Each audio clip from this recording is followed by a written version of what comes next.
Hot jams are over. Hello to anybody that's out there. Hi. I would have totally been on hours ago. It's just I was counting on a certain someone to go live because that certain someone completes my weekends. Sadly, that certain someone,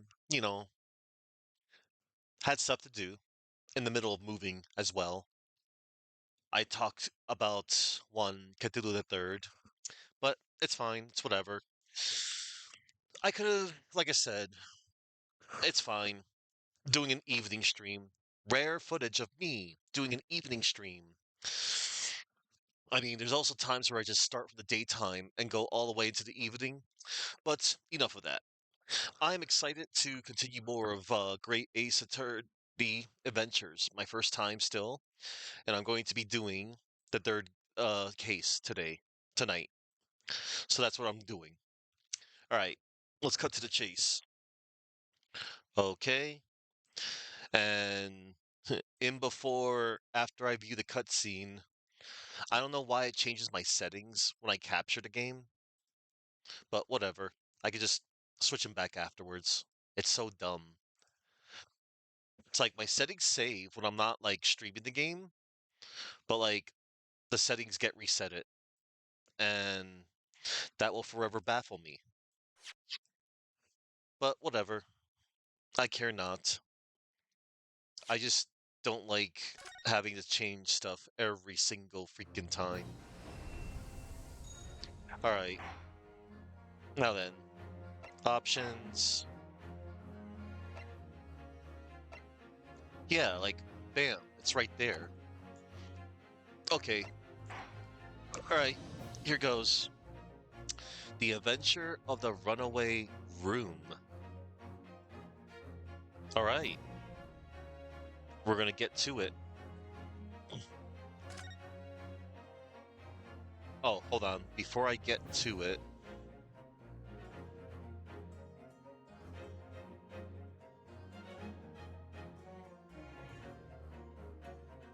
I'm gonna check a little something. And I'm also gonna close a few things too. Alright. And here we go.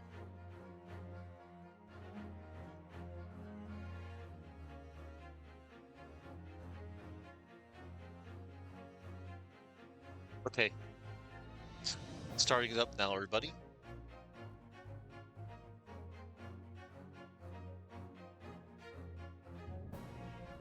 Alright. And here we go. Um.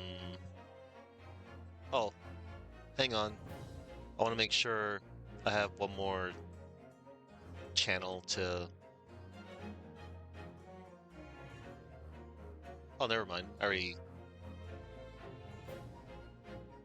Alright. And here we go.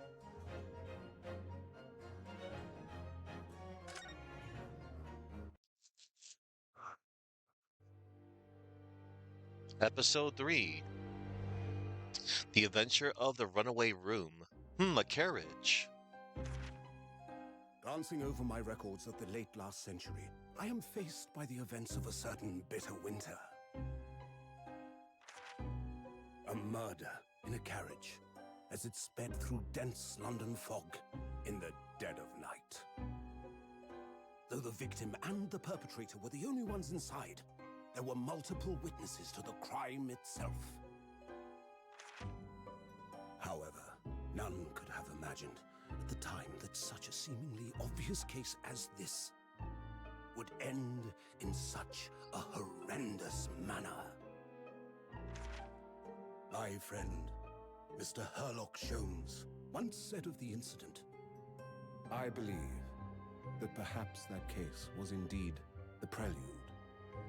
the beginning of a long concerto that impressive Japanese student and I were to play together. Okay. Oh.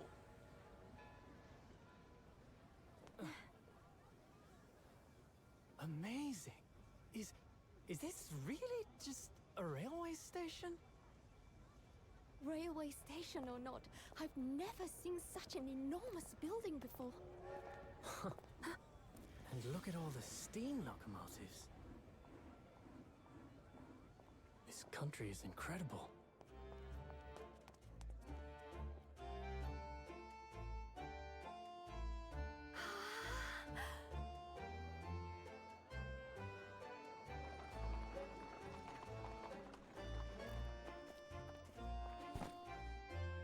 I feel like I'm dreaming. So this is the capital of Great Britain. So, where to? Oh, hello. Climb aboard. I'll take you wherever you want to go. In that case, the Supreme Court in Whitehall, if you wouldn't mind. My pleasure. I suppose you're visiting students from abroad, eh? Yes. Thought so. Well then, I hope you enjoy your stay. And welcome to the centre of the world, Great Britain's mighty capital, London. Awesome. We made it to London.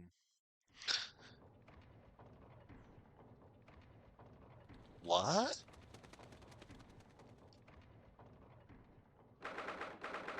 18th February, 9:21 a.m. The British Supreme Court, Lord Chief Justice's office. What? And welcome to Night Court. Da da da da da. Good one, Chuck. Hello, Chuck.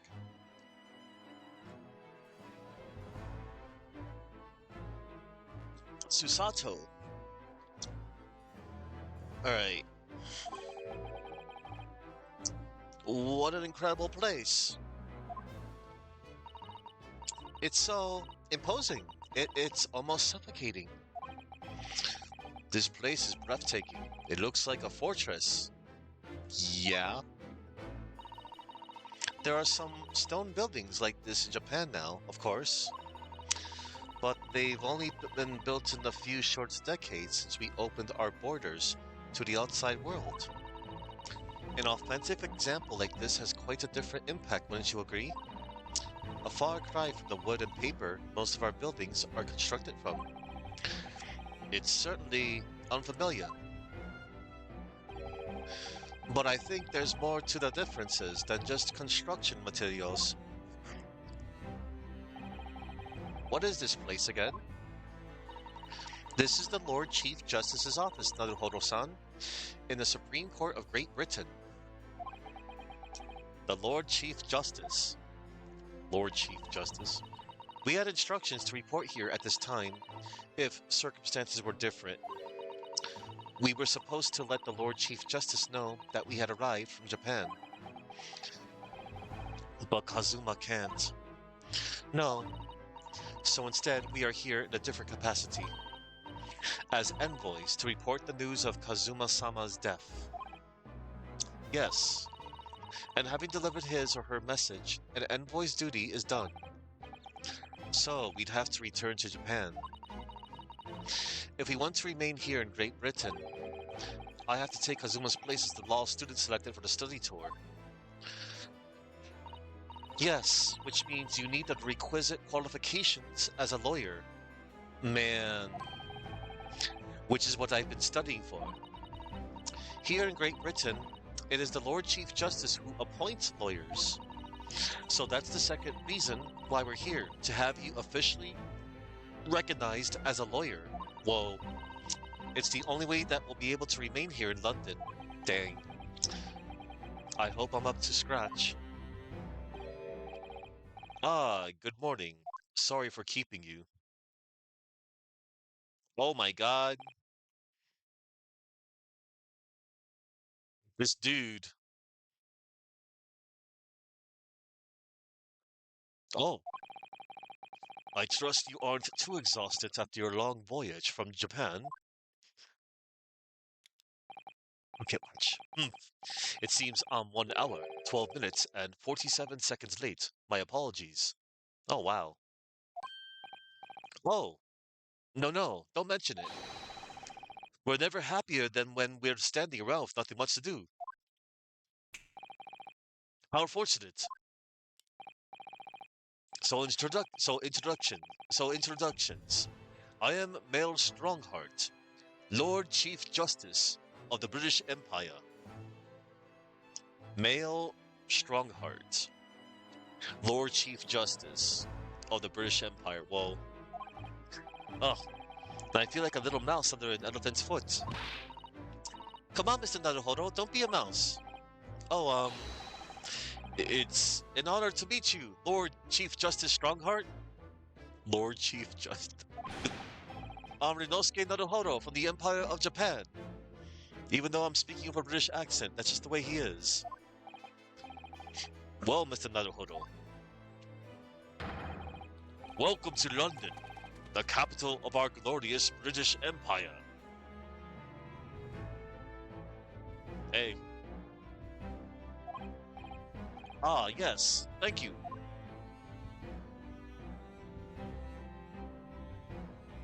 Oh my god. I just gotta say, this guy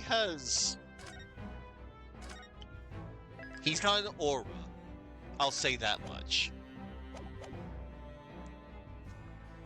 Let's see, I can converse. I can present. Armband. Oh, I have an armband now. An armband I inherited from Kazuma.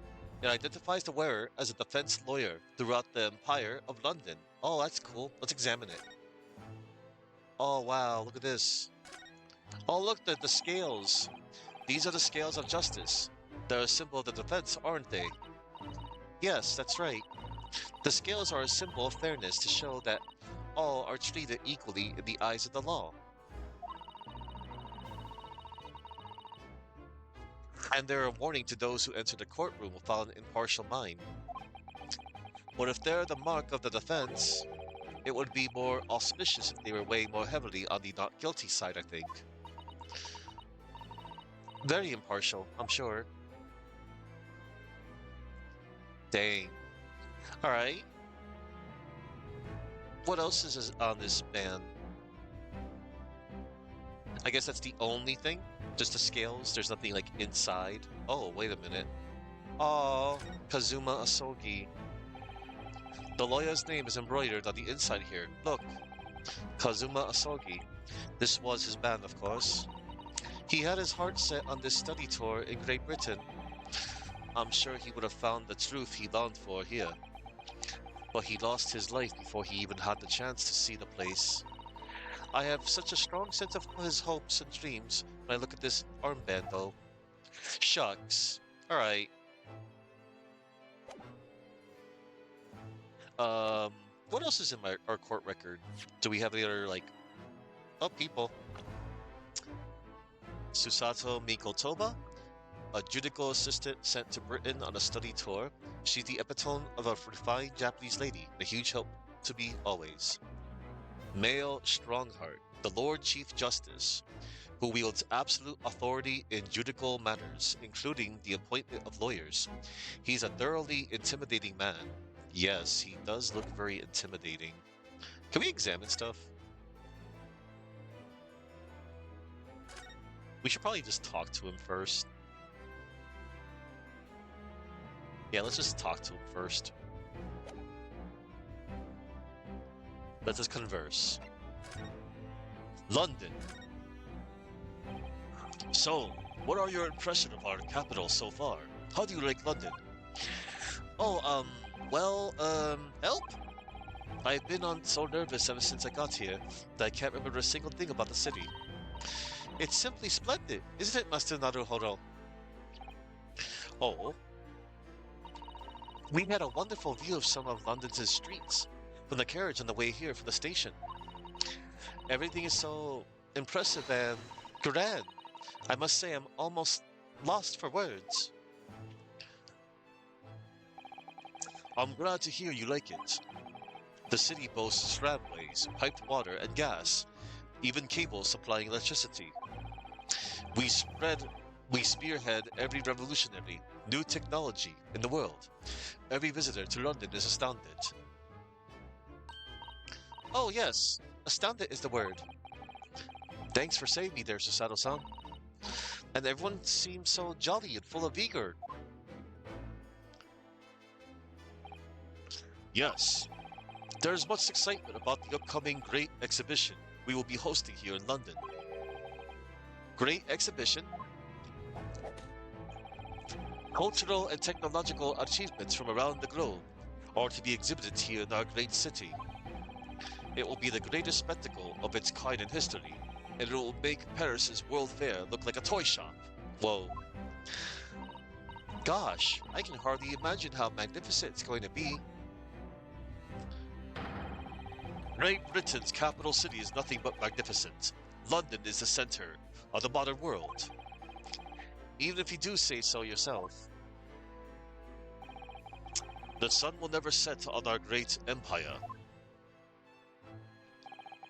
Perhaps it is fate that in these progressive times, we welcome visitors from the land of the rising sun. Law student.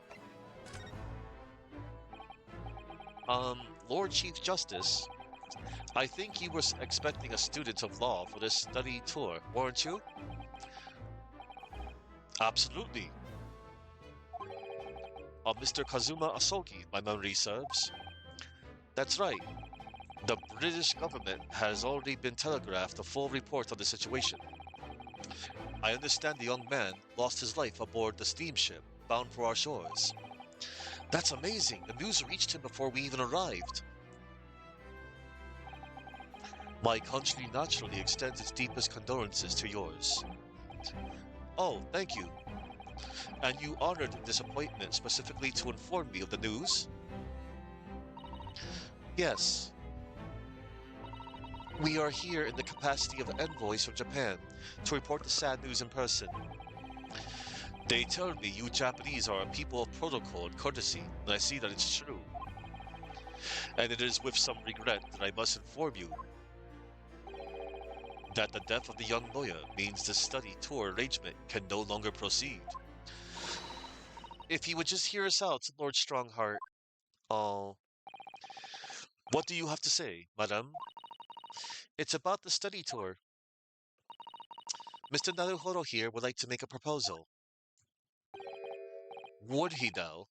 Well, Mr. Naruhodo, this is it then, the moment of truth. Let me see. I was wondering if I could do this real quick.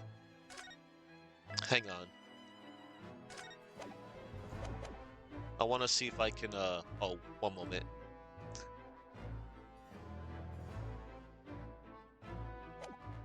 Can I present the armband to him?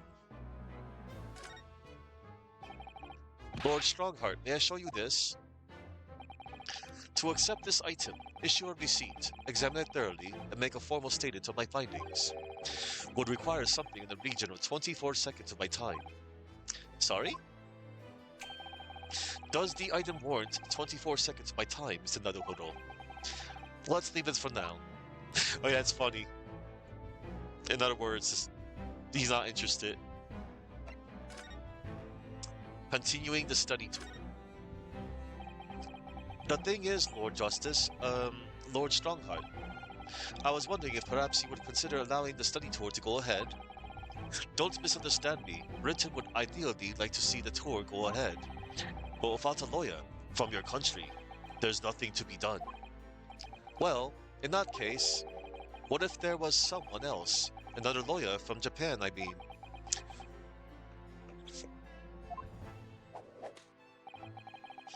Is there something I don't know?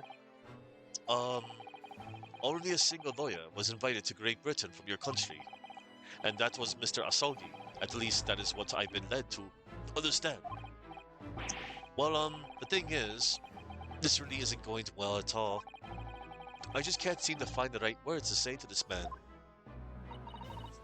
Mr. Naruhodo, I could ruin things here if I'm not careful. What am I going to say? If there is someone else here from Japan who could be described as a lawyer, it's... If there is someone else here from Japan who could be described as a lawyer,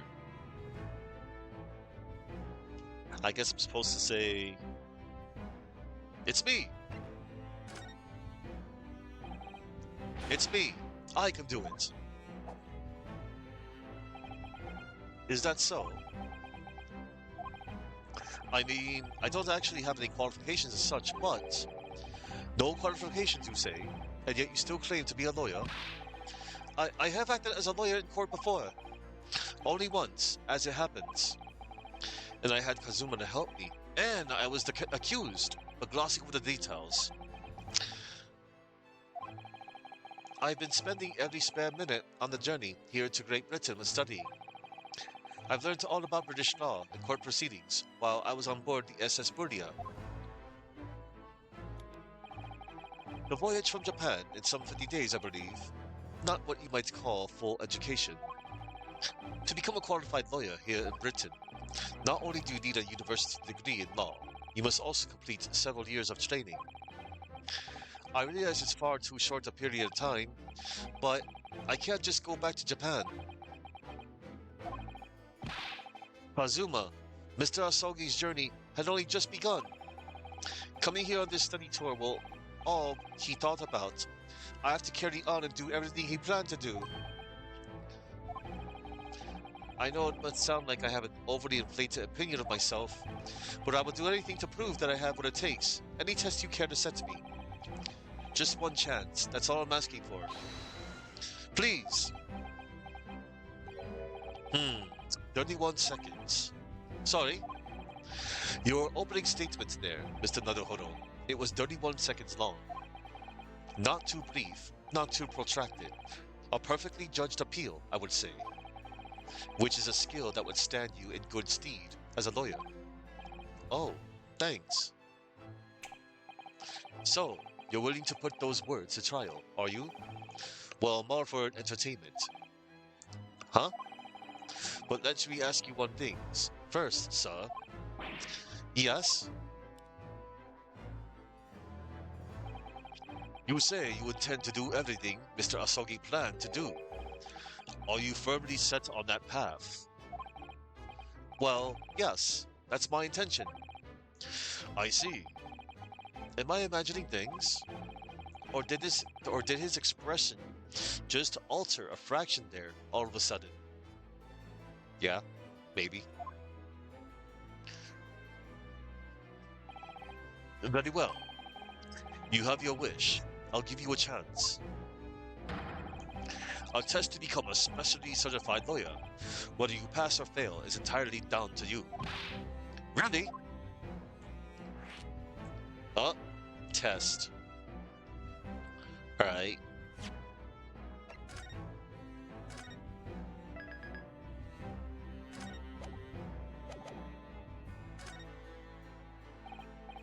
So, what form will the test take exactly? Tell me, Mr. Naruhodo, what do you consider the role of a lawyer to be? Well, defending people, of course. Well said. So, let's have you defend someone. Huh? What? Your timing is perfect, in fact. There's an apt trial about to begin later today.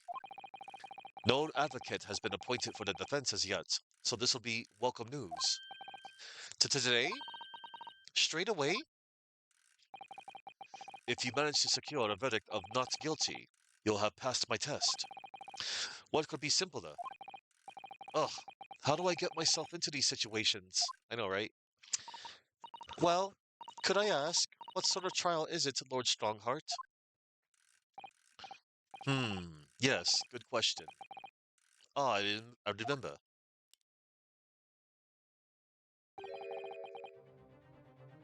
It's a murder trial. Oh boy. I was hoping it was just gonna be a trial about a robbery, a simple robbery. And then it's gonna suddenly, oopsie doodle, someone died. I'm referring to case 2 of the third game, Trials and Tribulation. Trials and Tribulations. It's always murder, murder, murder, murder. It's okay though. I enjoy this series. It's a murder trial. A murder? An extremely simple case, I understand. You really can't lose. That's easy to say. But I should mention, just in case, If the defendant is found guilty, he will, of course, be sentenced to capital punishment. Whoa, capital punishment. Capital punishment? He'll be put to death? Here in Great Britain, murderers are sent to the gallows without exception. Presumably, you read that much in your short C-based introduction to British law. We can't possibly agree to such a test. We would be toying with a man's life. I am the Lord Chief Justice, and I decided it's acceptable. Lord Chief Justice. But you can't do that, can you? There's no need to overcomplicate this. All you have to do is ensure that you don't lose. So the defendant may live or die, depending on how well I perform in court. If I lose, he'll be hanged. Mr. Naruhodo, you've come to me claiming to be a lawyer. If you want me to take you seriously, you need to prove you're willing to do a lawyer's job. And you say you intend to see through the will of your compatriot, Mr. Asogi. I would like to understand just how far you're willing to go in order to make that happen. He's testing my resolve. What's the matter? You've fallen silent. I'm sorry, but time is pressing. The trial begins shortly. I need an answer from you now. What's it to be? What do I say? Do I agree to this absurd test?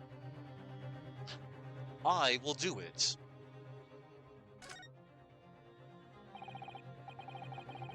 Alright then. If I have to give you a decision now, my answer is... I can't do it. I can't get the words out.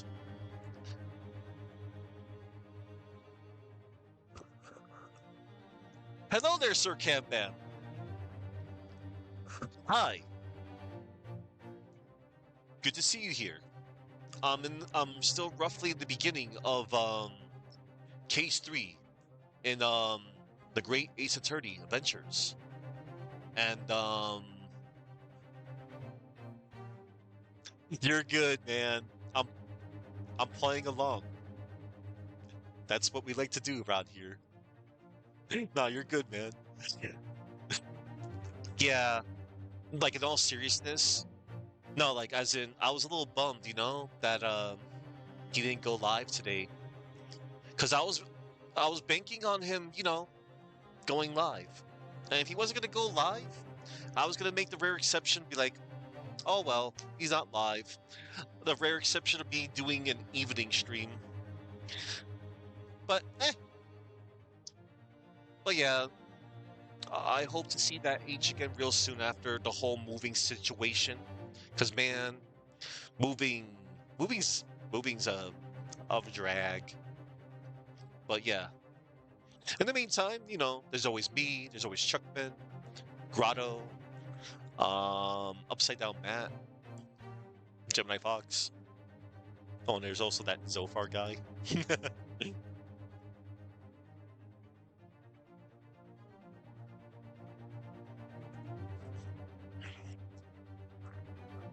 Alright.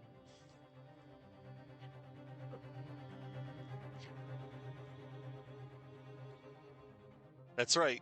If, if I can't do it, I can't get the words out. Chuck Zero, Gogman 3. that fusion. Alright then. I'll have to give you a decision now. My answer is I can't do it. I can't get the words out. 15 seconds. Your decision making needs work if you want to be a lawyer. That was too slow.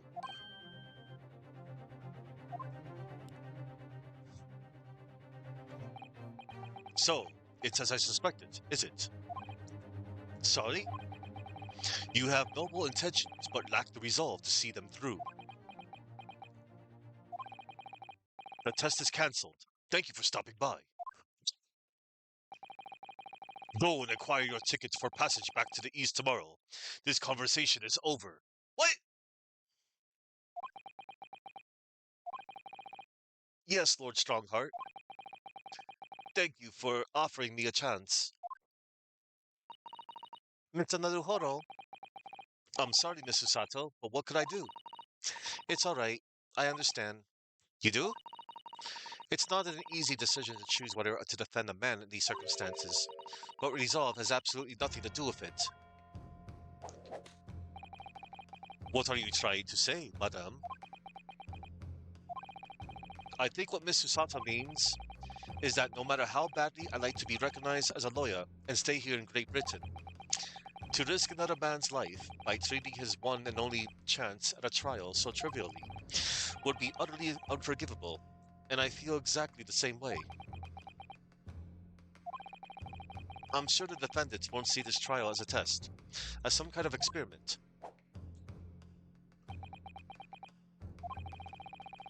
A lawyer may fight for his clients in court day after day, but for each one of those clients, the particular day they stand in the dock may be the only chance they have to fight to prove their innocence.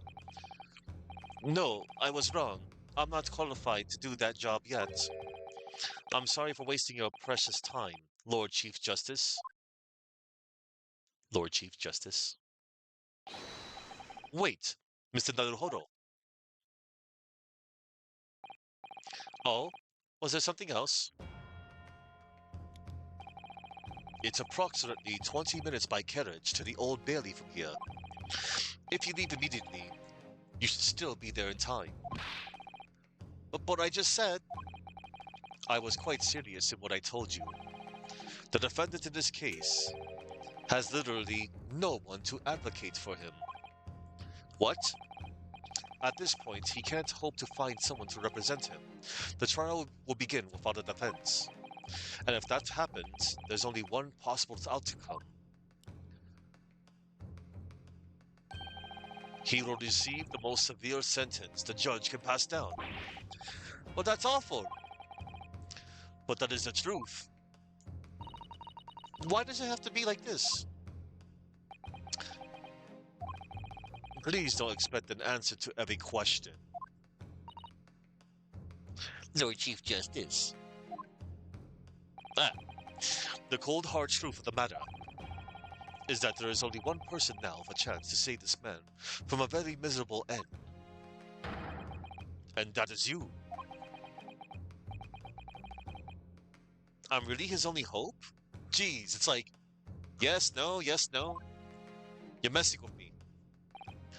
So, what do you say now, madame? Me? What do you mean, Lord Strongheart? You said it wasn't an easy decision to choose whether to defend a man in these circumstances, and I agree. But in my estimation, it is purely and simply a matter of resolve. Oh, our time is up here. I have a meeting to attend. I must leave in 2 minutes and 16 seconds. So, venture into our great city and enjoy yourselves. Okay, thanks. He's gone. The Old Bailey. Wait. Oh, good. If we're going to do this, Mr. Naruhodo, we must leave at once. Alright, well, before we leave, I want to actually examine stuff here. Mr. Sato, can I just ask you something? Careful, from this position, I can perform a Susato takedown in an instant. I know. Mr. Naruhodo, you heard Lord Strongheart. The trial starts imminently. If I need to throw you, I will. You know, you could just say, I think we should hurry to the courtroom. If you need to ask me anything, it had better wait until we're at the Old Bailey. Aw. I wanted to examine. Guess not. Hang on. Before I... One moment. I want to see if I can examine stuff before I talk to Chief Justice again. Hang on. Look at these menacing metal giants facing each other across the room. I believe they're, yes, they're suits of armor. Oh, right. I thought maybe they were like the lion dogs we have in Japan, guarding shrine gates. No, not at all. In fact, in Europe, still suits of armor like these are always possessed by evil spirits, you know, and they roam around in the middle of the night. Really? Is there nothing you don't know, Miss Osato? This book tells me everything I need to know about everything. If you're ever unsure, just ask. Where did she get that incredible tome? Yeah, right? This must be the Lord Chief Justice's desk. I believe it's made of marble.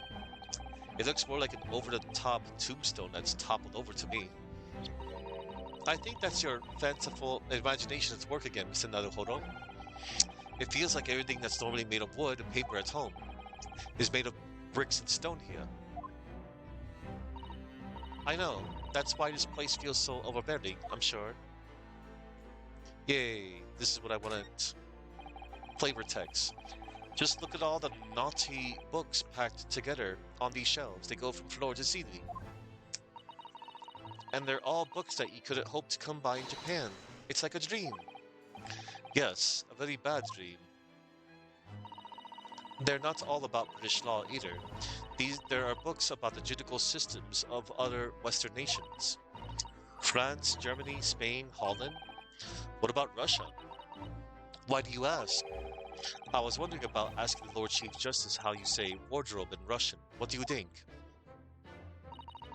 I think perhaps it's a thought best abandoned. Yeah. Considering, you know, the previous case. I've investigated their leak, but I can't find anything out of place. Aw, there's nothing else to look for. Okay. Alright, let's just converse real quick with this dude.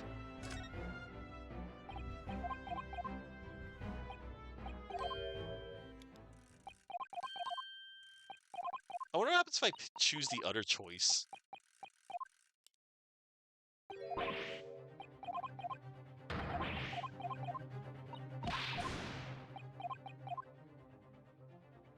Or if there was...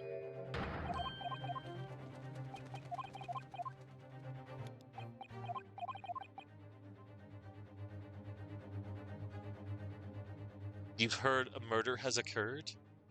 Hey man, Moon. Hey Moon.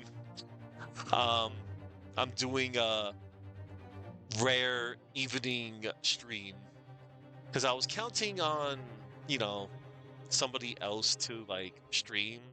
Because that man always completes my weekends. Saturday, said man did not go live. And I'm like, here I am, twiddling with my thumbs here and there. And so, yeah. But hey, good to see ya. Good to see you, Moon. I'm roughly in the beginning of this case right now. And then, whatchamacallit, you had me. You always had me. Of course, Grotto. Also, Grotto. That was a pretty cool stream you did last night. Um...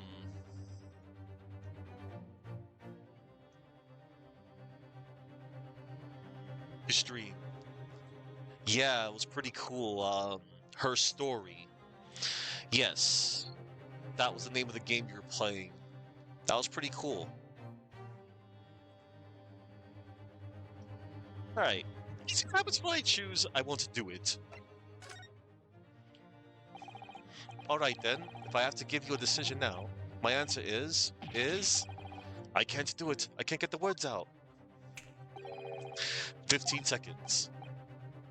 Your decision... Alright. Ah, you know of it, Moon. That's cool. Oh, it's the same dialogue. Shucks. Alright. Let me fast forward this part. So yeah, Moon, I had already talked to this dude a while ago. It's just before talking to this guy, I wanted to examine like the suit of armor, the desk, and the bookshelves. But then like Susato, she was urging me to get going to the Old Bailey. And I'm like, no, I missed my flavor text. I wanted to get my flavor text.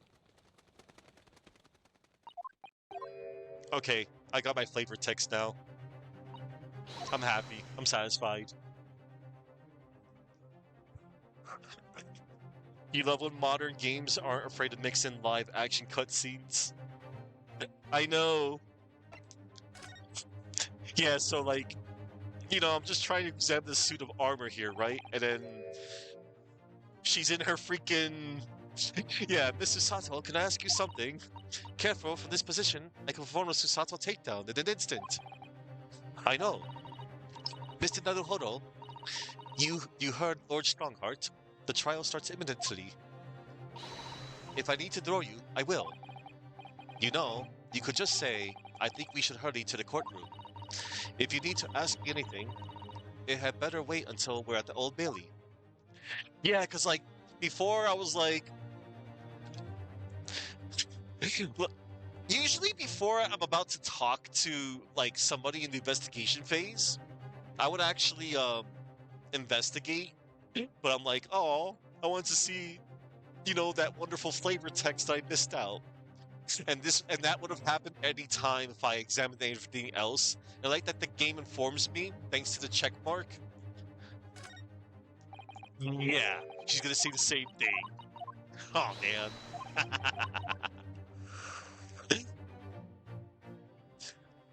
The grotto band. Unpleasant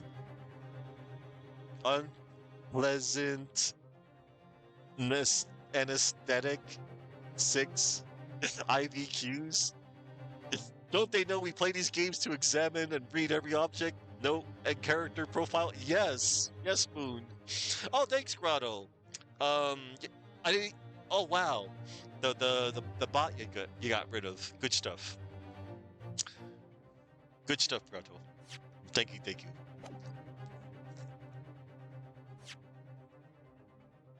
Not a tie. So I already checked the armband a while ago, and we only have these 2 profiles. What a name to Lord Chief Justice. Lord Chief Justice Male Strongheart. Male Strongheart. Is that supposed to be a play on Maelstrom? Maelstrom. Maelstrom? Actually, no, it's Maelstrom. Maelstromheart. I look forward to checking his name origin after. That's probably what it might be. Anyway, let's talk to what's-her-face. Let us converse. What to do? Miss Susato, can I ask you something? Careful. What the? Oh my god, the same dialogue? From... Okay. So in other words, the game's telling me, you gotta go to the Old Bailey. Can I show you this at least? No. Okay, fine. I'm gonna go. Jeez, the game is so pushy right now. Fine. Lord Chief Justice's office. The office of Lord Chief Justice. Strongheart in Britain's great capital city, London. Its grand stone architecture and the echoey tick of the vast cogwheels lend it an air of authority. Takes place in a freaking clock tower or something? This oppressive air, it's really quite stifling. Old Bailey. London's highest criminal court with an illustrious past. The Old Bailey. This is where I'm to take my test and prove my worthiness as a lawyer. If we hurry and catch a cab, we may just make it to the courthouse in time. Okay. To the Old Bailey! Old Bailey drinks lawyers from a shoe. Oh my god. Oh my god, I remember that from somewhere.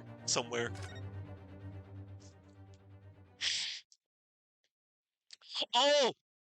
Oh my god! They're wearing the hats! 18th February, 9:45 a.m. The Old Bailey, defendant's antechamber. Chinio! Yes! Yes, Moon. Roy! Stiff upper lip! Yes. Pip Chinio in it. Oh, thank goodness. We're in time. There's still 15 minutes until the trial begins. I never knew a horse-drawn carriage could go so fast. I thought my teeth were going to rattle loose. Did you hear what I said to the driver when we climbed aboard? Get us to our destination in 5 minutes, driver, and there's a guinea in it for you. It's one of my favorite lines from the Herlock Sholmes stories, and it worked quite perfectly. I'm not sure why you're so pleased. I thought we were going to die, and we had to pay gold for the privilege. Well, at least we arrived here before the trial started. Yes, I suppose there's that. Anyway, I don't understand it. The court clerk said the defendant should be here, but there's no sign of him at all.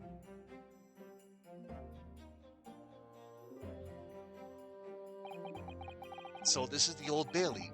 Even this room for defendants to wait in is grand. It's a pretty good lobby for the 19th century. Are you alright, Mr. Naruhodo? I'm feeling tense, that's all. This place gives me the same sense of foreboding that I remember from the Supreme Court in Japan. Somebody has to put their little cosplay on. One moment. In loving memory, I will keep his memory alive through this plushie. Kazuma! My little Kazuma. This place gives me the same sense of foreboding that I remember from the Supreme Court in Japan. An oppressive air, almost as if the building itself is going to crush whoever is about to be sentenced. It feels like only yesterday that I was the one about to be crushed. Yeah. Yes, whoever the man you're to defend is, I imagine he's feeling very alone at this moment. Hold on, everybody. Yes, hello. That's cool. I already took out the garbage.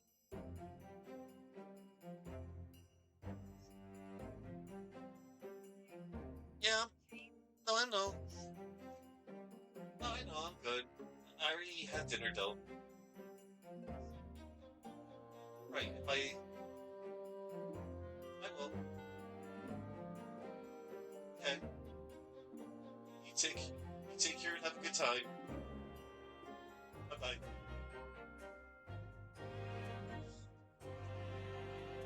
Just a nice little call from mom. Okay. Yes, this is Gog. Yes. Yeah, she was like, have some watermelon. I'm like, okay, sure, I will. Yes, whoever the man you're to defend is, I imagine he's feeling very alone at this moment.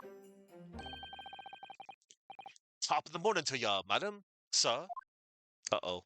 Who is it? What? Who is... What are yous doing? Following in here. Tings are fair desperate, aren't they?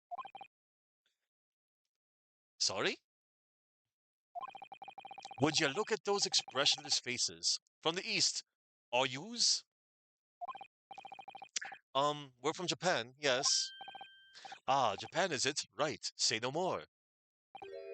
So, how much do yous need?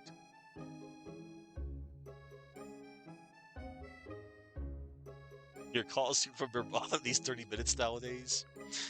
His hat is too heavy, his neck got pushed back into his torso. So, how much do yous need? No, we're just here because... No need to explain, fella. I've been there myself. So I have. Professor Layton crack selling brother. And it's funny you mentioned that because, like, um, I heard that the one who composed this music was the same composer that did the Professor Layton versus Phoenix Wright.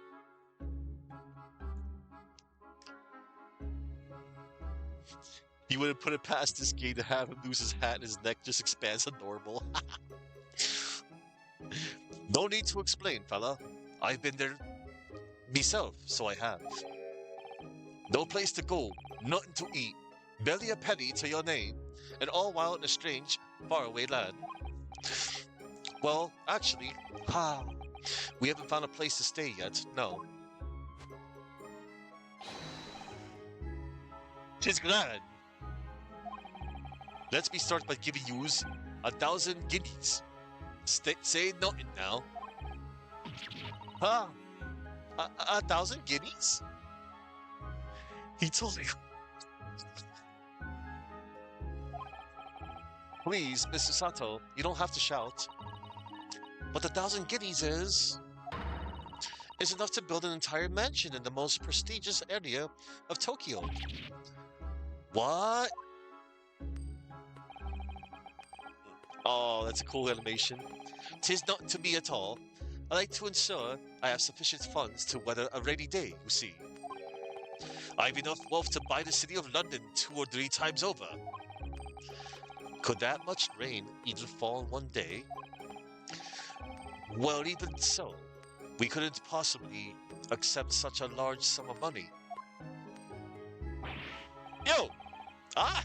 That hit me in the eye! Ah, my eye. Don't get me wrong, fella. I'm not giving it no strings attached. I'll be wanting you to do something for me. Oh? To be honest, 'tis a little embarrassing. The trial that's about to begin, you see, is for me good self here. I'll be in the dock. I just been 3DS'd. Yep. So now, what I want you to do is come along with me and stand there beside me. Officially, you be my lawyer, but that's just a little detail now. Oh, well, the thing is, don't worry about a thing. All you have to do is stand up there next to me, nothing more. Otherwise, you see, the trial is going to start without me having any kind of representation at all. So it was true. The Lord Chief Justice wasn't just making it all up.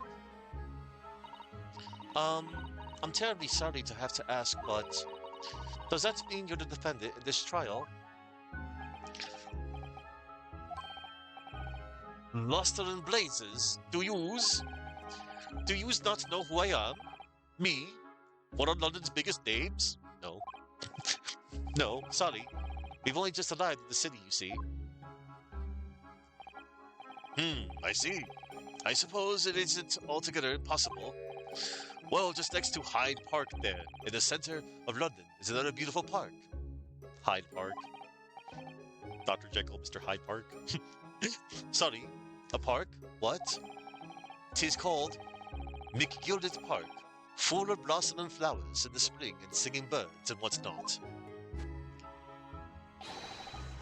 I donated it to the city, so I did. This animation. An entire park in central London. A city of smiles. That's my vision for London. There's nothing Magnus McGild wouldn't do for the city. And it's queer old people. Queer? Quade?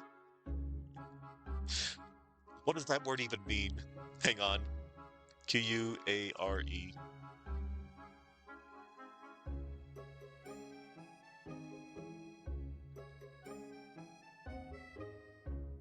I never saw that word in my life. Except I saw it in the word square.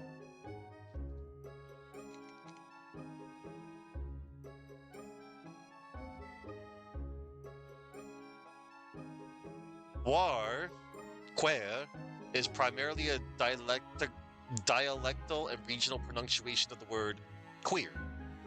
Oh. Quail. Yes, I see. Okay. Oh, quail. It's pronounced quail. Quail, as in square. That is quail old people.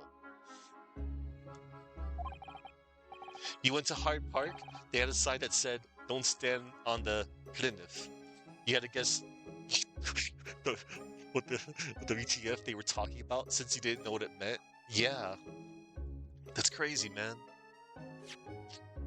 Yeah, I've been learning all these new words.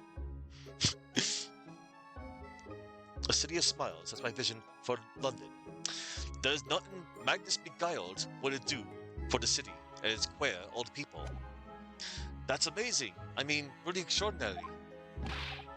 Ah, but now they're all the now they've the gall to say I'm a good for nothing criminal. Me, Magnus Beguiled. Oh, Begilded? Oh yeah, Magnus Begilded. There we go. Yeah, Magnus Begilded.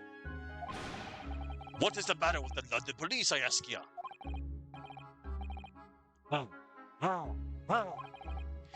All right, don't pass out. Mr. Naruhodo, perhaps now would be a good time to introduce ourselves. Perhaps now would be a good time to introduce ourselves while the gentleman catches his breath. Good idea. Wow. Mr. Mr. McGilded, the thing is, we're actually here in London to study British law. We're law students on a study tour from Japan, you see.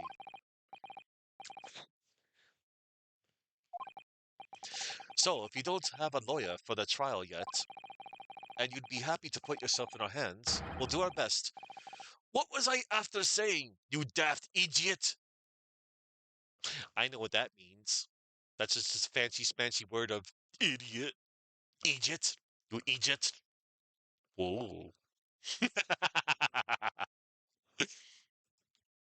Hey there, famous adventurer. Good to see you.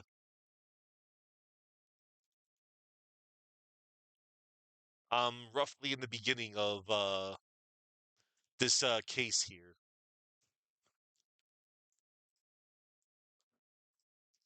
What was what was I after you saying? You idiot. Why, thanks for the shout out. I've given you 1,000 guineas to stand up there next to me, haven't I? Well, yes, but I wasn't really offering to just stand up there next to you. Oh, I think I see what's going on here. Sorry, I know what you're thinking. This Chancellor of a fella claims to have more money than the Queen. But if that's true, why the blazes can't he hire the finest lawyer in all of England? Because he didn't. That's the only explanation. Well, um,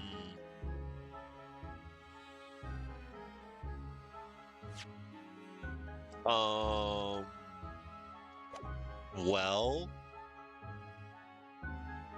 I'll just say exactly. Yes, exactly. What's now? Well, like you said, if you have all that money, but you don't have anyone to represent you in court. The last names of these games reminds you of an Irishman index for genealogy, McEvilly. McEvilly. Oh.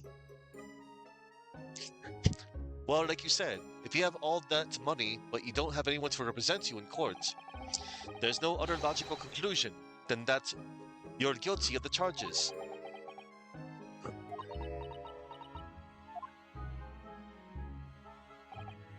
Well, you call a spade in the East, so you do. Oh, I'm sorry. I didn't mean any offense. I still can't express myself very well in English, you see. And I'm never sure what's acceptable to say, and what isn't so. Is that so? Because you sounded fluent enough when you were telling me what a blackguard I must be. Same reaction you had? I'm terribly sorry. Wahahaha! I can't say that I blame you for thinking it, fella. It is a little strange, to be honest. McEvilly? Dr. Evil's cousin from Ireland or something? Yes. It is a little strange, to be honest. Why you don't have a lawyer, I mean? That would be the fault of the Reaper. Sorry, did he just say Reaper? Aye, the Grim Reaper of the Belly, Lord Barack Van Zeeks. He's the prosecutor.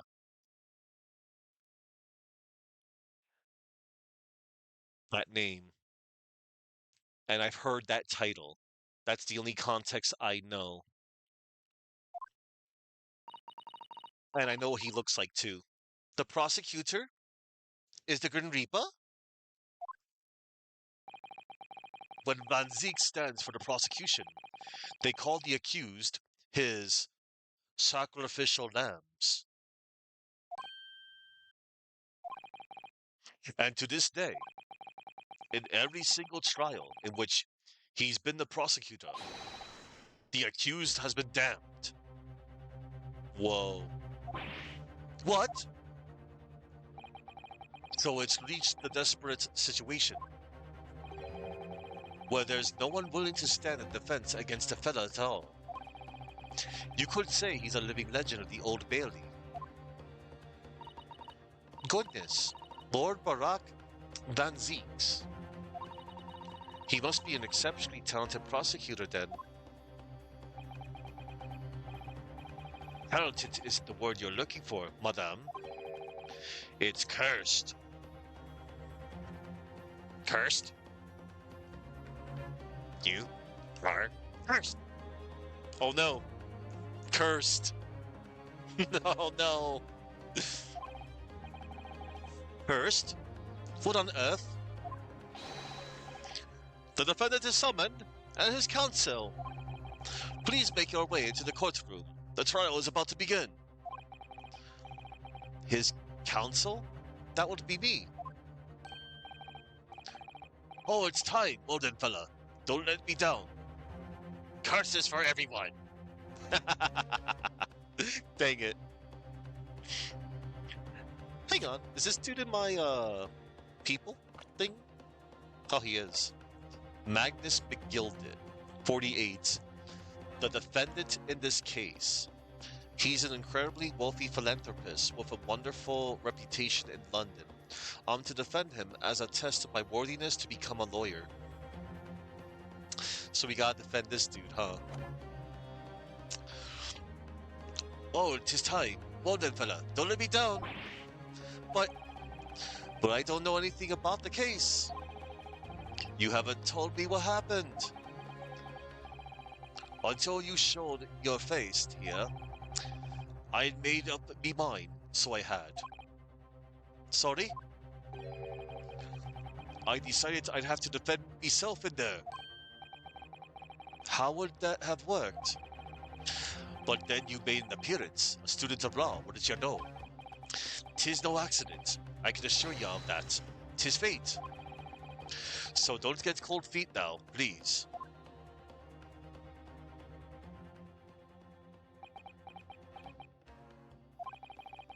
I literally know nothing about the case, or about this man who stands accused. In fact, the only thing I do know is that I can't just turn my back on him. Shucks.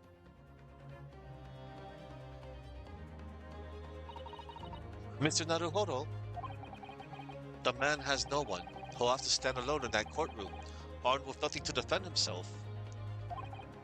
Yes, something that Kazuma would never have allowed to happen. Kazuma. Counsel for the defense, what are you doing? If you're late for the start of the trial, you will lose your right to stand.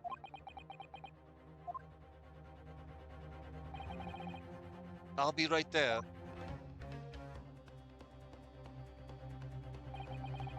It's happening then. My first trial in a British court. I hope you're watching over me, Kazuma, because I have no idea how I'm going to manage this.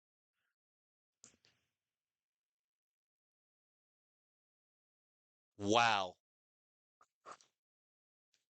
What? Already?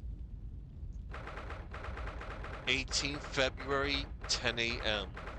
The Old Bailey courtroom. Oh gosh. The jury? So this is the highest court in Great Britain, the Old Bailey. The centuries of history in this place is palpable, isn't it? It's so different to the Supreme Court in Japan.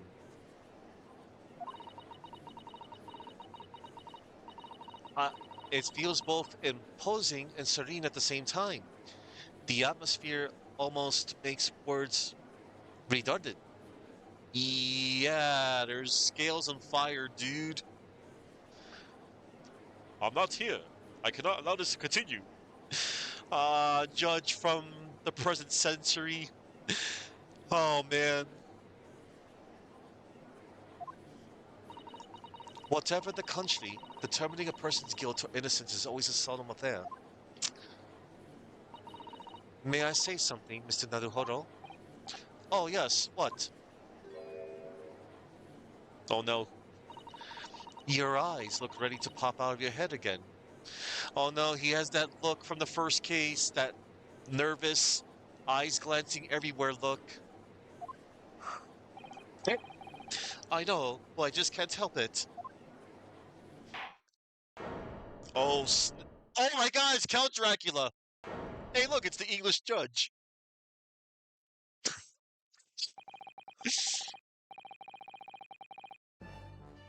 Alright, I need to have a British judge voice, I guess, for this. In the name of Her Majesty, the Queen, I hereby declare this court to be in session. We are here today to determine the guilt or innocence of Mr. Magnus McGilded. That eyebrow, though. I now call upon the counsels for the prosecution and defense to declare their willingness to proceed. Oh my...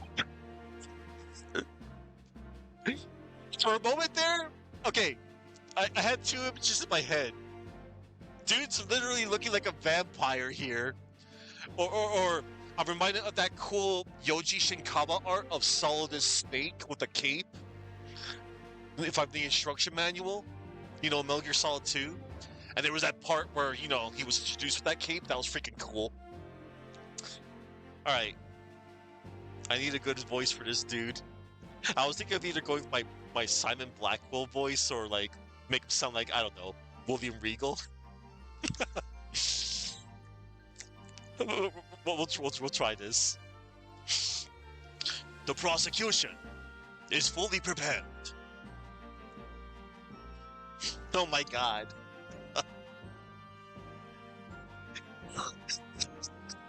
Hey Suki. Oh my god. Like, I'm just getting some vibes here. Wait. Let's rephrase that. He's reminded me of Rondo of Blood Dracula from the cutscenes. Except with more gray hair, I guess.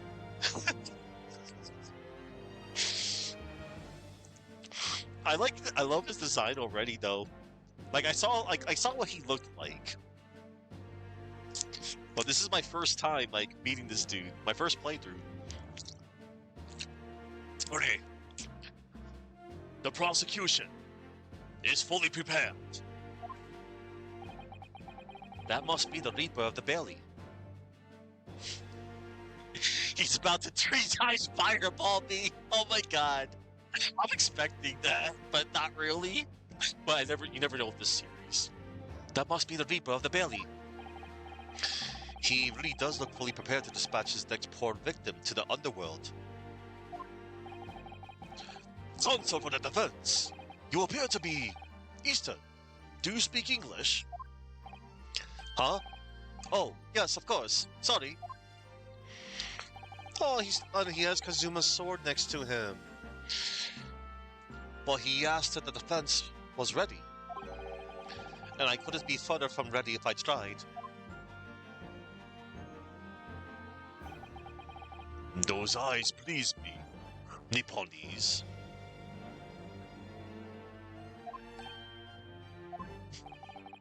They shroud your fear, your doubt, your trepidation. That's a big word. Hang on.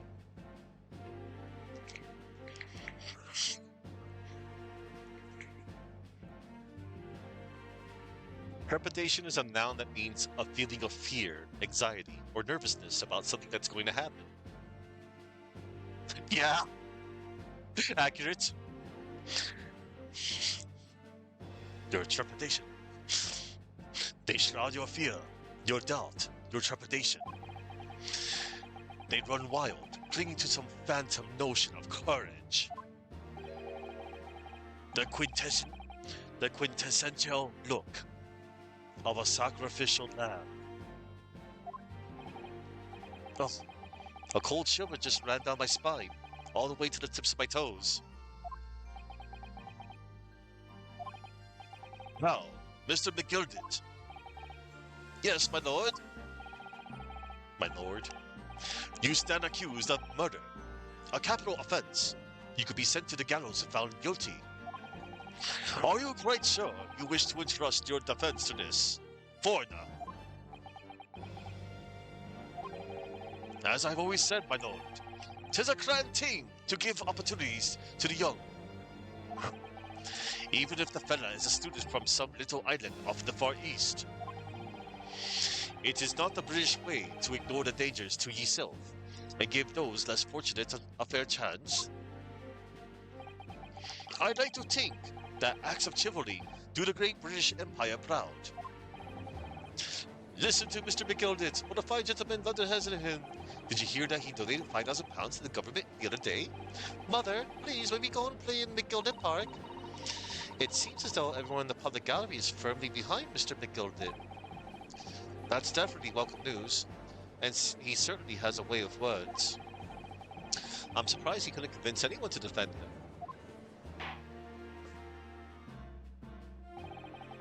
Eloquently put, Mr. McGilded, and most laudable sentiments. Now,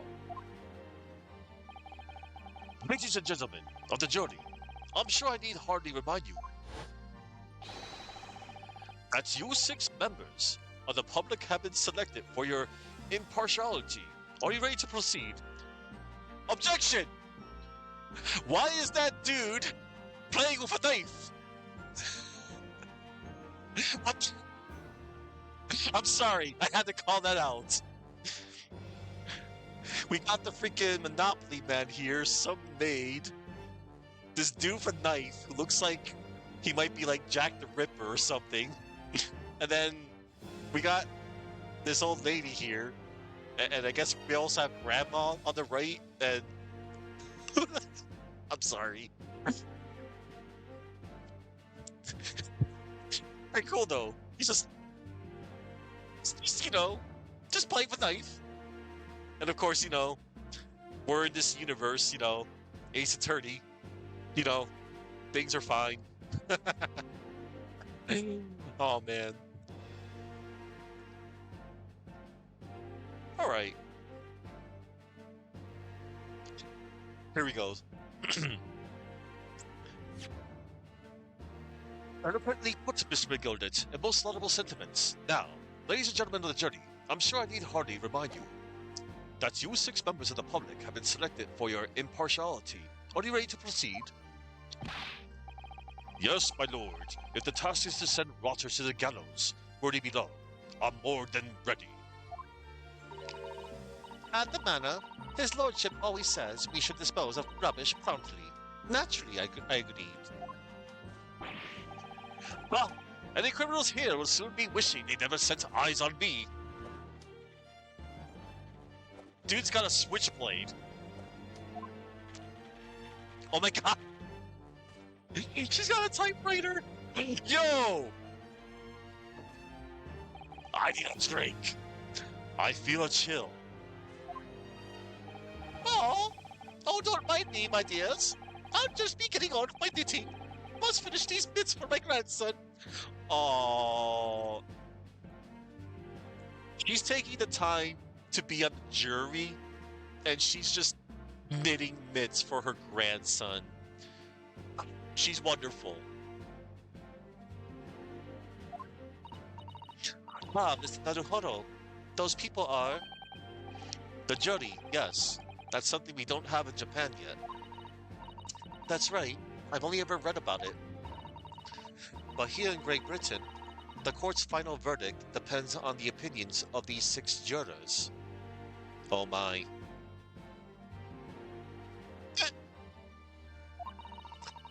The judge passes sentence according to the law, but the jurors determine the guilt based on common sense. Oh no, common sense. So the defendant is ultimately judged from 2 completely different points of view. But how exactly do the jurors give their verdict? That I don't know, but I'm sure it will become clear as the trial progresses. I did hear about a jury system in this game.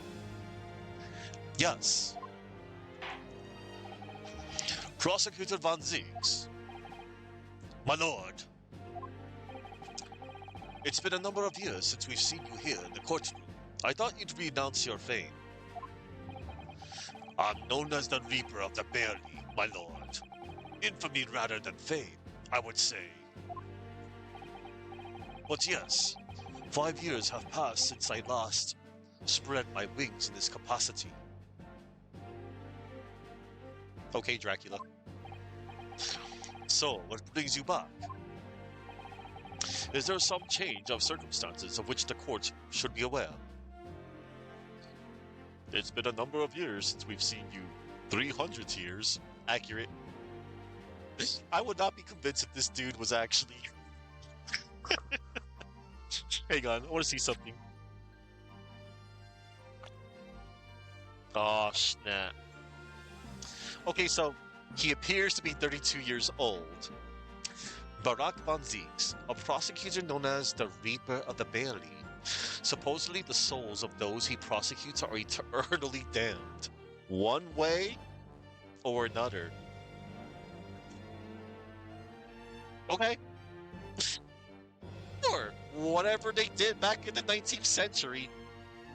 Which is where this game takes place in. Jeez. Is there some change of circumstance of which the court should be aware?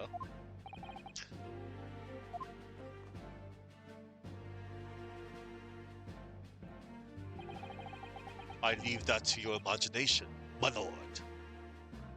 Yo, the way he bowed. Damn. I'm just gonna say that totally matches up to the way Edgeworth bows. Like, man, the way he bows so elegantly was just... I'm sorry. I'm just enamored of that. That was such a cool way to bow. I leave that to your imagination, my lord. So the Reaper has been out of action for 5 years. Why did he have to choose today of all days to make a comeback? Don't lose heart, Mr. Naruhodo. As you wish, sir. The court nevertheless welcomes your return. Now then, opening statements, I think. A summary of the case, if you please. Certainly, my lord. As your lordship is aware, this is a case of overwhelming simplicity. We must be the only ones in here who aren't aware. No. The incident took place in the late evening. 3 days pass. The hour was some minutes after 10. The victim was a maker of building bricks known in the community as thrice-fired mason. Oh. Sorry, thrice? You know, 3. He was a very accomplished craftsman. The bricks he fired were said to be almost indestructible. Okay. Yeah. Oh, that sucks. Dude got stabbed. The victim's corpse was discovered in an omnibus in service on the streets of London at the time. A dagger that had been thrust into the victim's abdomen is believed to be the ultimate cause of death. Here is the autopsy report for the investigating medical officer at Scotland Yard. Thank you, Counsel. I shall accept that and the photograph as evidence. Oh, wow. Instead of the post-mortem report from the past two cases, I guess that's what they called them in Japan. Because, yeah, in Japan, it was the post-mortem report. But over here, in Great Britain, is the literal autopsy report.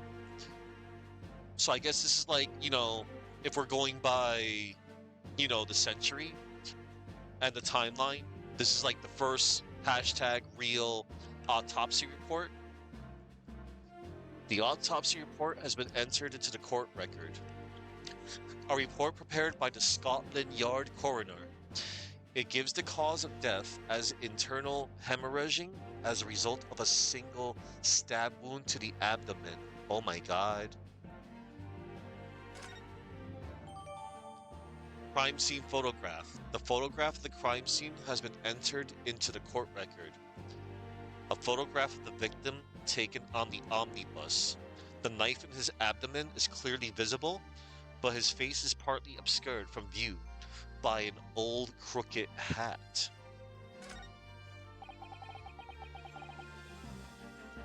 Hang on. You hold your roll there. I want to see this real quick. Thrice fired mason, age 54, occupation brickmaker.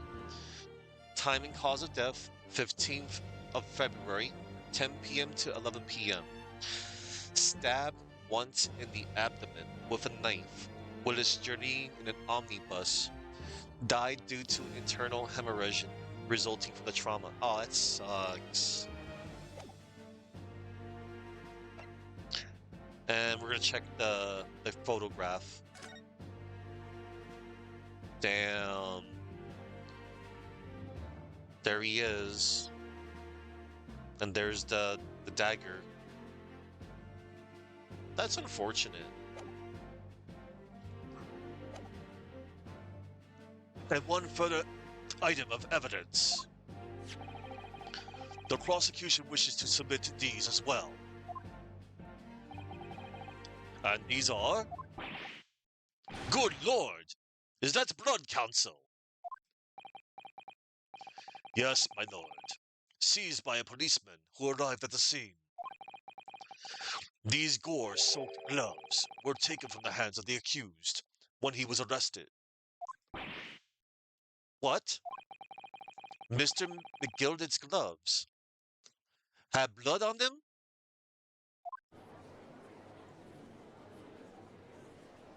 Oh no. Yes, I will accept these as evidence as well. The defendant's leather gloves have been entered into the court record. The leather gloves the defendant was wearing at the time of the incident. There is a blood stain on the right glove. How did I get into this? I don't know. But before we get into it anymore, let's examine.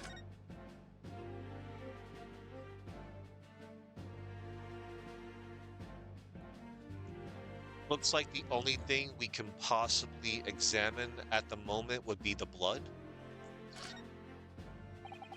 This is definitely blood, isn't it? Not the most pleasant sight to be confronted with on our first day in London. Well, nothing will come of grumbling now. No, by the way, is Mr. McGilded right-handed? Yes, I believe so. He was toying with a coin in his right hand a little earlier. Uh-oh. Ah, pity. If only he'd been left-handed. I think blood on either glove would be fairly incriminating, really. Shucks. Alright. How did I get into this? I'm backed into a corner before I even started. Continuing. According to the driver of the omnibus, there were only 2 passengers traveling inside his vehicle at the time. Only 2? Obviously, one of those passengers was the deceased brickmaker, Mr. Mason. The other was the accused, Magnus McGilden. Whoa, the way he points is cool. Huh? The first 3 jurors. Well, rather damning circumstances, to say the least. Defendant, what say you? What say you? Well, of course, I have no recollection of such a thing. Mr. McGilden. To be sure, I rode the omnibus that evening. But whenever I'm in a carriage, I'm taken with a fierce tiredness, and I always succumb to it. Are you claiming to have been asleep? 'Tis the motion of the carriage, my lord. Lilton, so it is, and when I opened my eyes again, 'twas a desperate sight before me, the body of a man I never laid eyes on before in me life.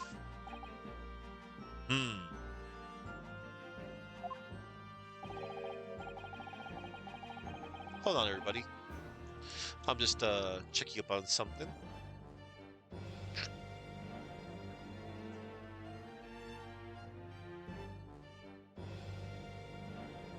All right.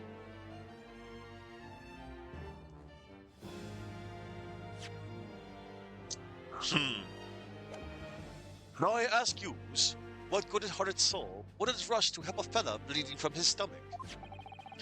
I wasn't about to start worrying about the gloves now, was I? I reached out to give the man a hand. So the blood got onto the gloves then, after the man had been killed. Unfortunately, that statement of the driver's is only the beginning. What? That's not all of it? There were multiple witnesses. Uh-oh. We saw the first desk slam from him.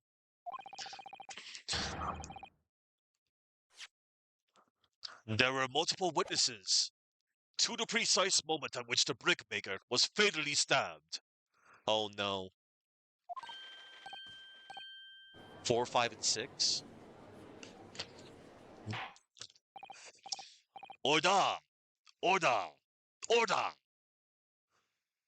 Ordar. Ordar? Order. Yeah. When the killing took place, only the victim and the accused were inside the carriage, and there were witnesses to the crime. This is not just a case of comparative evidence. It's the nail in the coffin for the accused. Don't you just love that saying? It's the nail in the coffin.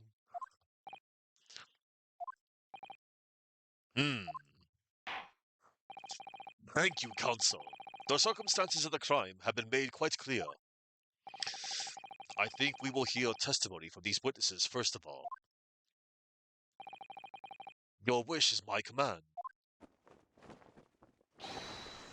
Bailiff, bring the witness in at once. You know, when he did that motion, I really was expecting him to toss out a freaking fireball.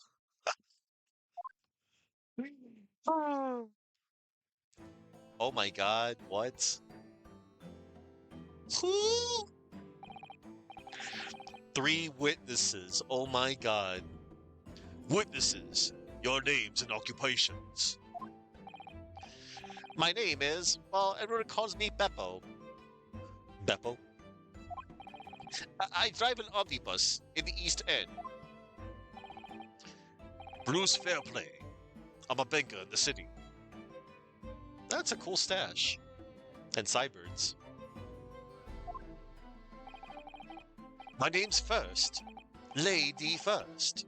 I, make heads for gents. Lady first, ladies first. I guess that's, the pun. And then those, I'm not sure what Beppo was supposed to be. Fair play is, you know, yeah, self-explanatory. My name's First, lady first. I, make hats for gents. Let's begin by confirming the facts.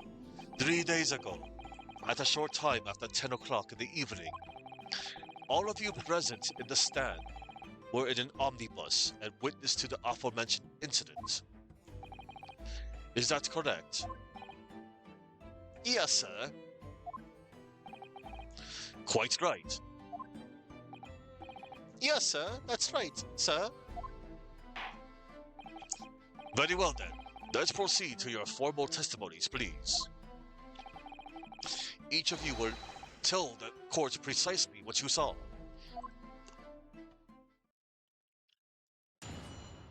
Witness testimony, or should I say witnesses testimony? Doesn't matter. Details, who needs them? What the witnesses saw. This is crazy. Like I know I did the first case where I was like jumping back and forth between two witnesses, but now we're doing three. Three. That's crazy. Uh, un momento, everybody. I just want to check a little something, something.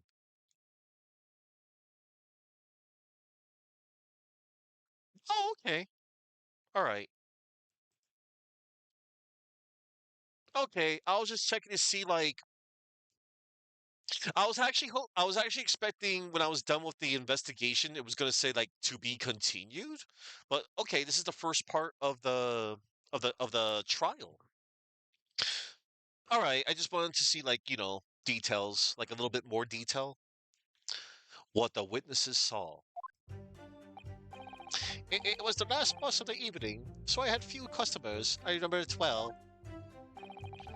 The victim and the man accused of killing him were sat next to each other inside the bus. Then, out of the blue, the accused just reached over and plunged a knife right into his guts. That's right. He stabbed him. I screamed, I did. Couldn't help it. As soon as I heard the scream, I stopped my bus. And then I saw it too. Okay. Unambiguous testimony, I must say. Exactly, my lord. These men witnessed the incident in the omnibus with their own eyes. I'd like to ask a question, if I may. Yes, counsel? Well, this testimony makes absolutely no sense to me whatsoever. Why not? Well, the incident took place inside a moving carriage, didn't it? As has been clearly stated from the outset. Yes. Well, in that case, how could those two witnesses possibly have seen what happened? There's no way they could have seen the inside of the moving carriage.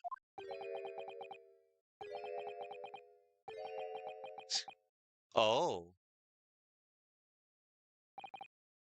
How quaint.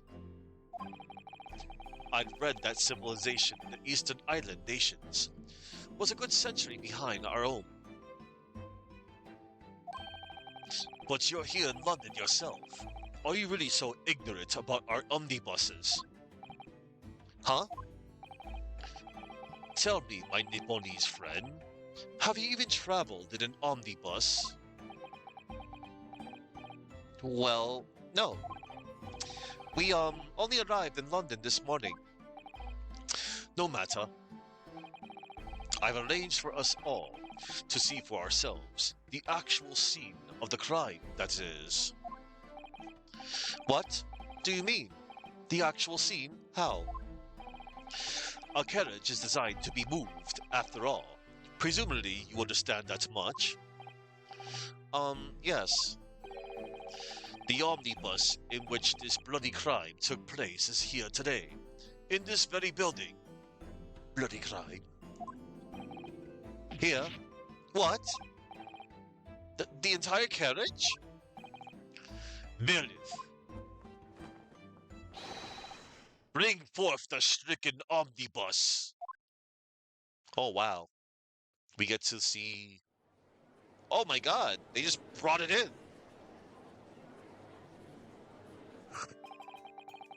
So that's an omnibus. The omnibus. The omnibus. Uh, I can't believe they could bring something so enormous in here. Great Britain's courtrooms are amazing. I mean, sure? As you can see, the omnibus is pulled by 2 horses and can carry up to 8 passengers. Alright. 4 passengers seated inside in the enclosed cabin, and another 4 on the rooftop deck above. Every Londoner knows that the best views of the city's architecture and sights are to be had from the top of an omnibus. Oh. And I should point out to our foreign guests that there is a skylight in the roof, allowing a view of the interior from the seats above. That's cool. Ah, skylight. Oh. The penny drops at last, I see. These 2 gentlemen were occupying the rooftop seats on this omnibus when the murder took place. That is how they came to witness the grim incident. Through the skylight. Ah, that makes perfect sense. Well, counsel, this is a first. In all my years behind the bench, I've never experienced the crime scene itself being brought into the courtroom. Shocked. There are a number of important clues remaining inside the carriage, my lord. I would like to submit the omnibus itself as evidence. That is the prosecution's wish.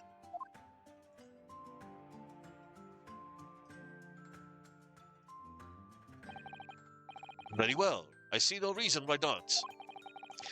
This omnibus is hereby formally accepted as evidence. The omnibus has been entered into the court record. Whoa. The whole omnibus, everybody. The 8-seater omnibus that was the scene of the crime. There were passengers both inside the carriage and on the roof deck that night. I can't believe it. The entire crime scene entered as evidence? Yeah, right? This is like a first. Can we examine it? Oh wow, we can literally examine it. Insane. Wait. Phoenix Wright Omnibus? What? They just flat out just put Phoenix Wright's name on here? Hello?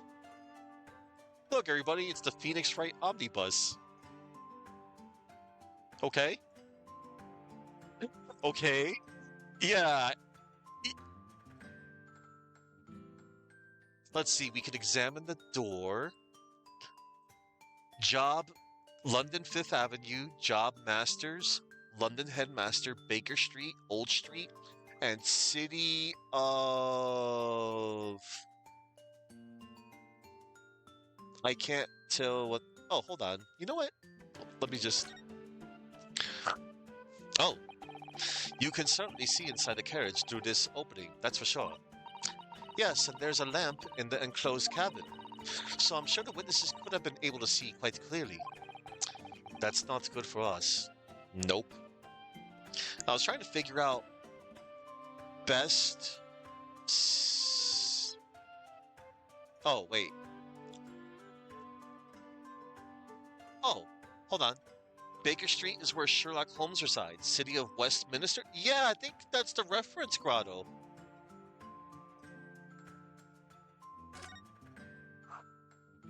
Thank you. That's probably what that muddy text looked like. Well, let's open the door and go inside, shall we?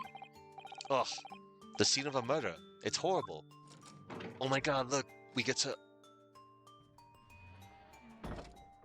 Oh, there's the blood stain. And there's the notice. This is cool. Oh, wow. It's quite a large skylight, isn't it? Yeah, it's quite large enough to afford a good view into the cabin from the roof deck. And there doesn't appear to be a handle or catch of any description. Yeah, it's just beet juice. So I suppose it can't be open from inside the cabin at least. Okay, let's check out this sign. Ah, that's a poster for the Great Exhibition that's due to start 6 months from now. There's a lot of focus being drawn to the Crystal Tower, the centerpiece of the whole exposition. Oh, the Crystal Tower. It's under construction already, I believe. People all over London must be fizzing with excitement at the prospect of such a great and grand event. Okay. Let's check out the notice. Ah, that's a poster for the Great Exhibition that's due to start 6 months from now. Oh, same thing. Same text, okay. Yeah. Alright. Let's check this super ultra mega obvious beet juice bloodstain. That's blood that's soaked into the seat. The victims obviously. Yes, and that seat would be clearly visible from the roof deck. Would you really stab somebody in full view of the other passengers like that, I wonder? Well, it was after dark, and there was a lamp on in here, so perhaps the culprit couldn't see anything outside through the skylight. Whichever way you look at it, it doesn't seem like it was a planned attack. Okay, is there anything else to... Oh, hold on. I guess if I click on this, it makes us go outside. Have you seen enough? Let's step back outside then. Yeah, okay. Okay, I think we've seen enough. Oh wait, hold on. Let's see the front.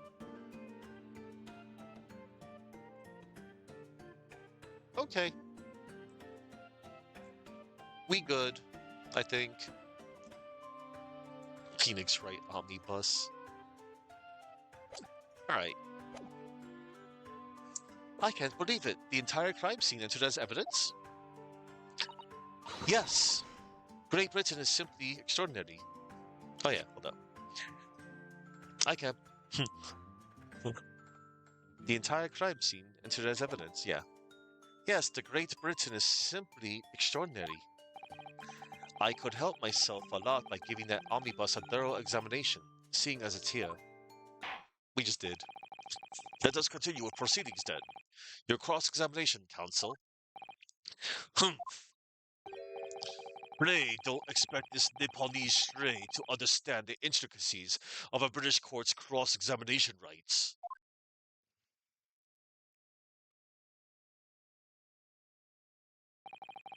All right, my first cross-examination in a British court.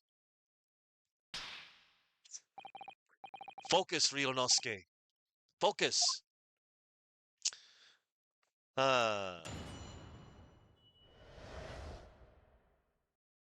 What the witnesses saw.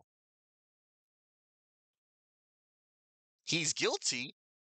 Did I win yet? We don't know if Magnus McGiltit is guilty yet, but we'll see. Maybe you're right. Oh man. What the witnesses saw. Alright. Before I cross-examine, let me save. Okay, there it is. It says Trial Part 1 now. Okay.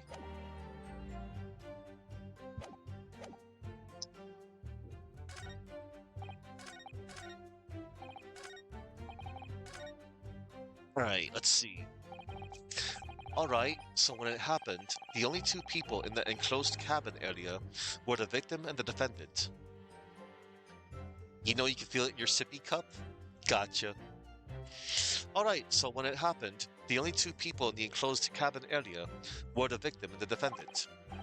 And so help me, 3 whole people witnessed the man I'm trying to defend do the deed. I don't like to be pessimistic, but we do seem to be in a rather difficult situation here. Ugh. What am I supposed to think here? Is is Mr. McGilded really innocent? Or could it be? But before we jump to conclusions, our first task should be to gather information. Hang on, I just want to check the people real quick. Ah, they're at it. Thrice-fired mason, the victim, a skilled but poor brickmaker who lived in the East End. So sad. Beppo, the driver of the omnibus on which the murder took place. He's an eyewitness to the incident. Bruce Fairplay, a gentleman who works as a city banker. He witnessed the incident from his seat on the roof deck of the omnibus.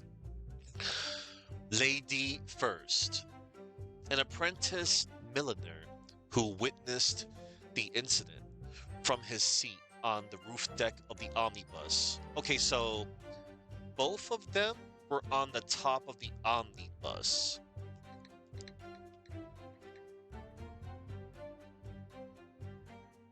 Huh. Milliner's a skilled craftsman person who designs, makes, trims, and sells custom women's hat and headwear. Yeah, that's what he said earlier. Okay. Interesting. So they were both on the roof deck of the omnibus. I don't want to jump to conclusions yet, but like, so they were both up there, but they are witnesses to this poor dude that got stabbed, and Beppo is the bus driver, the omnibus driver. Okay. Before we jump to the conclusions, our first task should be to gather information. We need to understand the case much better than we do at the moment. Yes, you're absolutely right.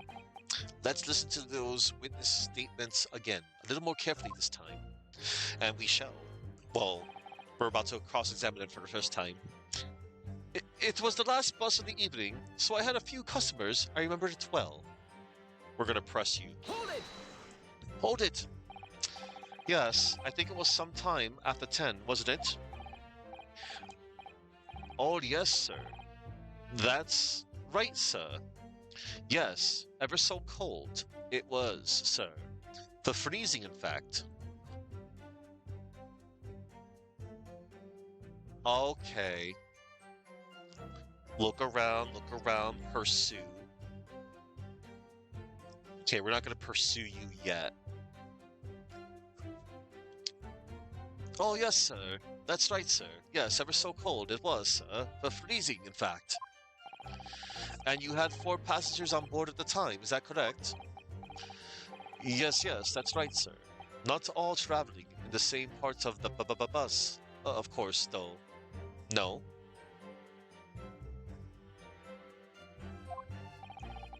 And there were no other passengers when the incident took place. No one alighted, for example. You're quite right with that, sir. No other passengers like that. No, none. So nobody fled the scene of the crime then. I have to say, the boss insists of its running.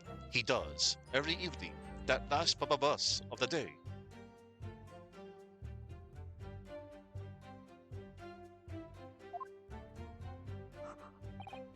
But I do wonder sometimes if it's altogether worthwhile. Yes, this is sorry to say. What do you mean by that?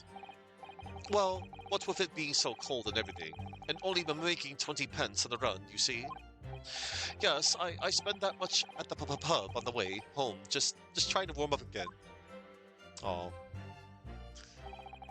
The victim and the man accused of killing him were sat next to each other, inside the bus. Hold it! And you saw them through the skylight in the roof of the carriage? That's right. When you sit up on the top deck, the window's right there at your feet.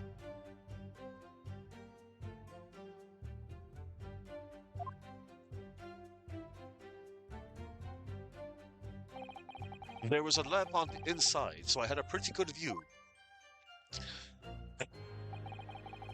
The 2 of them were wearing hats, and I couldn't exactly make out their faces. But there's not a shred of doubt in my mind that it was Mr. McGilded. Huh? Hold on.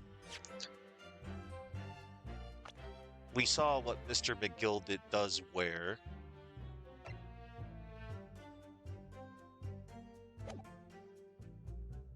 Oh, wait a minute. He's wearing a bow tie, yes. But that color, though, that's a thing.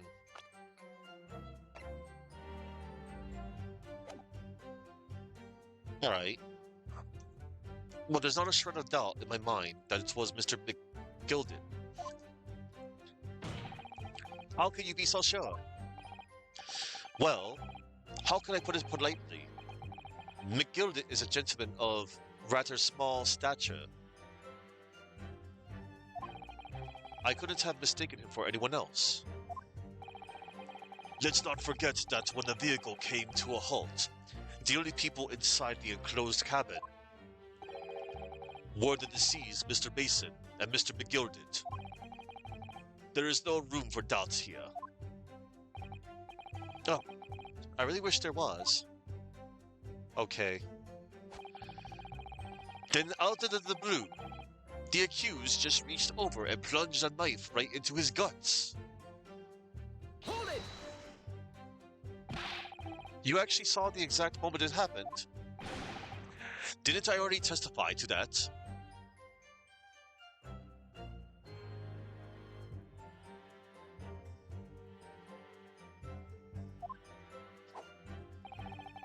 Or our fair dinkum hard-working city bankers not considered trustworthy these days? Oh, no, no, no. No, I didn't mean that. This is no good. I've really got his back up. Perhaps you could just tell us what you saw in a little more detail, if that's... My lord! Uh-oh.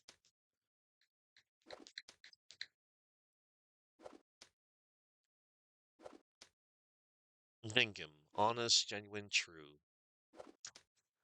What does jury number 3 with the freaking switchblade have to say? My lord! Jury number 3. What's the meaning of this? My mind is made up, my lord. Completely and utterly made up. Made up about what? I don't like the stinking rich. Never have. Almost relatable, but not really. Not all. Never mind, I'm not going to get into it. I don't like the stinking rich. Never have. They're always up to something or other that they shouldn't be. Every one of them. And that little leprechaun of a man is no exception. Well, he can't fool me. Oh my god. He just called. I think he just called Beppo a leprechaun? Oh no. He put his fire to the scale? What is going on? There's no point wasting time listening to any more of this. That's my opinion on the matter, anyway. His opinion. Hold it! That is precisely what I was about to say. What?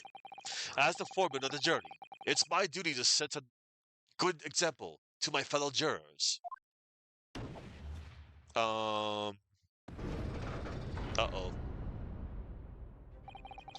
What the? What is happening here? Bust out that manual. Let me see. Ah, yes, it seems that's how the numbers of the jury give their verdicts. With fire? Apparently, yes. White for innocence. White for innocent, and black for guilty. As the 6 members of the jury make up their minds about the case, one by one, they each cast a ball of fire into the great scales of justice, as we saw a moment ago. So if those enormous scales fall completely to the black side, does that mean... Let's do our very best to make sure that doesn't happen. Ugh, now I'm even more worried than I was before. Very well. The court acknowledges the change in the jury's stance. Counsel for the defense, please continue with your cross-examination. Ah, this is a nightmare. That's right. He stabbed him. I screamed, I did. Couldn't help it. Hold it! He stabbed him, you say, and you were sitting up on the roof deck, were you? Yes, that's right. I was up on the roof seats.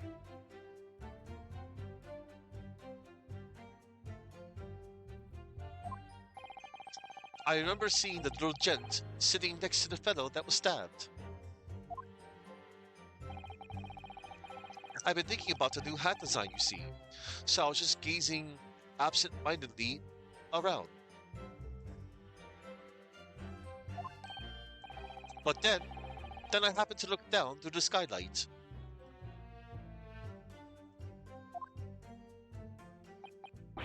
It was sticking right out from his belly. That huge great knife. Humph! A grim sight indeed. Ah, that didn't help me at all. The jury looks like they're even more convinced my client did it than they were before. That appears to have made everyone even more dubious that Mr. McGilda is telling the truth. If only we had some evidence to counter their suspicions. Mr. First! Oh, yes. Yes, sir. Is this the knife you saw? Oh, good grief! Yes, that's it. The very one, sir. Is that? Yes, counsel. This is the blade that was driven into the victim's belly like a stake through the heart. Okay, Count Dracula. That is a blade of considerable size, counsel. It is, and furthermore, the scabbard is emblazoned prominently with a certain initial. The letter M, which seems oddly familiar. Uh-oh. What if the letter M might be the letter W? I'm only jumping ahead.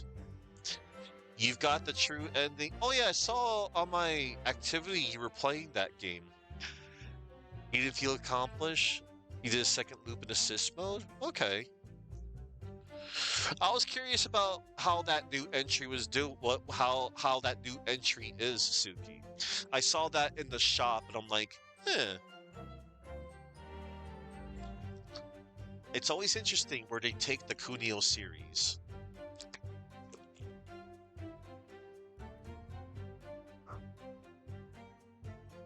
Oh, please no.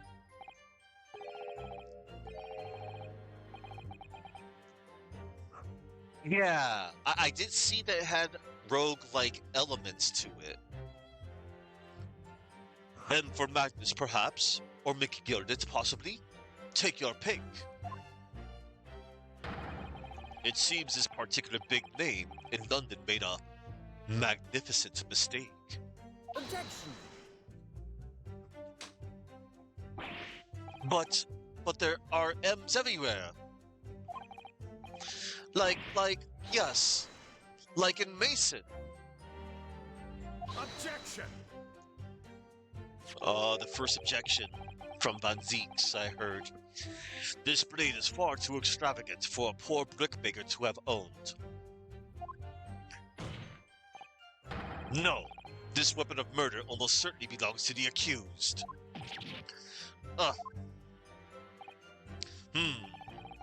Not conclusive, but certainly compelling, counsel. The murder weapon has been entered into the court record. Murder weapon. A largest knife that was found lodged in the victim's abdomen. Its quality and fancy ornamentation suggest it must be quite valuable.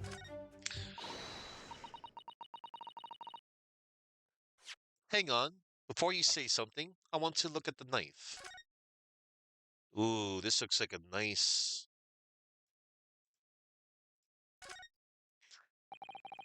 An ornate letter M, undeniably Mr. Magnus Gilded's initial. And it's beautifully gilded, too. It must be very valuable, I should think. Ah, what is it? Look at this M. If you turn it upside down, it becomes a W. This could change everything. Oh my god! That's what I was thinking. That's what I was thinking. A W? Yes, this is one of those, turnabout cases, I'm sure of it. I'm afraid I don't know at all. But what I am sure of is that this is an M. Oh, well, that idea was quickly quashed. Yeah, but we'll see. We'll see as this case goes.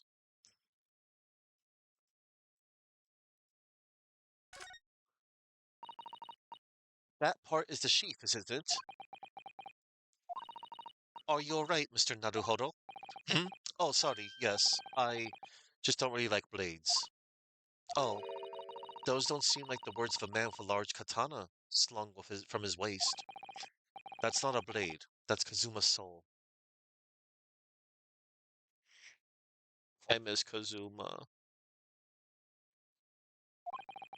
Anyway, there's no sense in delaying it. Let's see what the blade looks like. Ooh, I was hoping we would do this. Oh, that looks a lot like blood. It surely is blood. The victim's.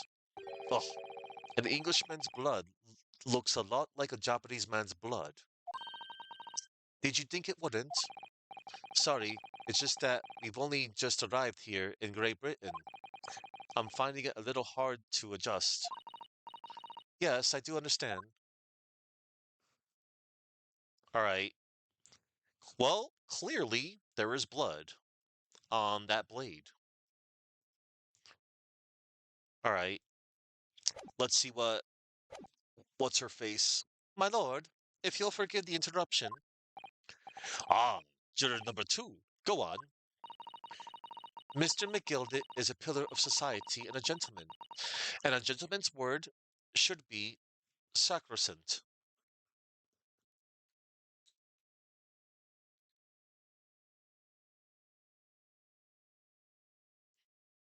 Something sacrosanct describes something regarded as too important, holy, or valuable to be interfered with, criticized, or changed. Cool. However, those of us in service know we must accept hard truths. Wait, what are you about to do? Dispose of the rubbish. Oh no. Black is guilty and white is innocent. No, I don't wish to cause offense, but I do like to eradicate all traces of filth and grime. Hold it. Oh, number 4. I have painstakingly typed every word uttered here today and cross-referenced all the facts. As such, I am now in a position to draw the only logical conclusion. Oh my god. They're all leaning toward a guilty verdict. Not again. That's 4 out of 6 jury members who've proposed a guilty verdict. There are only 2 left. We've had it. Every time I press these witnesses for more information, I just make the situation worse. Nevertheless, what we need more than anything at the moment is more information. We're still very much in the dark. I suppose I'll just have to keep pressing the witnesses, knowing that more sparks may well fly. We mustn't give up hope that we'll uncover something that will give us a way to fight back. But, alright, I'll keep trying. I can't give up. I just need to keep calm and listen to the witnesses' statements again. Yeah. As soon as I heard the scream, I stopped my bus, and then I saw it too. Hold it! What exactly did you see? Oh, well, sir, that would be the passenger, sir. Yes, collapsed on the floor he was.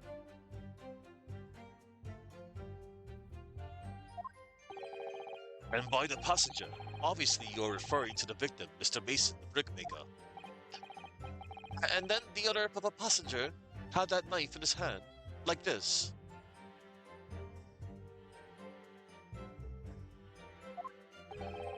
By the other passenger, obviously you're referring to the accused, Mr. Magnus McGilded.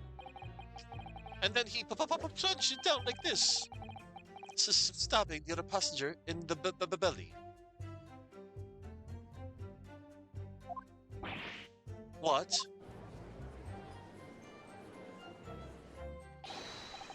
My lord, I wish to speak. Yes, juror number 5. Do I take it that you too, as the master of the London Guild of Coachmen, the idea of a murder being committed in one of the city's carriages is utterly abhorrent to me. It wouldn't be right to make a decision before hearing all the facts, though, I said to myself. But I've heard enough now. The horse has bolted, as they say. No, no, please, just keep an open mind a little. Gee up now, Silver Blaze. The finish is in sight. You wonder if you can use AD to move between the witnesses? Yeah, you can, Suki. You can use keys as well. It's just nice that I can also click on them. G up now, Silver Blaze. The finish is in sight. Oh no! He added the flame to the black scale. Beppo is a long-standing member of the guild, and I trust what the man says. Oh, thank you, sir. You're too kind, sir. Oh. Oh, this is too unkind, sir. Which now means that 5 jurors agree to condemn this man. Oh, but what about number 6? That bow is so cool. Madam Juror number 6. Yes, dear? What can I do for you? You have heard the testimonies of the witnesses in the stand. Oh, yes, I certainly have. Still got my hearing, you know. And pray tell, why are you yet to pronounce your leading? Well, dear, the thing is, I'm a creature of habit. Me. I always go to the park at around this time of day and sit on a nice bench and get on with my knitting. There's a lovely little park just near where I live. McGilded Park, it's called. The gentleman donated it to the city, you know, to put a smile on Londoners' face, he says. Londoners' faces, he said. I can't imagine such a fine young gentleman would have it in him to take another man's life. He is always doing wonderful things for the city. That's right, a man like that wouldn't stab someone, surely. Mother, may we go to the McGilded Public Library later and borrow some more books? Oh. How many Londoners live with their heads in the clouds? Do you people not know? What kind of a man Magnus McGilded really is?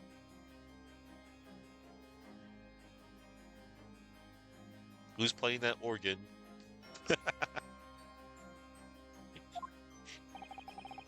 What kind of a man is he? The philanthropist, Magnus McGilded, has enough wealth to purchase the entire city he claims to value so highly. But where did all that wealth come from? Your client is a Shylock, sir, and one with the very darkest of souls.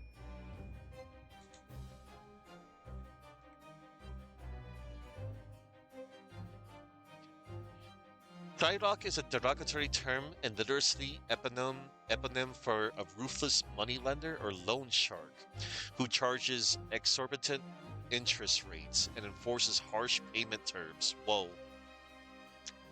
And that term originated from Shakespeare's play, The Merchant of Venice, where the character Shylock, a Jewish moneylender, demands a pound of flesh as payment for a defaulted loan. Oh, so that's where that term came from. or that quote I heard. Ooh, I like learning these new words. To me, your client is a Shylock, sir, and one of the very darkest of souls. What? On the crows? Mick Gilded lends money at extraordinary rates of interest, so his victims have no hope of repaying him. When they default, he takes possession of everything they own. He is a vulture that preys on the weak. I've never heard any mention of that before. Oh, I see he has a sword. I just noticed the sword not too long ago. Your faculties haven't deserted to you, I'm sure, madam. So has this thought not crossed your mind? Wouldn't a man wealthy enough to buy London in its entirety not have a carriage of his own?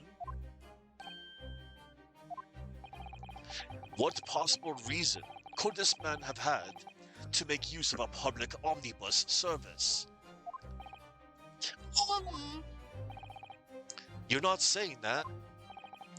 The victim, a poor brickmaker, had next to nothing to his name save considerable financial liability.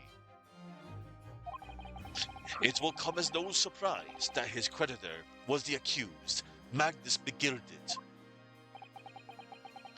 But let it also be known that the very day Mr. Mason was killed was the final repayment date for his debts. Good gracious! The brickmaker was destitute. He had lost his house. He had not a shilling with which to repay his debts. Oh. And in the end, this pitiful soul had the very last thing he owned taken from him. His life. Damn. By the merciless philanthropist pretender, Magnus McGilded. I don't believe it. Hold it! If I might add something briefly, Ms. Susato, you claim that the victim had been lent money by Mr. McGilded. But where is the evidence to support your claim?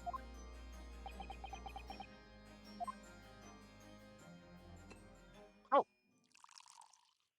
Oh, snap, he's pouring some wine.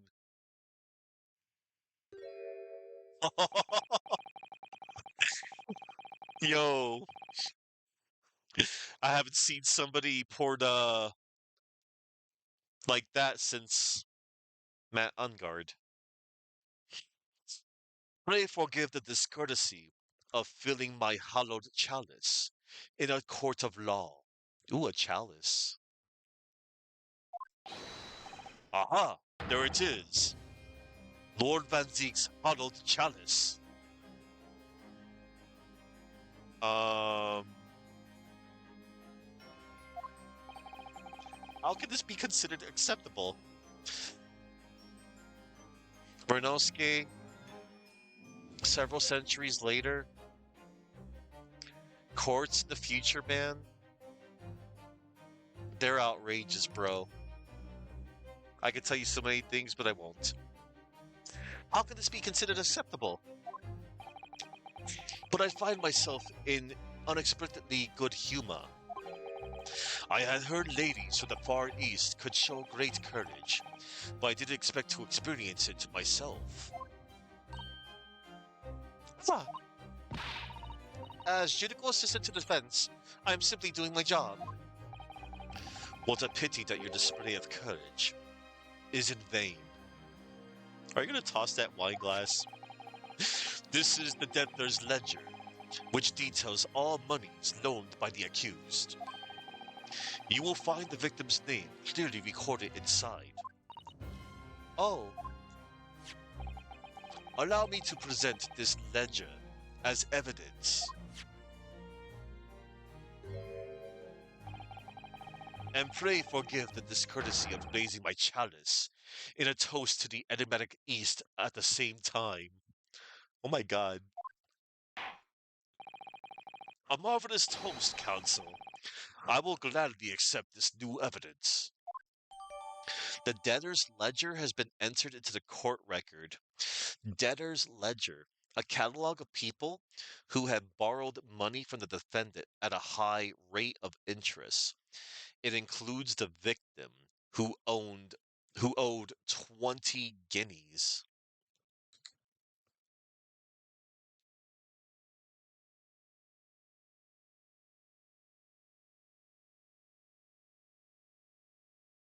Ah, British gold.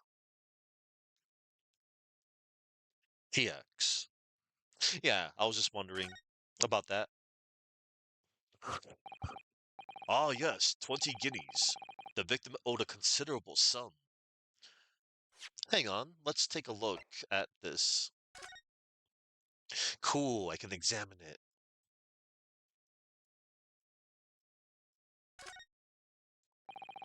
This portfolio must contain all sorts of secrets of London's gentry. Oh dear, do you really think we ought to look inside? Well, it's not as though we know any of London's gentry personality. Uh, well, it's not as though we know any of London's gentry personally, is it? Apart from our great detective friend, perhaps. Actually, I wonder. I assure you, we will not find Mr. Sholmes' name inside. Well, let's see what we find. Aw, snap.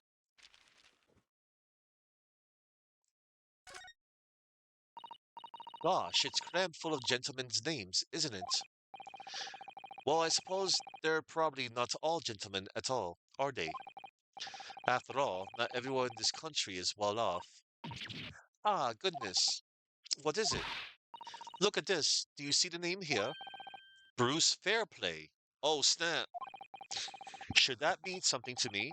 It does sound strangely familiar, actually. Bro, Bruce Fairplay, the witness testifying at this very moment. Yeah. Oh, yes, of course, the banker. Why is his name in here? Ah, he borrowed 20 guineas, did he? And look, the repayment date is fast approaching. It's possible that this is just a coincidence, of course, but this could be very useful information. Oh, look at that. The details of the debtor's ledger has been updated in the court record. Awesome. I'm glad I did that ahead of time.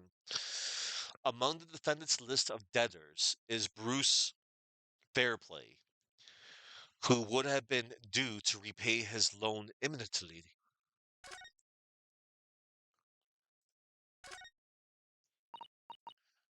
Okay, alright. It's the same dialogue. Not everyone in this country is well off. I just wanted to make sure if I had to check anything else. Alright. Is there anything else on this ledger? Yes, no? Alright. That's cool I did that. Oh yes, 20 guineas. The victim owed a considerable sum. And the accused made quite certain he had ample recompense. Hang on.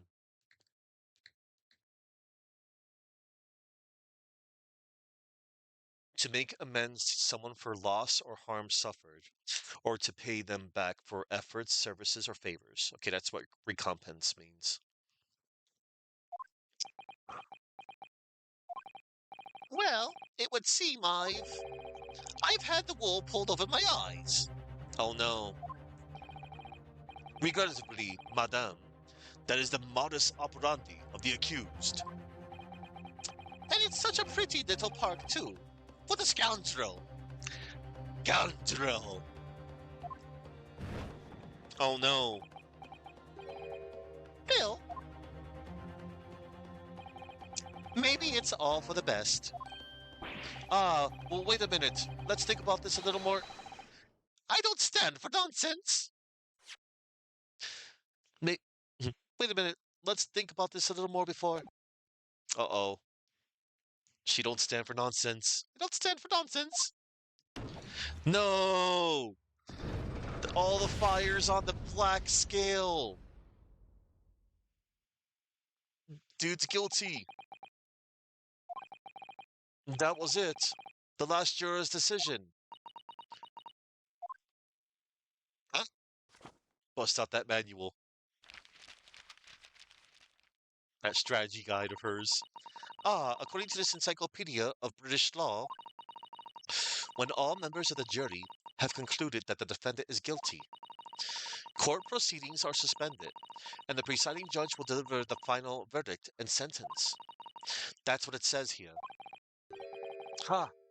The final verdict. It's over then. Oh, there's a footnote, though. A footnote. However, the defense. All 6 members of the jury are now in agreement in this case. Bow. Allow me to convey my respect for your swift and righteous decision. According to the laws of this country, I will now conclude the trial. By delivering my final verdict, I trust there are no objections. Dude, say something. Miss Usato, just tell me one thing. Oh, yes. You were in the middle of saying something before. The footnote in your encyclopedia of British law. However, the defense. What did it say next? Oh, yes, of course. One moment. When all members of the jury have concluded that the defendant is guilty, court proceedings are suspended, and the presiding judge will deliver the final verdict and sentence. Then the footnote says, however, the defense has the right to demand a summation examination of the jurors at this point.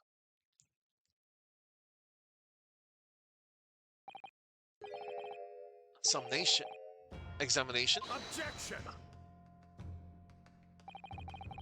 A summation examination? From which century has that tome you have been there? From which century has that tome you have there been resurrected? Ah, judging from the binding, I would say that book is at least 50 years old.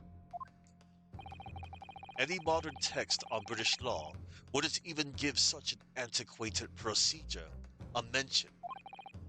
It's a relic, long forgotten and certainly no longer practiced. So you're out of luck. Oh. What even is it, Miss Susato? This so-called summation examination. Oh, one moment, and I'll read about it.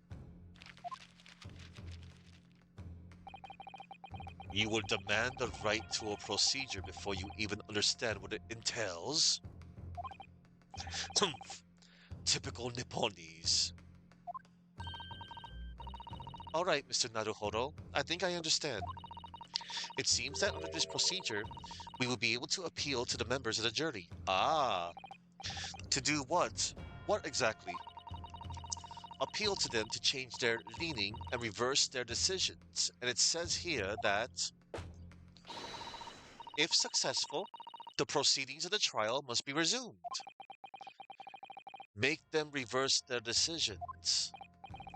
Yes, in times gone by, barristers would use a summation examination to attempt to influence the jury's decision. But that procedure became something of a formality with no practical benefit, really, so it rather fell out of use. I wonder why. Because it was devoid of purpose. Changing just one member of the jury's mind would be hard enough, let alone several. No self-respecting defense barrister would even assert his right to try in this day and age. Still, I don't see any mention of the procedure actually being normally revoked. What are you suggesting? I'm suggesting that although it may be antiquated and largely forgotten, it isn't yet extinct. What do you think, Mr. Naruhodo?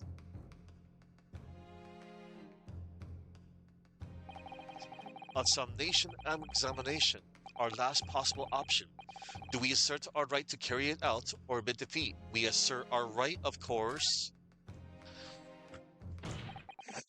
The defense wishes to assert its right to a summation examination, my lord.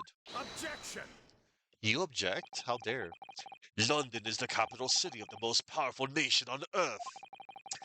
We have a duty to the world to exemplify the very highest standards of judicial procedure. Some nation examinations are an embarrassment that should remain buried. Speaking like a real reaper there. Objection!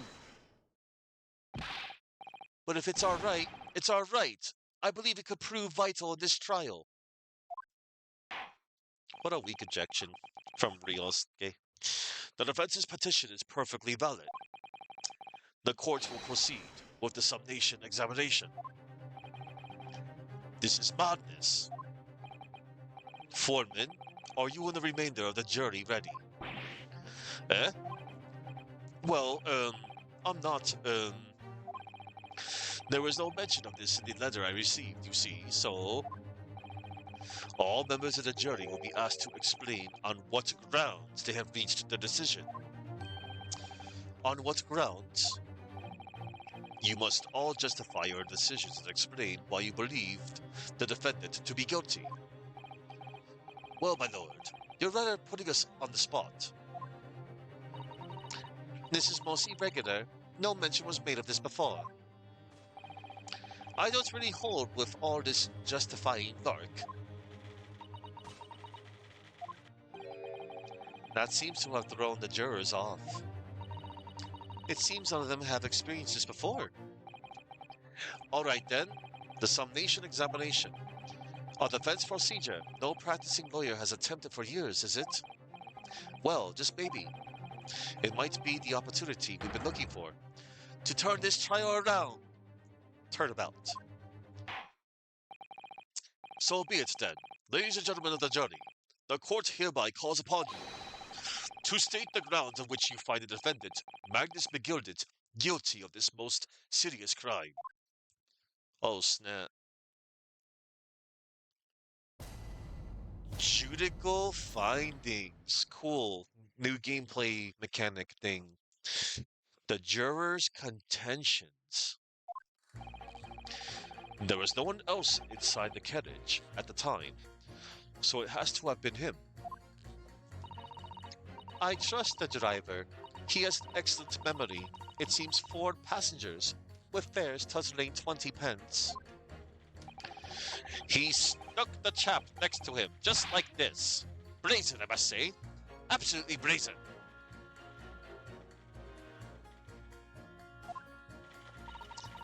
I have simply typed and collated all the statements made thus far and drawn the logical conclusion. You can trust the guild. Fair fares is our motto. We haven't raised prices above 4 pence for years. The scoundrel! Stabbing that poor man on the floor. It beggars belief.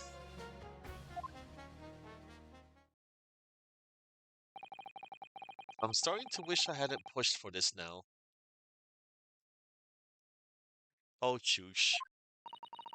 Some of the jurors don't seem to have wonderfully formed arguments, though, do they? Well, let's see what we can do. We need to get these 6 people to change their minds. I'll have to do everything I can at them, and use some very persuasive language. Just a moment, Mr. Naruhodo. According to my book, that's not quite how it works. Oh? I thought I was going to have to dull their icy minds with some heartwarming rhetoric about the defendant. Unfortunately, once the jurors have decided the defendant is guilty, they're unlikely to heed anything the defense says. But then they've reached their conclusions by their own reasoning, you see. Your pleas will sound like excuses. In fact, it could recoil on you. The more you try to persuade them, the more entrenched they may become. Then what on earth am I supposed to do? Oh dear, I'm just citing what I've read about British law, Mr. Naruhodo. Right, I'm sorry. Do you have any idea how to make this work then? Well, from what I can understand, The key to this procedure is using the juror's own words to make your arguments. What do you mean? Well, the 6 members of the jury are randomly selected members of the public. They may appear to present a united front, but the truth is they are complete strangers who just happen to find themselves here in the courtroom together. And that's the way to break them down, you mean? That's the way to break them down, you mean? Yes, exactly. We must listen very carefully to what each member of the jury says, and see if we can identify any contradictory statements. If we can, we then contrast the statements and pit the corresponding jurors against each other. I see. So it's contradictions in what 2 or more jurors say that we're looking for. In a way, then, this is similar to a regular cross-examination. Oh yes, I suppose you're right. Find contradictions in their statements and pit the jurors against one another to break them down. Alright, I might be able to pull this off. No, that's not right. I have to pull this off. Can we start proceedings, counsel? I would ask you to take the stand for this. I'm expecting a clear and concise rebuttal. Yes, my lord. Ah, snap. Jury examination. Here we go. The defense's rebuttal. Alright, so.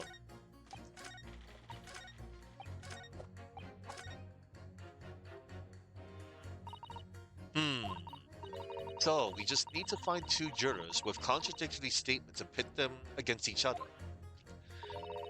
Which is so much easier said than done. Is that perhaps what you were just thinking? How did you know?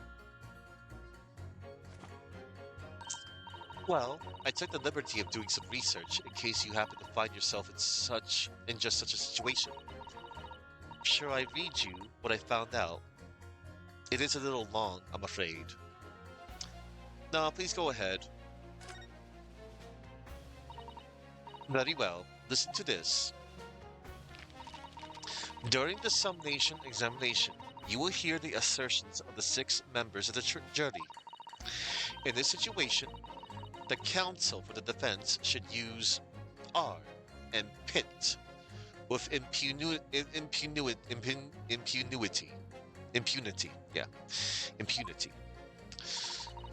Having done so, you will be able to compare the chosen assertion with those of the other jurors. Impunity. Exemption from punishment, penalty, or harm. Okay, so having done so, you'll be able to compare the chosen assertion with those of the other jurors. Select the corresponding buttons to listen to the other jurors' assertions again. Note that you cannot choose the assertion of the juror you initially selected. Nor can you choose assertions of jurors who have changed their leaning to not guilty already. Okay. Once you've compared the various jurors' assertions, work out which 2 contradict each other, and then pit them together with R to pull them apart. Alright. I see. She wasn't joking when she said it was long. The first step is to listen very carefully to what each individual juror has to say. Then I'm sure you'll start to see which one might not quite agree with each other. Alright then, let's get this right now, so I never have to listen to that long and boring explanation again. That's the spirit. Wow. Alright, so hold up. I think the first thing I'm gonna do, obviously, is to press, and then choose to pit. Alright. There was no one else inside the carriage at the time, so it has to have been him. Hold it! Certainly, the testimonies we've heard suggest the victim and Mr. McGildet were alone inside the carriage. Precisely my point. But could there be some other explanation? Something we haven't considered yet. Such as, haha, well, perhaps that's something we could, all work out together now? Now listen here, maybe you don't know how things work around here because you're from foreign climes. But we're here to form our opinions as individuals, and I have. Ugh. Oh dear, he doesn't appear to be in the mood to consider an alternative point of view, does he? No, I'm going to have to pit the jurors against one another, like Susato-san said. Finding contradictions in these six people's assertions is the only way I'm going to succeed. Alright. I trust the driver. He had an excellent memory, it seems. He has an excellent memory, it seems. 4 passengers with fares totaling 20 pence. Hold it! But does his ability to recall his takings that night really tell us how trustworthy the man is? I managed all his lordship's cash affairs, so I'm very particular when it comes to accounts. I see. A single penny can mean the difference between life and death, after all, can't it? That's a saying in your country? My point is, a man who minds his figures is a man who you can trust. Those of us in service would swear to that, sir. Does that bench really need any more polishing? So if the good driver says that he saw Mr. Gilded in the act, I don't doubt him. The only task left to do today is disposing of the rubbish. Ah, now wait a minute. One of the other jurors mentioned something about money, I think. Now will be a very good time to listen carefully to the juror's statements again, Mr. Naruhoro. If you notice an inconsistency in what 2 different jurors are saying, I should expose it by pitting them against each other. Yes, let's see if I can do just that. Okay. He stuck the chap next to him, just like this. Brazen, I must say. Absolutely brazen. Hold it! Careful, you could hurt somebody with that. Tisk, you're a fine one to talk. What of that sword hanging around from your waist? No, that's just my battered soul. Well, anyway, I despise anyone with too much money. They're all the same, all stabbing some brick maker or other behind the scenes. You mark my words. Objection! That seems very unlikely, doesn't it? Are you mad, man? We know that small shorty is a rotten Shylock. Well, yes, that does seem to be the case, but... Mr. Naruhoro, please, be careful what you say. If he's been trying to squeeze money out of us less fortunate, then as far as I'm concerned, he's as guilty as sin. The man can hang! What an animation. Come to think of it, didn't one of the other jurors have something to say about the defendant's underhand activities? If you're doubt of something, Mr. Naruhoro, don't let it go. Test your theory. Pit the 2 jurors whose statements seem to be contradictory against each other. No time like the present to use R to pit them against each other, or I'll never get anywhere. I have simply typed and collated all the statements made thus far, and drawn the logical conclusion. Hold it!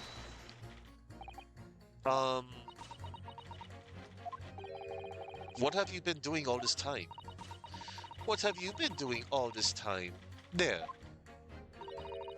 I should have thought it was obvious. I am recording everything that takes place as part of these proceedings. And what have you learned from that? For example, at this moment in time, the judge has used his gavel 11 times in total. The prosecution has snorted derisively at your remarks 7 times in total. And I might add, each time you have gawped like a simpleton. Thank you. And what's the point exactly? So anyway, madam, are you able to explain why you think the defendant is guilty?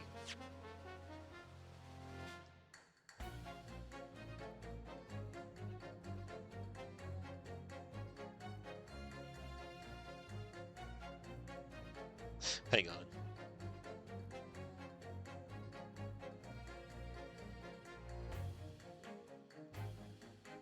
Stare stupidly, rudely, or in open-mouthed amazement at someone or something. That's what Goth means.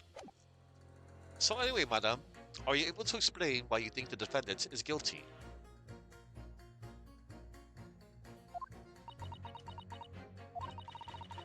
That is a conclusion I have drawn as a result of the copious notes I have typed.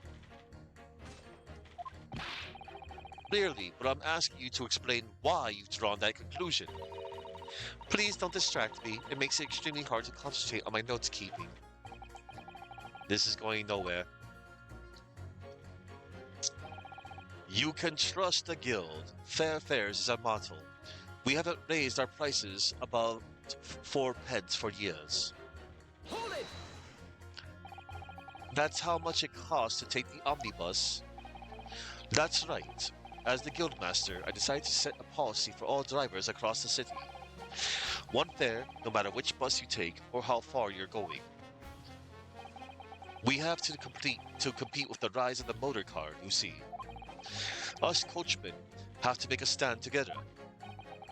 Motor cars, you say? Yes, and this murder on one of our buses is extremely damaging to our cause. It's beyond the pale. It'll lead to a decline in passengers, you mark my words, and it's all that rascal's fault. He has to pay.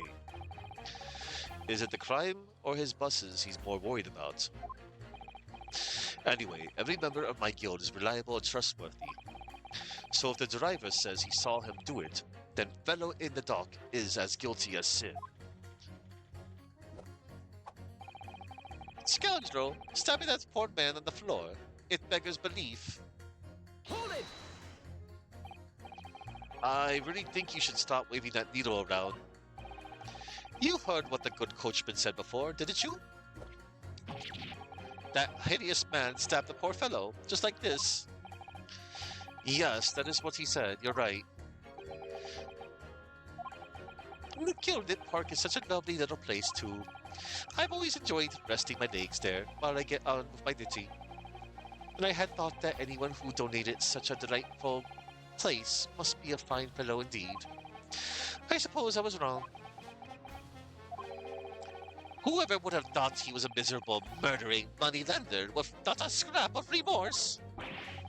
Oh, help. She's as sure could be that he's guilty now.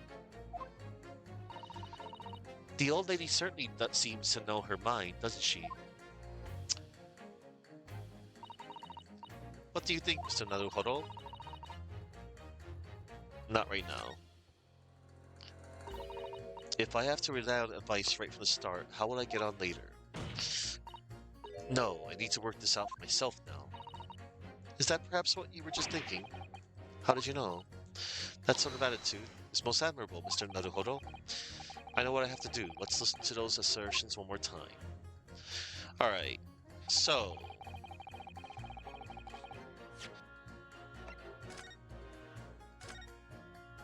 it's time to pit.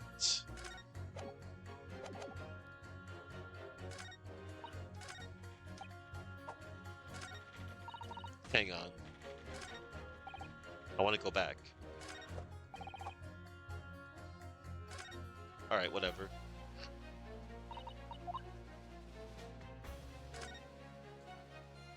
Okay. So. Let's pick pit, I suppose.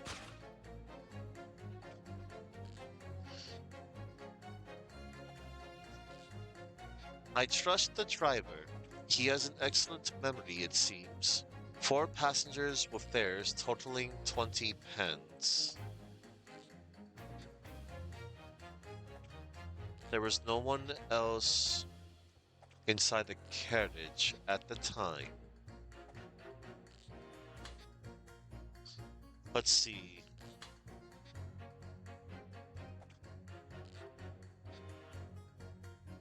£20.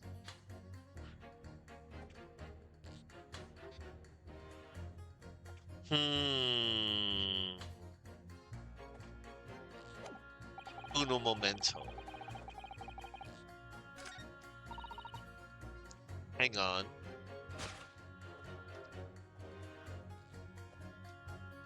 And then they did clue me in on the fare, the money.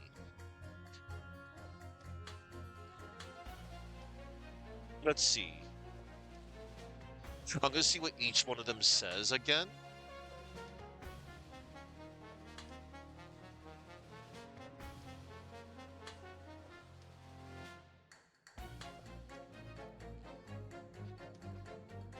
Hmm. Let's see. So number two is like, I trust the driver. He has an excellent memory, it seems. Four passengers with fares totaling 20 pence. You can trust the guild. Fair fares is our motto.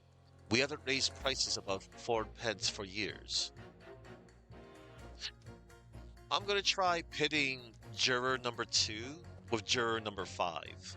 Objection! Those two statements clearly contradict each other. They do. Explain yourself, counsel. Oh dear, what have I said? I swear on Silver Blaze's maiden name. I haven't the first idea what you're talking about. Oh, I think I got it right. According to the group testimony we've heard so far, there were four passengers on the omnibus on the night in question. And according to the coachman, Mr. Beppo, he took 20 pence in fares. Oh wow, I like his pacing. And plus, I knew I got it right when the music stopped, too. Quite right. I have those precise details typed neatly here in front of me. And juror number five also told us the following. The fare for the omnibus is always 4 pence. That it is a fair and convenient single price, just the way London's carriages should be operated. But that doesn't add up at all. In fact, it leaves a glaring discrepancy in the facts. Why, man? Why? Four passengers paying 4 pence each. If you do the multiplication, it would be 16 pence. Exactly. As I said, it doesn't add up. The figures are different. By 4 pence, in fact, or precisely, one person's fare. One person's fare? Yes. In other words, on the omnibus that night. It's distinctly possible. There was another passenger we've heard nothing about. Good gracious. Yeah. This can't be right. The coachmen of the guild are good honest men. One and all. Trustworthiness is our watchword. The figures your coachman claims most certainly do not add up. Your watchword, good sir, is a fallacy. I beg your pardon? Mr. Guildmaster, I think you ought to consider that if this trial were to end now, the news will surely spread all over London. The news that one of your coachmen tried to hide the fact that he lets nefarious characters ride his omnibus. Alright then, how do I make it so this miserable trial doesn't end,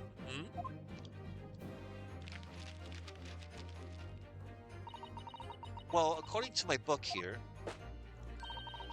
you simply launch a ball of fire onto the innocent side of the set of scales.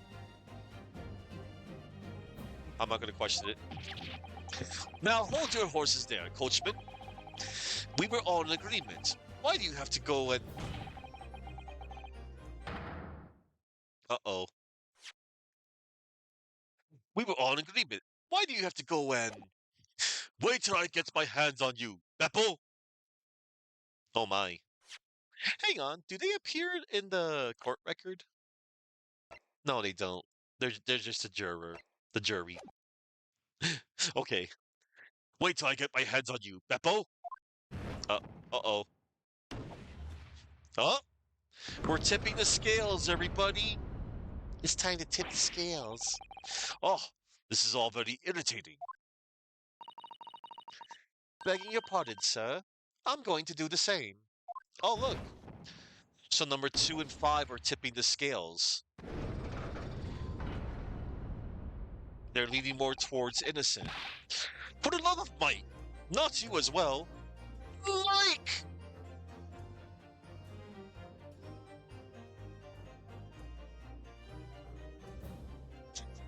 Oh, Mike, you were a great helicopter pilot in Resident Evil 4.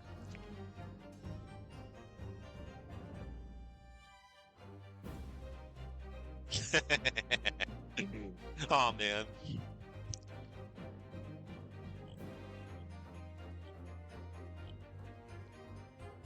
For the love of Mike, not you as well. A penny can be the difference between a smile and a tear, after all. I certainly can't put my trust in someone who doesn't follow my exacting standards in financial matters. Damn! Already! I, for one, think it's only proper that we hear from the witnesses again. Yeah! Oh, well done, Mr. Naruhodo. You did it. If we could manage to change 2 more jurors' minds, we can force the trial to continue. 2 more, actually. There is something else. There is something else that's bothering me about a couple of their assertions. Then that's where you must strike next.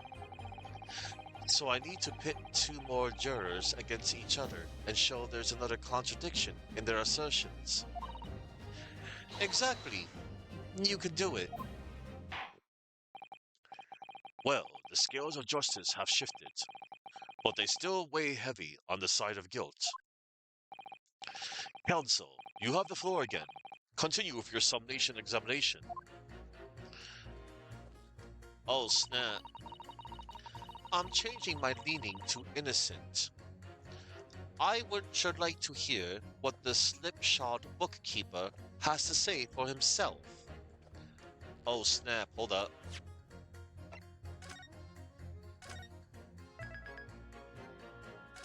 So, hold up. Can I... Alright.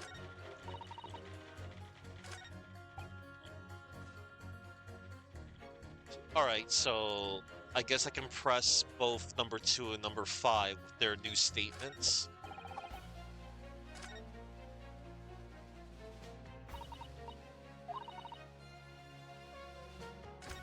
Alright. We'll do that right now. So I guess I have to do more pitting. Or, oh wait, hold on. I'm changing my leaning as innocent. I would like to hear what the slipshod bookkeeper has to say for himself. So should I press the other peeps again, I guess? Yeah. Hang on.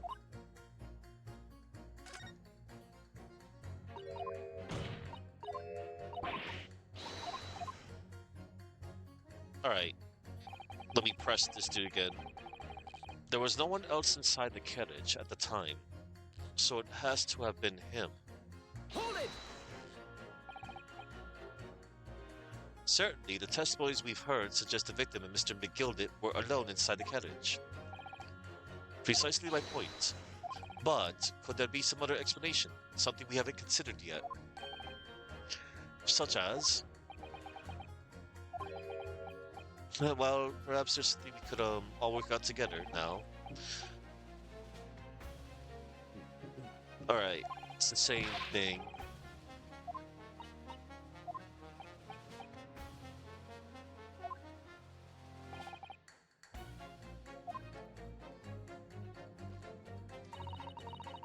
Alright. So...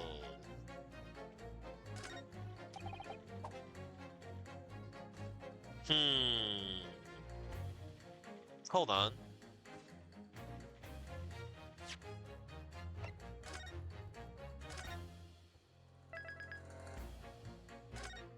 Alright, here's my other idea, I guess. Well, not idea. Okay, so number 2 and 5, they're fine, I guess. So now I have to find... Wait a minute. The scoundrel stabbing that poor man on the floor? Hold on. Hold on. Alright.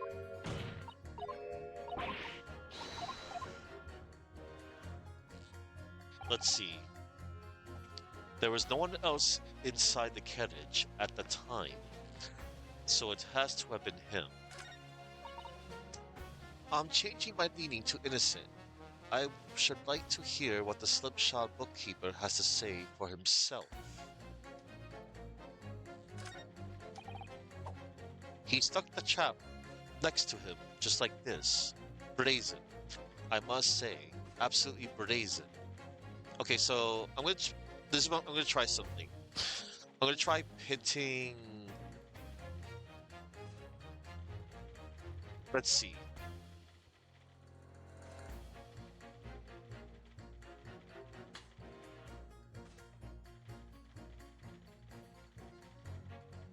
Number 4. I don't think number 4 has anything.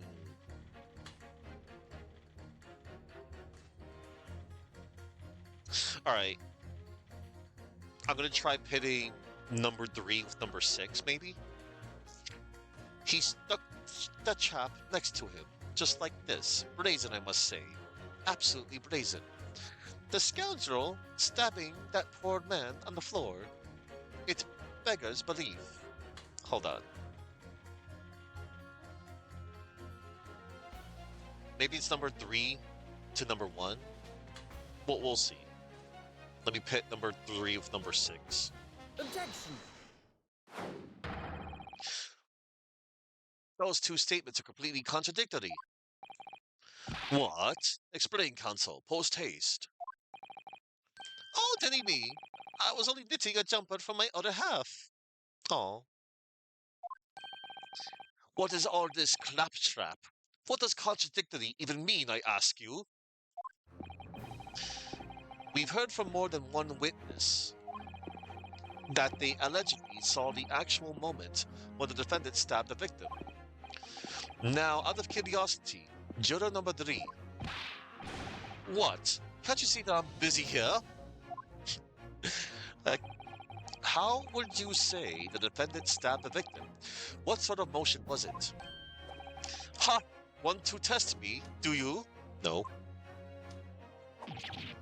It was like this. Stuck the fellow next to him, without even getting up. Just like the prim banker said. Yes, that was Mr. Fairplay's testimony. Quite true. Now then, juror number 6. Oh, is that me, is it? What can I do for you, young man? How would you say the defendant stabbed the victim, madam? Oh, well, dear, as far as I understand it, it was like this. He stabbed the poor man after he'd collapsed on the floor. The coachman said so. Now don't move. Take a look at these two jurors. He stuck the fellow next to him without even getting up. And he stabbed the poor man after he'd collapsed on the floor. Oh yeah. Well, I never. They're stabbing in totally different directions. What? Bless my stitches! What a muddle! What this tells us is that there's a strong possibility one of the witnesses isn't telling the truth. Oh? But why? Why the dickens would they lie? I don't know that yet, but what I do know is that if the trial ends at this point, we may never find out. We may never know the real truth. Ladies and gentlemen of the jury, can you really let that happen? In all good conscience? Lies, you say? Oh, dearie me. I can't abide people telling lies. All right. They're tipping the scales to the white one. The scales. I don't believe it. What don't you believe? Hold it. Wait. Now hear this, my fellow judges. I warn you, you cannot listen to this man. Oh boy. Look at him in his black suit. He's clearly some devious Eastern sorcerer using magic on us all. If I could use magic, do you really think I'd be putting myself through all this? Please, let's stray away from the magic.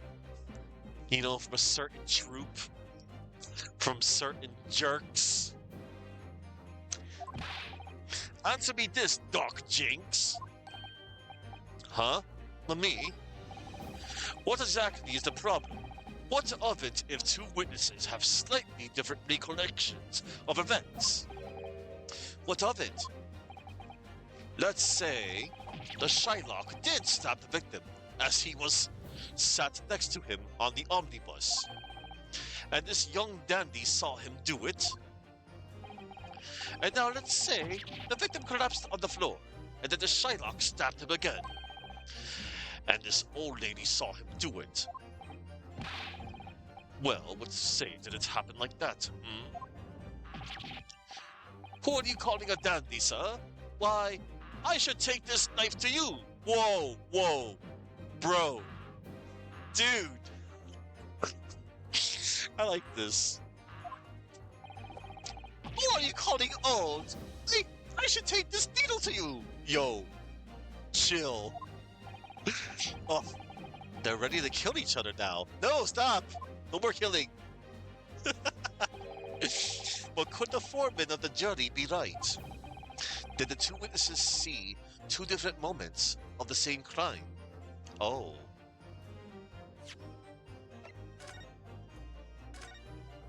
I want to say yes. Did the two witnesses see two different moments? Yeah, it's possible. It's true. There's an outside chance of almost anything you care to mention. Exactly the point I've been trying to make. Before you go any further, Mr. Naruhodo. Oh, what is it, Mr. Sato? I think you should have a look through the court record. Ah, you see, this evidence makes it quite clear. There isn't even an outside chance of what the juror is saying. How did I miss that? Unfortunately, Mr. Foreman. What is it, Dark Jinx? Come on, out with it. What you're suggesting is impossible. It's out of the question. Oh, snap. What are you talking about, man? How can you possibly say that? You do realize that, I'm only doing my job. As foreman of the jury, I have a responsibility to steer everyone in the right direction. Number one. So where's your evidence, man? That's what we want to see.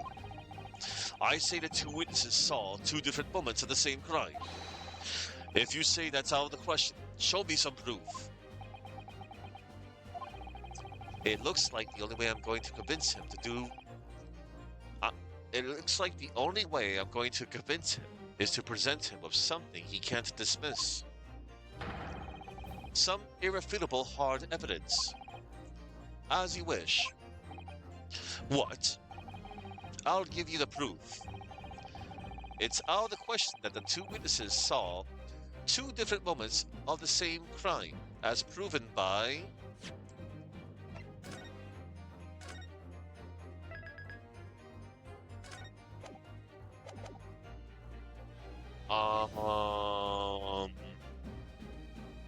Hang on. Stabbed once in the abdomen with a knife while journeying in an omnibus.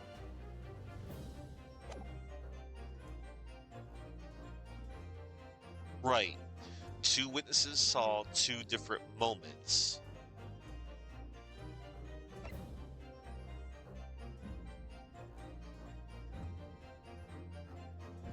Right. Hang on. It's not the ledger. It's not the knife. Not the gloves. Hang on. A photograph of the victim taken on the omnibus. The knife is in his abdomen, is clearly visible, but his face is partly obscured from view by an old cricket hat.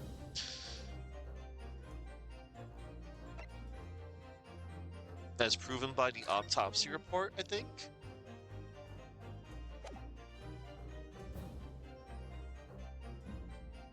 Take that! Right, I was right. Yeah. This is the victim's autopsy report. According to what's written here, Mr. Mason was stabbed in the abdomen. Only once. Yeah. Only once? It's quite simple. The victim was stabbed precisely one time. Which means these witnesses can't possibly have seen it happen 2 different times.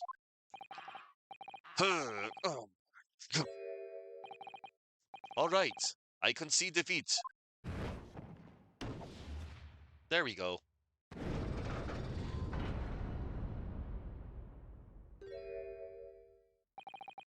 Wait, that means 4 jurors are now leaning to not guilty. We've done it, Mr. Naruhodo. We've won. Oh, man. What are you playing at, you dirty fool? Shut your trap, sir. No one deceives me. But we had a consensus. I said shut your trap. I know a liar when I see one. And if the chap ever dares to cross the threshold of my shop, I'll take this razor-sharp blade and shave every last hair off his head. Oh my god, stop. That's making me a little nervous there. Yes, that's a trope I've seen all too often. Please tell me he's a barber. Bro! That dude might be, I don't know, an assassin on the side. I don't know. I don't know how people pick these jurors. Well, in a quite remarkable turn of events, the defense's summation examination has flipped the balance of the scales of justice. The jurors now stand at 2 for guilty and 4 for not guilty. Accordingly, there is no longer a large enough majority among the jury for me to adjudicate. And the trial must continue. Wow. That's awesome. I hereby ask the defense, prosecution, and witnesses to return to their places. Adjudication is the legal process by which a court or authorized third party reviews evidence and arguments to resolve the dispute and reach a formal binding decision. It determines the rights, obligations, or liabilities of the parties involved and concludes with an official judgment or order. I hereby ask the defense, prosecution, and witnesses to return to their places. And I call upon all of you to continue to pursue the truth. Yes, we need to pursue that truth. So, Lord Van Zieks, continue to substantiate the case for the prosecution, if you please. Oh, Count Dracula. Oh, man. This dude's awesome, though.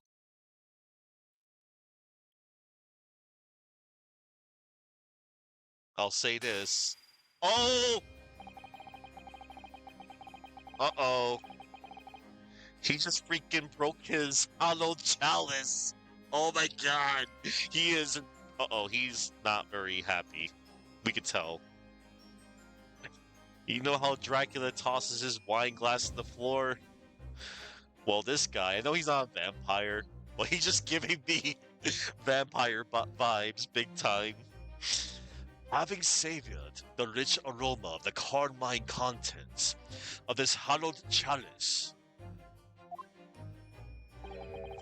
it may seem crass to crush it to dust. Pray forgive the discourtesy. Yeah, Grotto! He is not amused.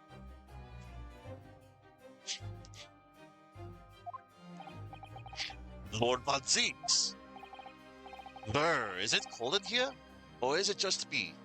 It's you. As your antiquated tone no doubt says, the prosecution may not speak during a sub-nation examination. So I honored a deathly silence and listened to the charade.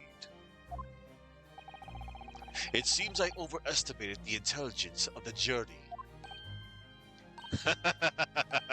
They're all sweating. Oh, they're sweating. Well, no matter.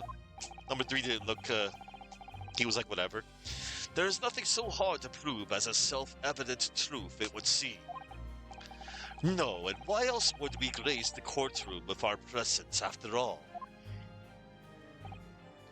So, let us proceed to the next round of battle. Oh! Bring forth the witnesses once more. Uh-oh. The cape is off. Oh my god. I think the first thing that just came to mind was freaking M. Bison, you know, in Street Fighter 2. When you fight him as a boss character, he just tossed the freaking cape off. Oh man. Bring forth the witnesses once more. I'm also really liking this guy, in case you couldn't tell. Like, I'm not even done, as in, like, I'm already putting him up, like, he's going up a few paces in my prosecutor ranking. I'll say this, he's definitely above Nayuta. Prosecutor Sad Monk. Again, I still like him as a character, but as a prosecutor, nah. Witnesses. I trust you heard the summation examination we have just had to endure. Oh yes, sir. I did, sir. Of course I heard it. Oh yes, sir. I heard it. You, sir, on the other hand, the coachman. I believe it's Beppo. Yes, sir, my lord, sir. If it transpires that in your previous statement, excuse me.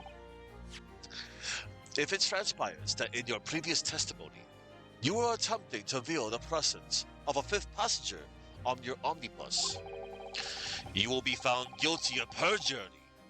You are advised to bear that in mind, sir. Oh, snap. Oh, mio dio. Now then, witnesses, I hereby call on you to testify before the court again. You will explain the various misgivings brought to our attention by the defense's summation examination. And we're still in the first part of the trial, by the way. Witness testimony, various misgivings. I only could carry for 4 passengers that night. I swear it. Well, I, for one, was told I had to pay 5 pence for the bus. He fiddled us on the fare, he did. And then I saw that blood-curdling sight as well. It's all too much. I tell you, I saw McGilden stabbing that man. Everything I said before stands. Oh, yes, he stabbed him. Yes, he did. I think so, yes. You think so? Oh, look at the scales. See, look, I just noticed the scales. Because, yeah, right now, they're leaning toward innocent compared to guilty. Nice detail. Counsel, make sense of this for me, please. The phantom fifth passenger conjured into existence by my learned Eastern friend, never existed. The confusion has arisen from the coachman's sly little cousinage. Cousinage.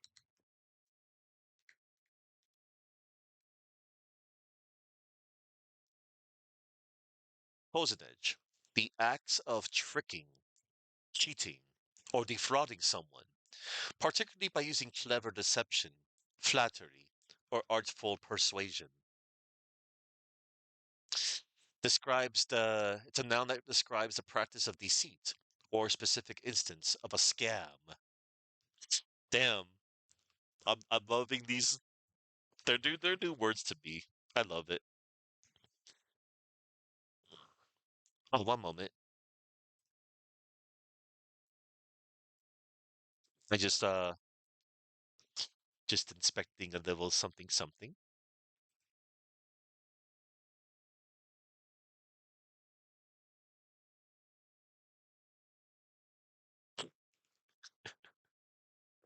Nice.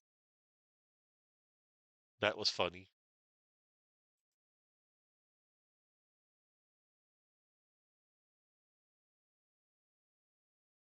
Okay.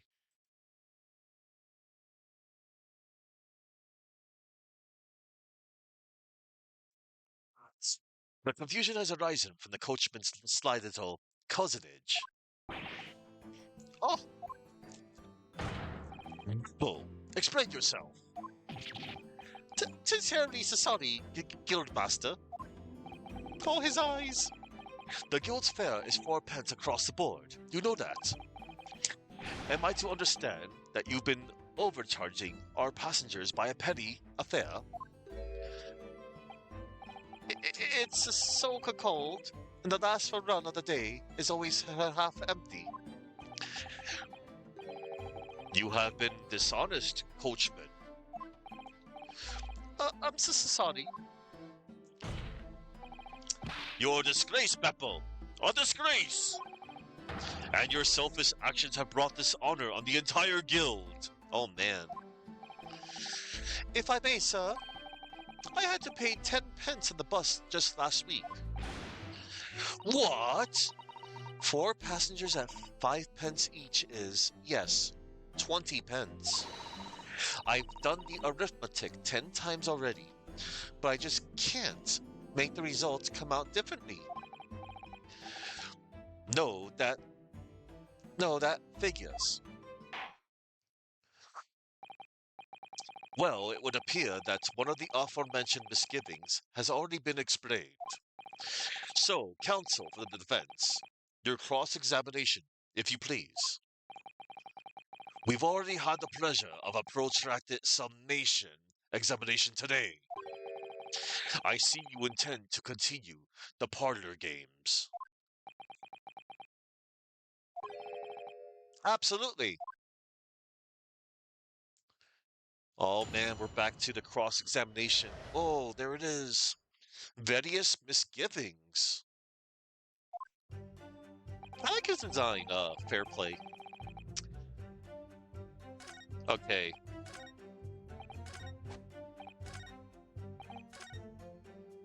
Let's see. Not long ago, this trial has nearly came to an end. Not long ago, this trial very nearly came to an end. Somehow, we've managed to keep our chances alive here. I can't waste this cross-examination. I have to use it to bring some new facts to light. If you're not careful when you press these witnesses, the danger is that the jury will end up believing something unhelpful, as they did before. Maybe, but we can't let the fear of that happening stop us from uncovering important new information. Yes, you're so right. I need to pay careful attention here. I don't want to miss even a flicker of a reaction among these witnesses. Remember, if you happen to spot one of the witnesses reacting in a strange way, don't hesitate to pursue them as to the reason. Yeah, I will not. That's awesome. Man, I'm loving this so far, everybody. Okay. Um, we'll press this dude. I only could carry 4 passengers at night. I swear it. But Hold it! so there were only 4 passengers on your carriage, but you didn't charge them the standard 4 pence fare. Is that right?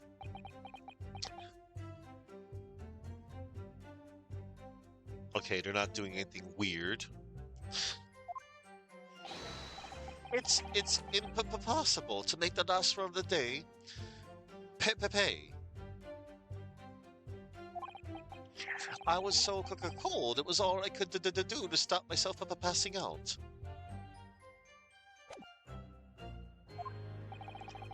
I'm getting chill blades just listening to you. It was terrible, so I wanted to give myself a pat on the back for even keeping the bus running.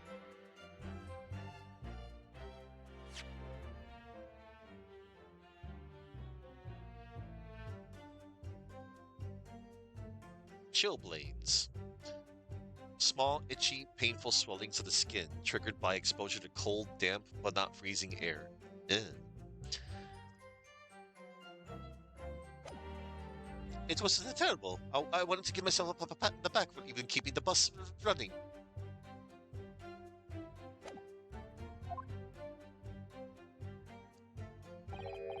Doesn't the dedicated coachman deserve extreme penny per passenger? Dude he's stuttering. You're digging a deeper hole for yourself here. If only there had been a 5th passenger on the omnibus that night, then we would have had another suspect. Oh. Well, I, for one, was told I had to pay 5 pence for the bus. Hold it! Does that mean everyone on board that night paid 5 pence instead of 4?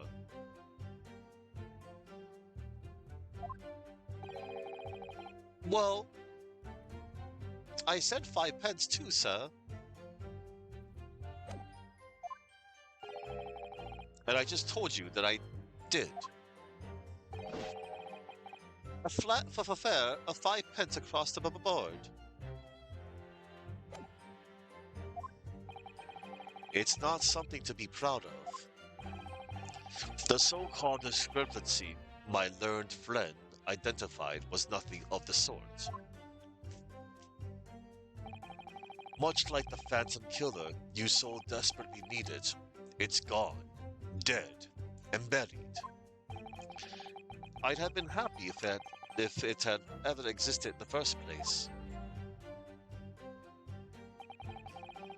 He fiddles us on the fare, he did, and then I saw that blood-curdling sight as well. It's all too much. Hold it! This blood-curdling sight, you mean the murder, I presume? Yes, sir.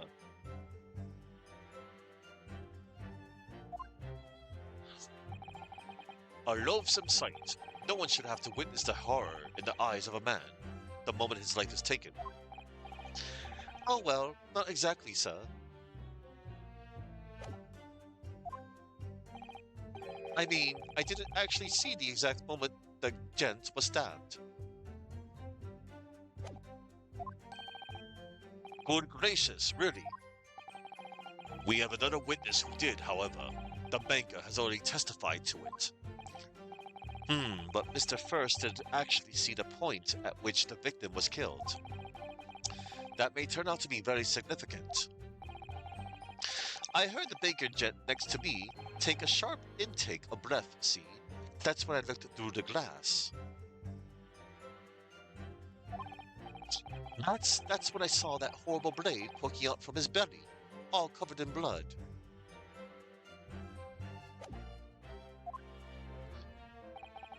Every time I see a knife now, I can't help screaming, even when I'm eating. That's unfortunate. I told you, I saw Mick Gilded stabbing that man. Everything I said before stands. Hold it! So you saw the defendant, Mr. McGilded, stabbing the victim, Mr. Mason, who was sitting next to him. That's what I said, isn't it?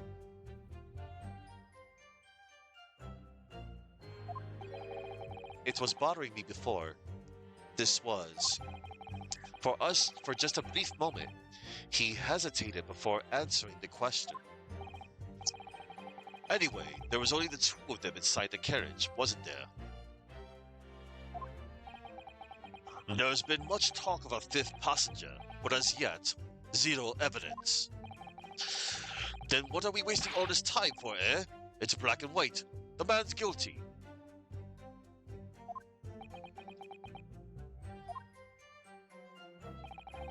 Something about Mr. Fairplay's testimony just jars with me. I wish I could work out what it was. We just might. Oh, yes. Yes, he stabbed him. Yes, he did. I think so, yes. Hold it! Earlier, you testified that you saw the moment when the defendant allegedly stabbed the victim, didn't you? Oh, yes. Yes, that's right.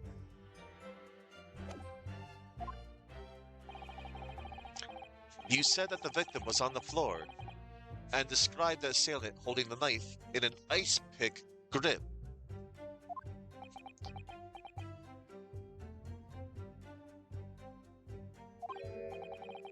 I suppose.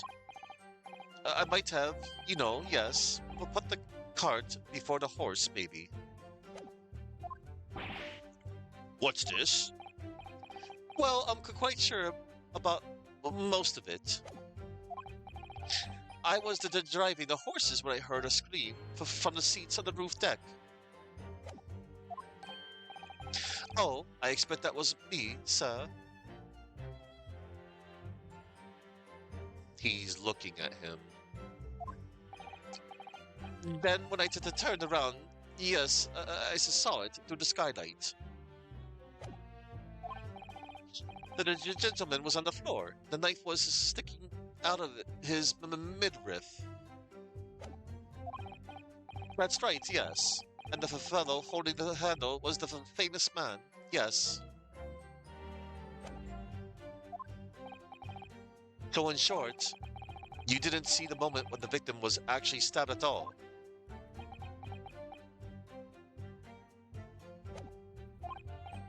I really thought that I did, but would I go over it again in my head? No, I suppose I didn't actually see the precise moment of the stabbing, did I? We're gonna pursue this dude. In fact, now that I come to think of it, it must have already happened when I heard the scream. Of course. That goes without saying. But I really wish he had said it earlier.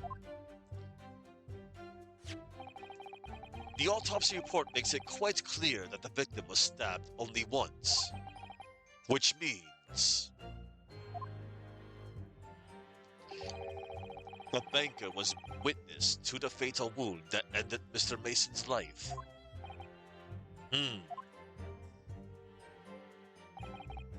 Not long ago, this trial very nearly came to an end.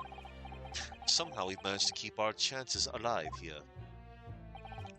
I can't waste this cross-examination. I have to use it to bring some new facts to light. If you're not careful when you press these witnesses, the danger is that the jury will end up believing something. Yeah, okay. We're back to that. Alright, so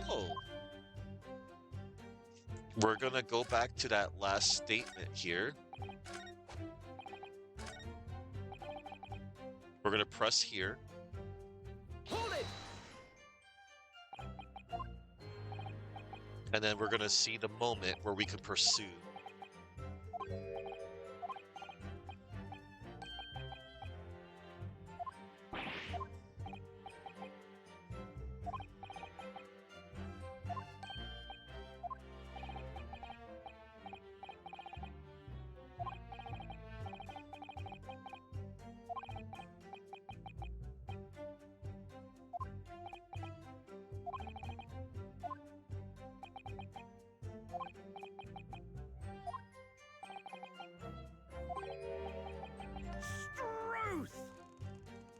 Huh?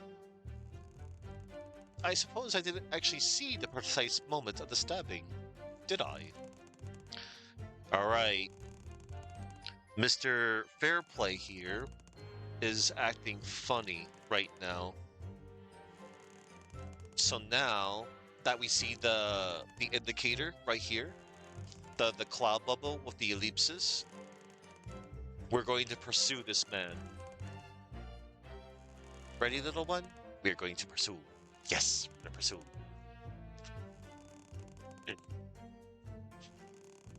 Trying to pursue. Excuse me. Excuse me.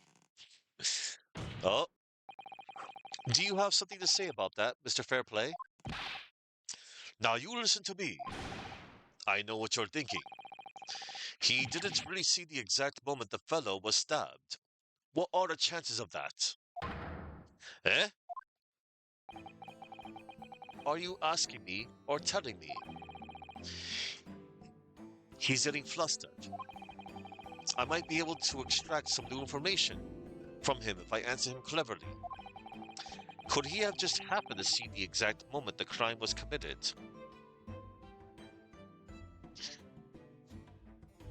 No chance. Well, it is a little hard to believe, certainly. Unless you spend your time peeping through a skylight on the top of an omnibus, that is. Peeping? I'm a respectable city banker, I'll have you know. And I know what I saw. I remembered it as clear as a Ballarat day. Ballarat?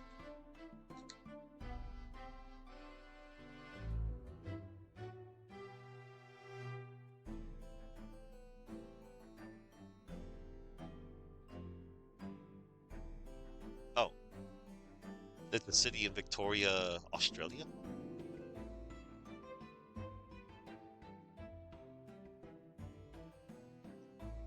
I remember it I remember it as clear as a Ballarat day.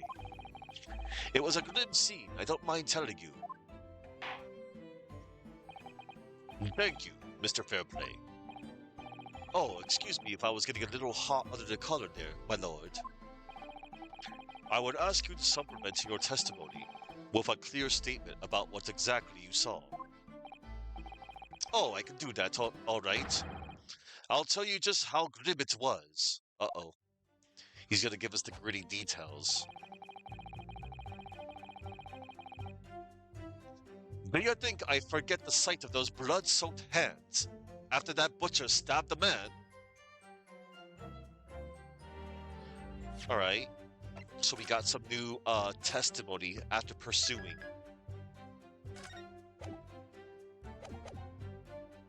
Let us press. Hold it!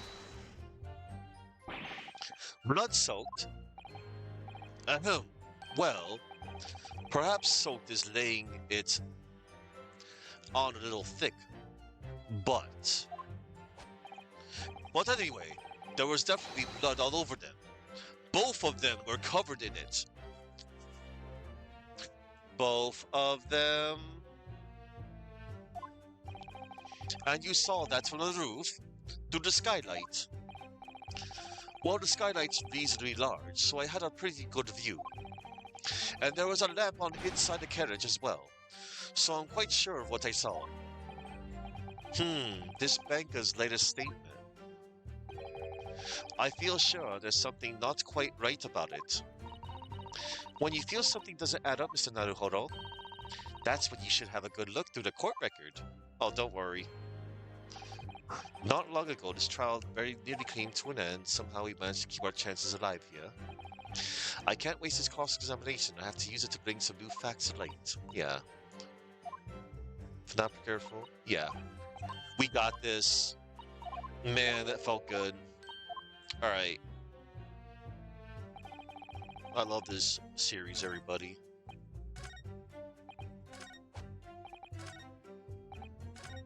So this is the contradiction right here. Do you think I'd forget the sight of those blood-soaked hands after that butcher stabbed the man? Well, according to our evidence here, everybody, And after we pressed him, he said that both hands were covered. But as I had examined both of these leather gloves a while back, clearly there is only one blood-stained glove. So this has got to be it.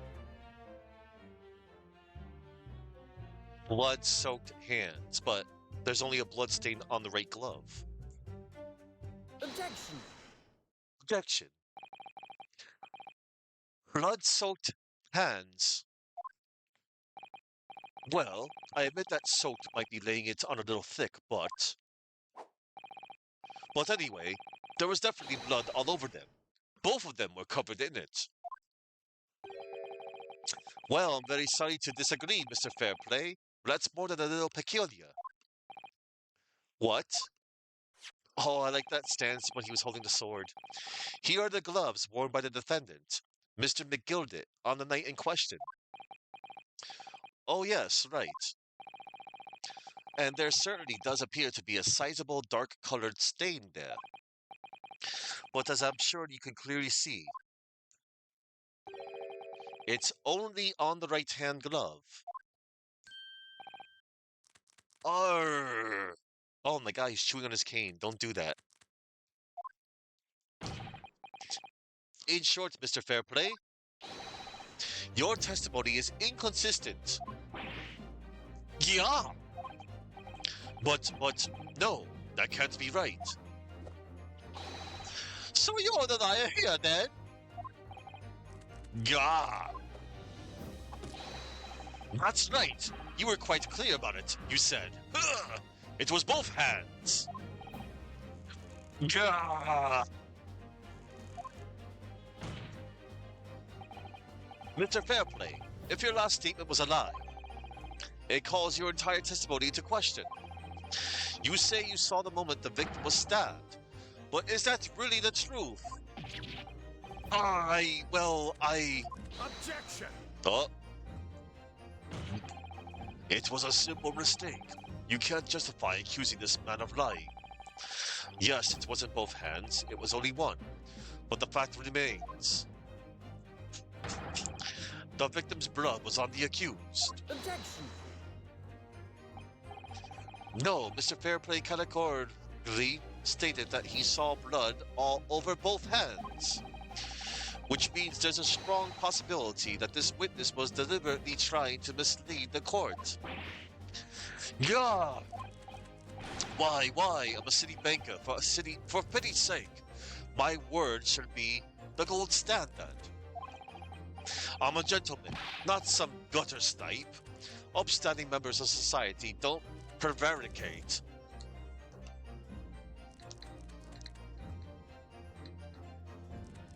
Hang on. A gutter snipe is a derogatory term for a homeless person or street urchin, typically an impoverished child who spends most of their time living or playing in the streets of a slum. Aw, that's messed up. Prevaricate. Prevaricate means to speak or act evasively, usually in order to avoid telling the truth, mislead someone, or avoid committing to a clear answer. It essentially means to dodge the issue or stretch the truth. Sure. He's claiming to have no reason to lie. But is that really the case? Mr. Naruhoro, if we had some evidence to explain why Mr. Fairplay might be lying, it could turn the tide in this trial completely. Something to show this man has a compelling reason to lie in this testimony. Hang on.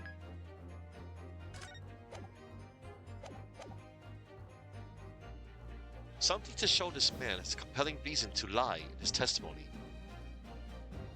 I have evidence. My lord. Yes, counsel. The defense is ready to present evidence. By Jove, are you sure? Yes, evidence that will clearly demonstrate why Mr. Fairplay had reason to lie in this testimony. Yarg! Very well. I hereby call the defense to present its evidence. The evidence that demonstrates a motive for the witness's alleged deception of the court. Let's see. I think I do.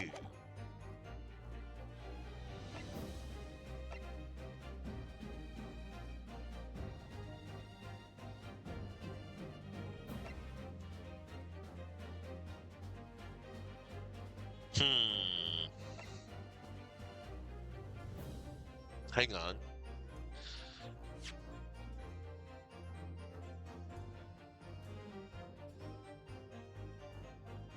Yeah, I think it might be the debtor's ledger.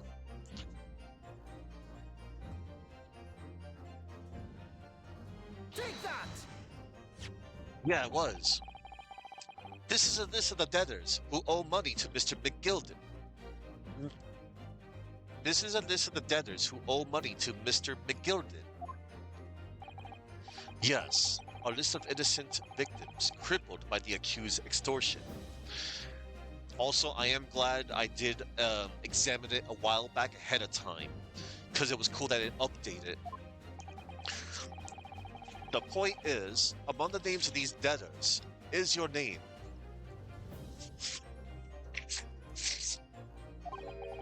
Mr. Bruce Fairplay. What? Mr. Fairplay, are you currently indebted financially to the accused? No, well, it's a barely worthy of being called a debt. According to this ledger, you owe 20 guineas, not an inconsiderate sum of money. What did you say? Well, what of it? What of it? Let's suppose Mr. McGilden were to be found guilty of murder. What would become of your debt in that case? These documents state that the loan agreement is forged between two individual parties. Therefore, were the creditor, the defendant here, to be sentenced to a capital punishment, all outstanding debts which were owed to him would be annulled. They would cease to exist.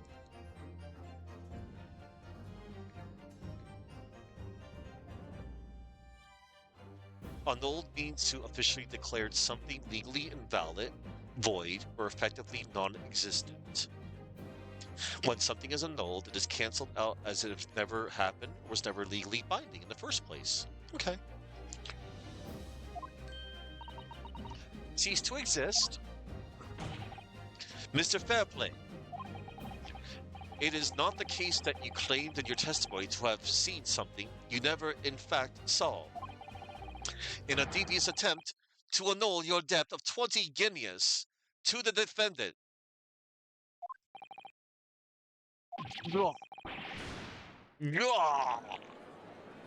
Wow. The plot thickens. Order! Order! Order! Mr. Bruce Fairplay! Yes, my lord. Let me ask you again. And be aware that your answer may have most serious implications upon your future, sir. Grrr. Did you or did you not see the precise moment in time at which the defendant is alleged to have thrust a knife into the victim? Oh boy. Your silence speaks volumes. You did not tell the truth in your testimony. All right, now let's not make a melodrama out of this. Perhaps I did overstate the truth a pinch. A pinch? But it makes no difference. I definitely remember seeing blood on McGilden's hands, both of them. Objection! And yet, only one of the defendant's gloves, which we have here as evidence, is stained.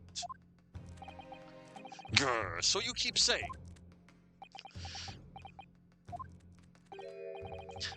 I wonder if I might be allowed to speak, sir. Go ahead, Mr. First. Well, the thing is, I think I remember seeing it myself. As it happens. Seeing what? The blood, sir, on the assailant's hands. I think, yes. I'm almost sure that it has on both of his hands, not just one. What? What?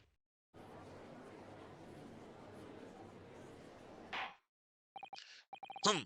It would appear that we're going to need further testimony from all you witnesses. This time, I would like to know precisely what you did and what you did not see. Do I make myself perfectly clear? Yours. Mr. Naruhodo, this is good news. The course of the trial seems to have shifted slightly at least. The course of the trial seems to have shifted slightly at last. Yes, I might finally have a chance to turn things around here.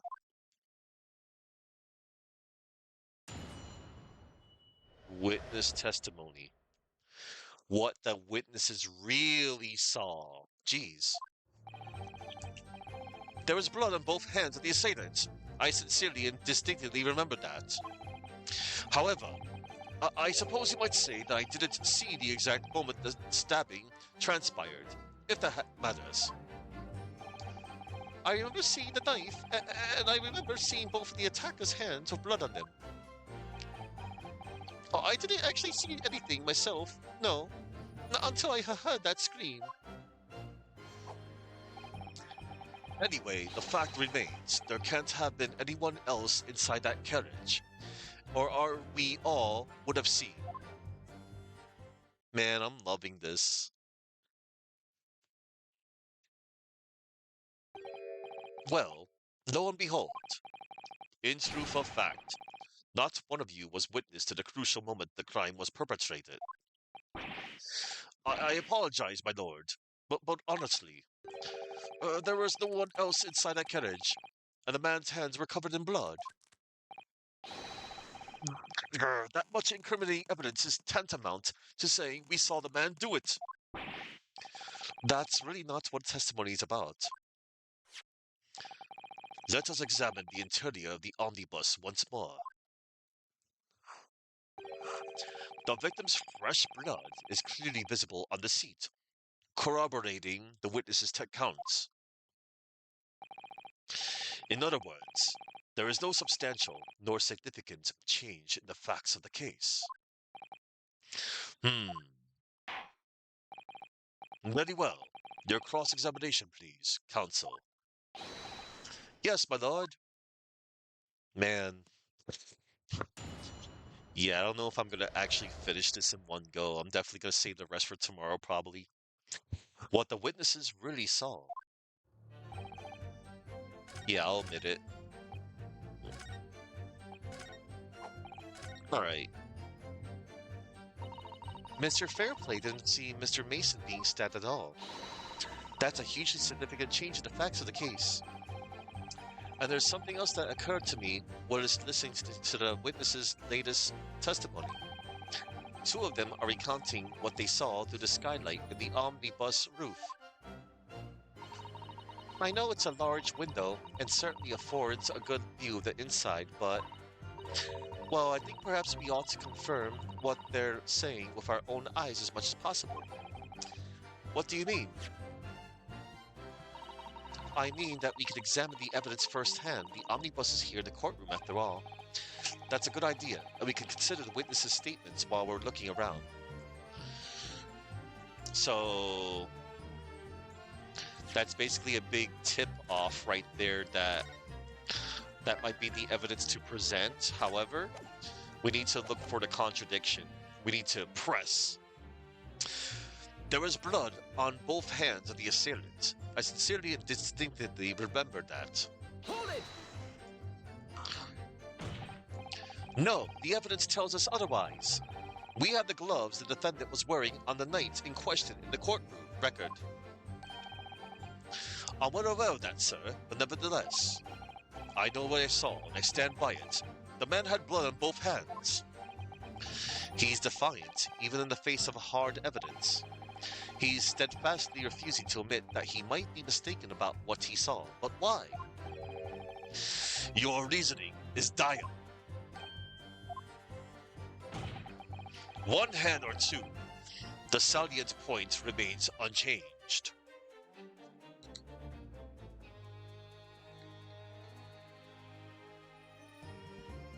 Salient. Most noticeable, important, or prominent. That describes something that stands out, jumps out, or merits attention. Okay. Minutes after the grim crime, the victim's blood dripped guiltily from the accused's fingers.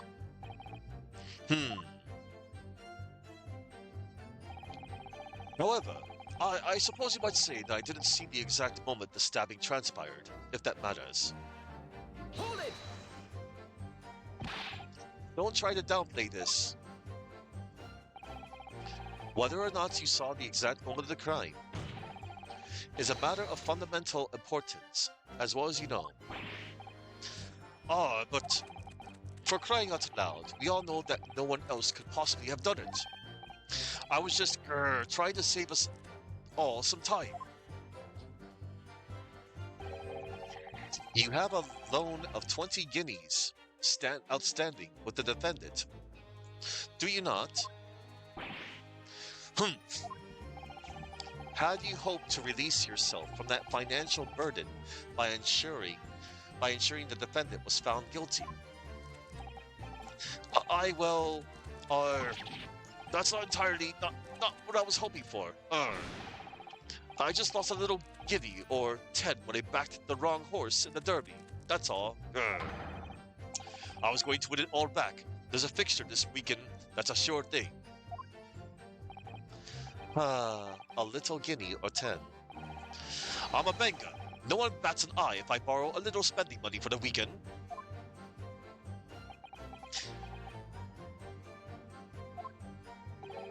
I think you may have revealed rather more about your character than you bargained for, sir. Yeah, dude. You're a banker. But borrowing money from the bank, bro? Unless you have your own account?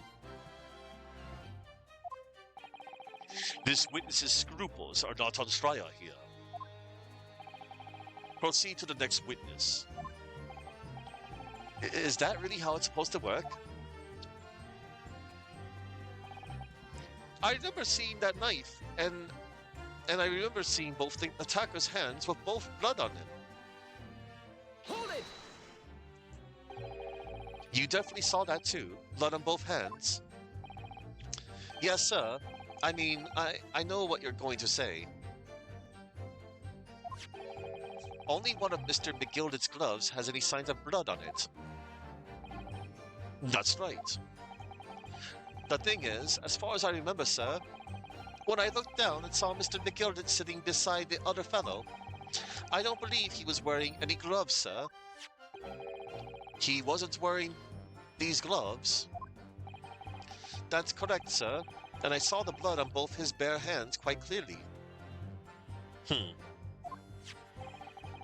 It's true that the dark-colored stain on the dark leather gloves wouldn't have been easy to see.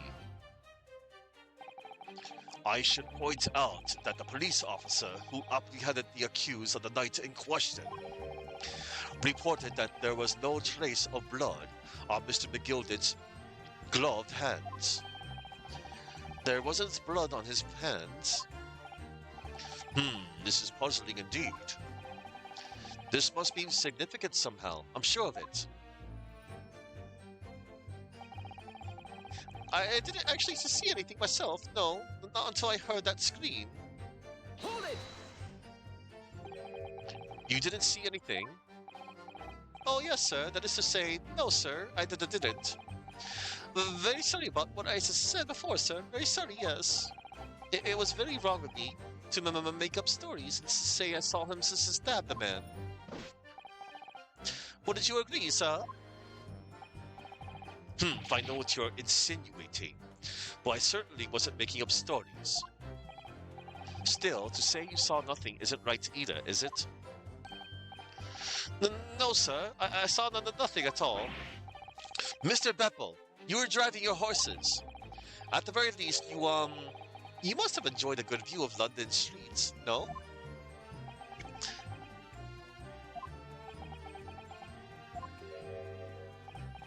Oh, please. You didn't even see that. It was so cold that night. You see, it was all I could do to keep from passing out, sir. Yes, my head was fairly frozen solid. It's sorry to say, sir. It would seem prudent to avoid travel on the last omnibus service of London's cold winter nights. Apple!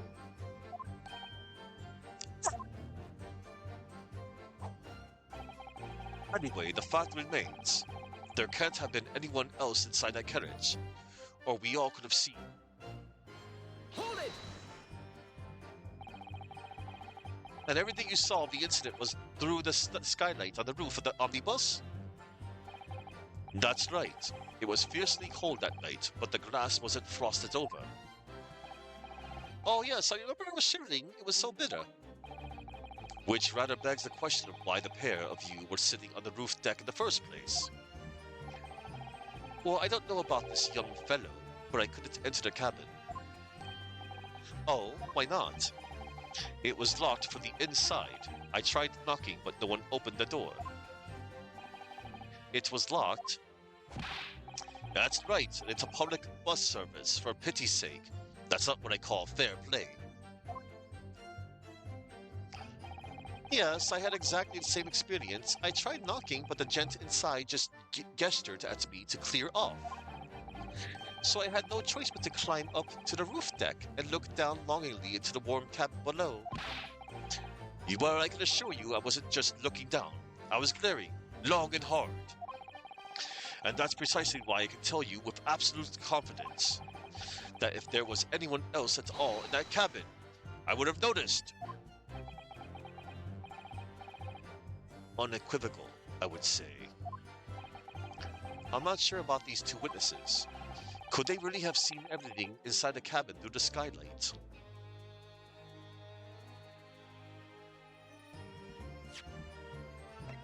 I think they could have.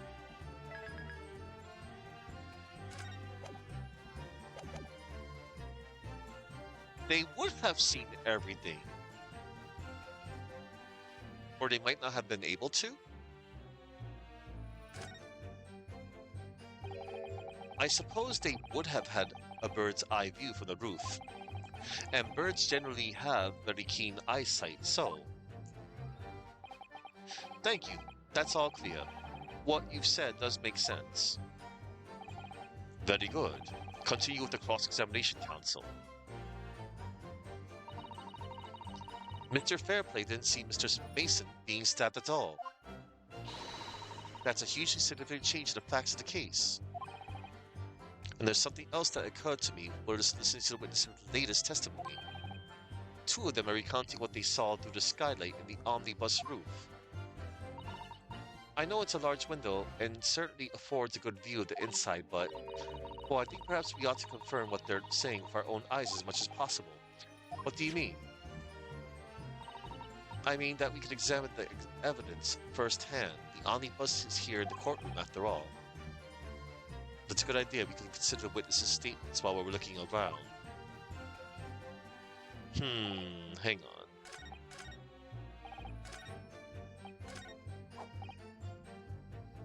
Let's press that again. I want to see what the other dialogue says.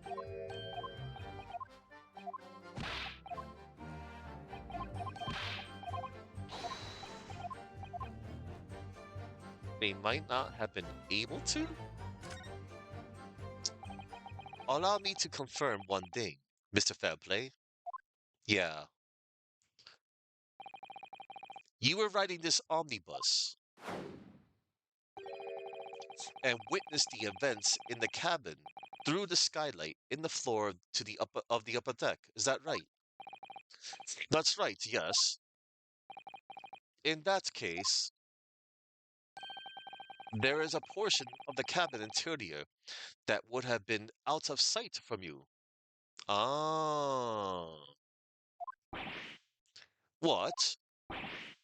By golly, really? Obviously, at this stage, we can't say for sure. But the possibility cannot be denied that at the time of the incident, there could have been another passenger in the enclosed cabin of the omnibus. Objection! Enough hypothetical meandering, my Nipponese friend. The prosecution demands that you substantiate your claims.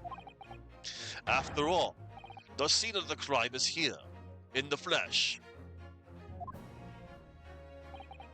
Very well, I will uphold the prosecution's demand. You will identify the area on this cross-section plan of the omnibus. Oh snap. Hang on. Okay, so the other choice was right. That I did. Where exactly in the omnibus are you suggesting that this potential extra passenger could have been situated?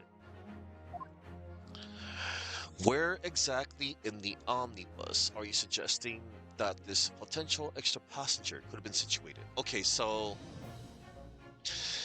if the two gentlemen were up on the top, supposedly, then the extra passenger might have potentially be on that seat right there. Because we did find out that on the opposite end, the victim was stabbed right here. So this is my guess. Take that! Both rows of seats on the roof face the direction of the travel, whereas the seats in the enclosed cabin face each other. Yeah, okay, I was right. Which means the visible part of the cabin, which passengers on the roof deck can see through the skylight, is as I've drawn here. Ah, that's right, my lord. As you can see, the seat opposite the one on which the victim and his attacker was sitting is obscured from the view. In other words, if someone had been sitting on that seat, it's quite possible that these witnesses would have been completely unaware of it. Yarr! Oh my god. Objection! It's quite possible some phantom was sitting there.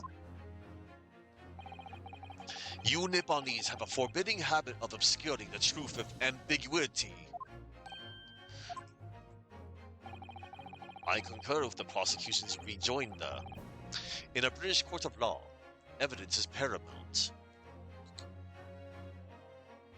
Rejoinder? A reply or a witty comeback to an answer. In legal contexts, it's a formal response made by a defendant to a plaintiff's initial reply. Okay. Alright. In a British court of law, evidence is paramount. I cannot entertain this conjecture, counsel. That is, unless you're able to put a name to this mysterious passenger to whom you allude. Can you, Mr. Naruhodo? Uh-oh. I honestly don't know. Who could it have been? Who could have been in the other seat, which was out of sight from the witnesses on the roof deck?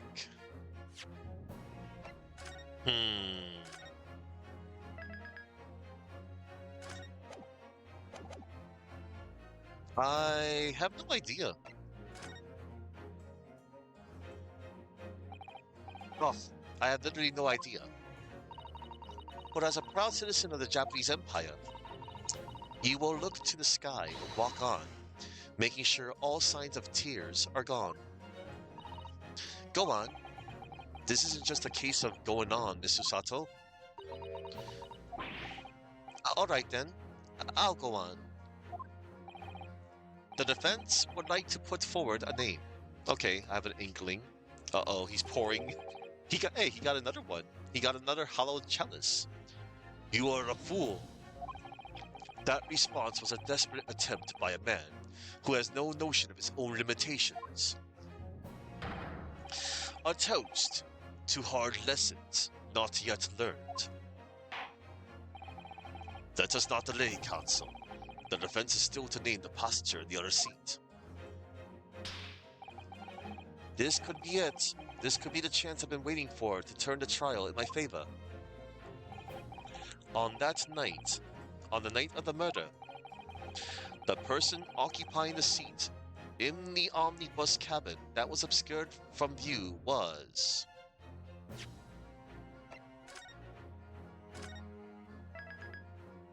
Okay, hang on. So, both Lady First and Bruce Fairplay were still at the top of the omnibus.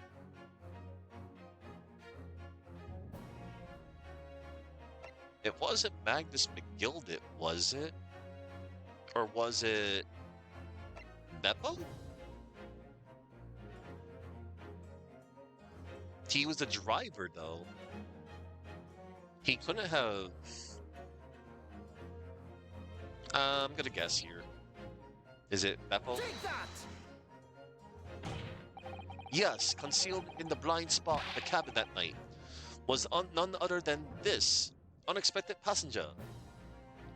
Let me take care of that. Nah, it wasn't Beppo. Whatever so-called logic you used to arrive at that conclusion, it matters not. Because your answer has made one thing abundantly clear. The real blind spot is inside your head, and it would appear to be unusually large. Ugh, you could have just said that's not right. Mr. Naruhodo, our task here is to defend Mr. McGilded, and we are working on the assumption that he is innocent of this crime. Yes, of course. Why? That must mean then that there was someone else inside the omnibus with Mr. McGilded, the true culprit. That's right, exactly what I've been...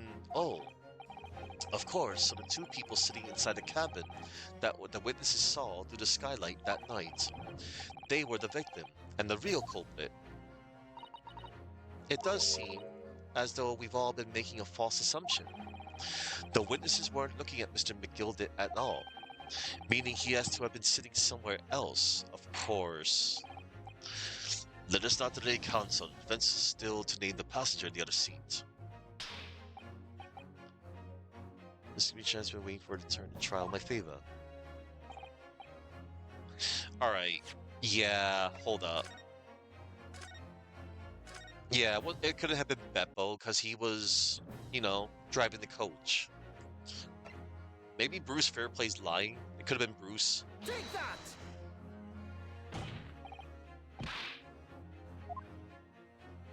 No, it wasn't Bruce.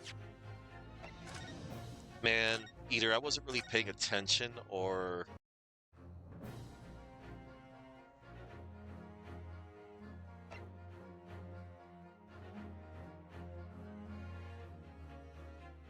Oh, wait. The person occupying the seat in the omnibus cabin that was obscured from view was... the victim? Take that! No, it wouldn't be a dead guy. It's probably gonna make sense when I pick the right dude. Wait, was it Magnus? Take that! Oh, it was Magnus. Alright. In reality, that would have been my maybe second or third. Well, it was my third. The passenger in the enclosed cabin that the witnesses on the roof deck failed to see has to have been Mr. Magnus McGilded. Mick? Mr. McGilded? What are you talking about, Consul? That's the name of the defendant. Yes. Objection! Oh my god. He tossed it over at the brazen there. If I desecrate this chamber by smashing my hallowed chalice, do forgive the discourtesy. Oh man. Lord Von Zeeks. People talk of those tiny island nations in the far east as having a learning and culture of their own. But I see they use the terms ill-advisedly. What are you trying to say? Let me explain in terms that even a student of an artless backwater such as yourself might understand. Oh my god. When the bloody scene unfolded, the victim and his assailant were sitting side by side. Multiple witnesses have attested to the fact. It's the very premise on which this case is built. Objection! But that premise may be wrong. What? If the victim really was sitting beside Mr. McGildet, it creates an inconsistency that can't be reconciled in any way. What inconsistency, counsel?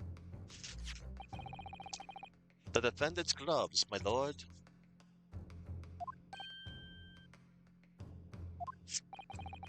Both witnesses made the same testimony. They claimed that there was blood on both hands of the person sitting next to the victim. Objection! Yet we know the truth to be otherwise. Only one glove bears the gory remains. Objection! The point is, even in the face of this irrefutable evidence, both witnesses have maintained their stance. Yes, their testimony remains unchanged. Exactly. They both adamantly swear that they clearly remember seeing blood on both hands of the assailant.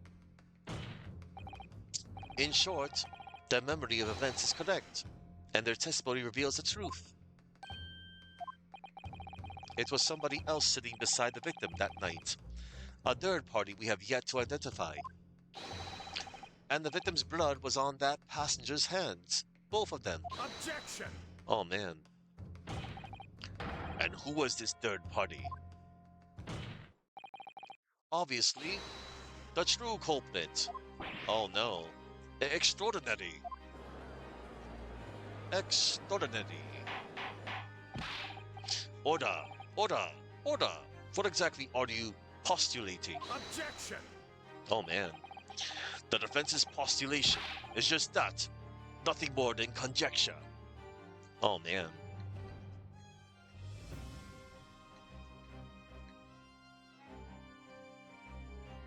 To assume or suggest that something is true. The witnesses have clearly stated what they saw the accused. The witnesses have clearly stated that they saw the accused. Objection! But when elaborating on his testimony, Mr. Fairplay said the two of them were wearing hats and I couldn't exactly make out their faces. Yes. The tops of their heads were obscured by the roof. I could see the rest of them though. Yes, that's right. Both gents have most certainly hatted. Hatters do tend to notice such things, sir. And what particular styles of hat did the two gentlemen sport, Mr. First? Yeah, what? I'm afraid I don't remember. And you call yourself a hatter? The style of hat makes no difference. There was no third passenger in that cabin. How can you be sure? Because if there had been, the accused, Mr. McGildet, would undoubtedly have offered to depose the fact. Unless, that is, you are proposing an even more preposterous explanation. That the accused failed even to notice the presence of the true culprit in the very cabin in which he traveled. Ah.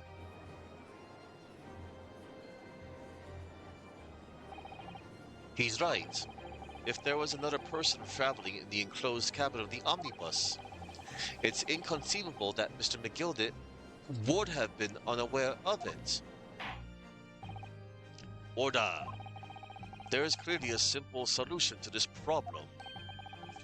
Bring the accused, Mr. McGildet, to the stand. Well, what say you, counsel? The prosecution objects, my lord. On what grounds? As a suspect, he will have already made a full statement to the police. But what if there's some reason why he's unable to speak freely? Magnus McGildet is no uneducated ruffian. If it indeed turns out the man has been withholding information, you can be sure it will have been a most deliberate act. Counsel for the defense, what is your opinion? My lord, should we ask Mr. McGildet to testify or not? I think we should demand his testimony. Yes, we need to hear what he has to say in order to find out the truth. The defense would like to call Mr. McGildet to the stand.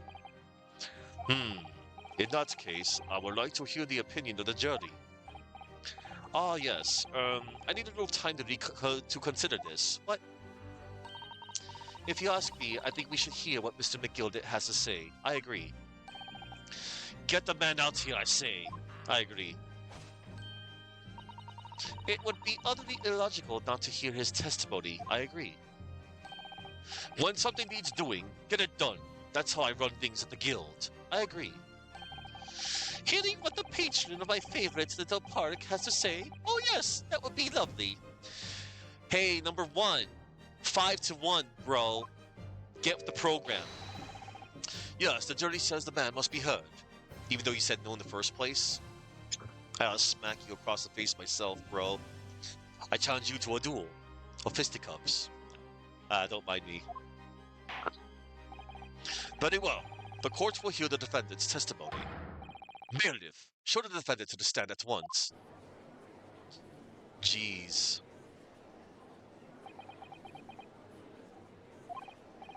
Now, maybe what actually happened that night will finally become clear.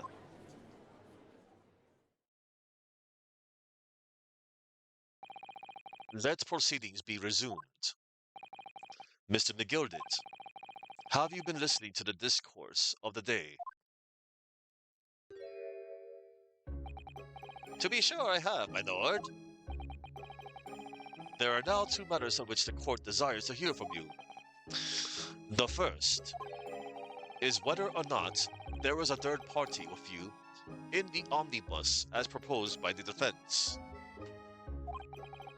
The second is that if such a person was indeed present, why did you conceal that fact from the police?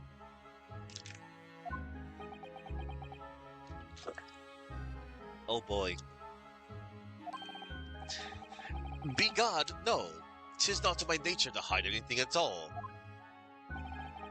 Just answer the questions, please. The truth of the matter is, I've been desperate about this all along. Do I tell yous all, or keep me mouth shut? Tell us what, Mr. McGildet? The fine fella representing me is absolutely right. In the carriage of the night with myself and the other man, there was another passenger. It's true. It's true. And 'twas me who helped the little urchin get away after it all happened. What? You... What? Oh no. No, Magnus McGildet. That convenient excuse can't save you now. I'm truly sorry, so I am, Lord Van Zeet. I'm sure you'll be wanting to know why I said nothing when I was taken in by the police.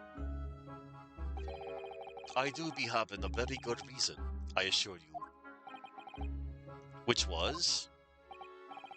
Well, the little child was just in the wrong place at the wrong time, and not in any way you would, and not in any way involved. You see, what if the police had known the wee one was there? They'd have assumed she'd done it. They'd have hauled her into this here courtroom just like myself. What? I was only trying to spare her that. Young hearts and young minds are easily damaged, my lord.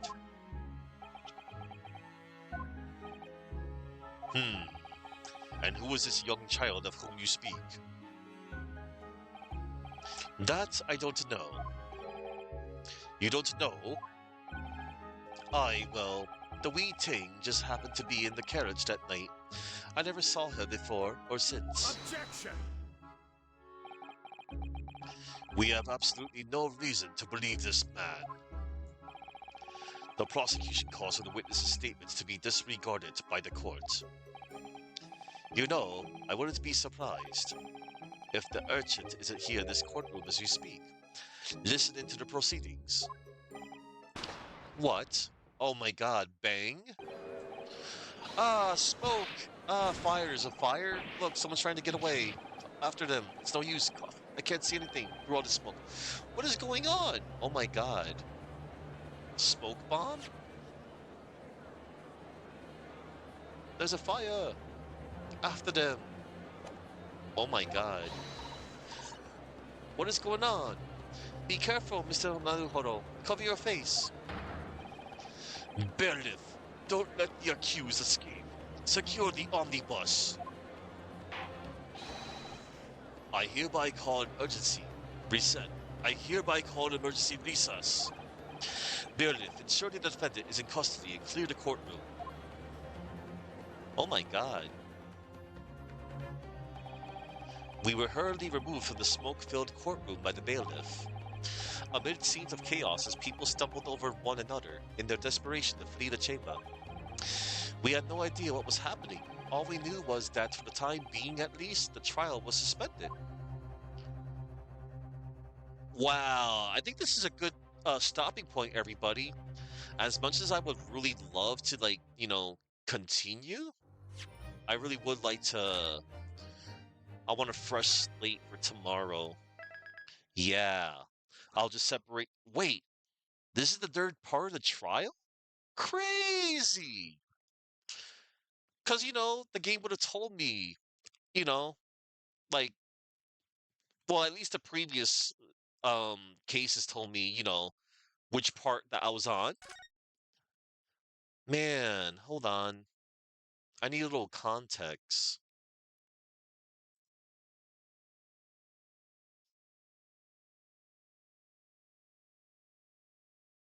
Maybe I should, no.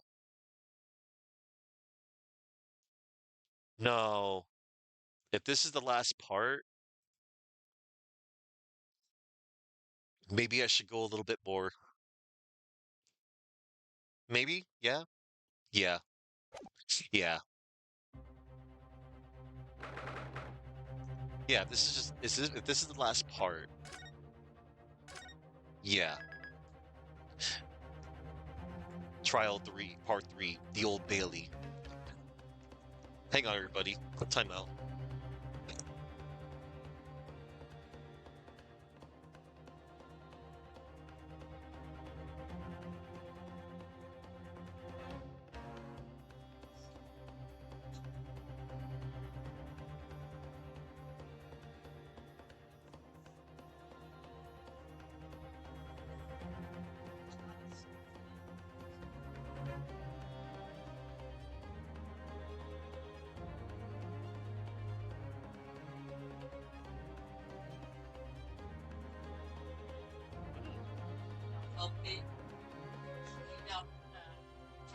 That's good.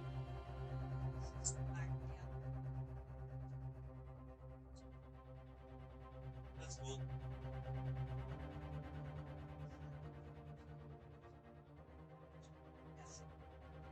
Of course.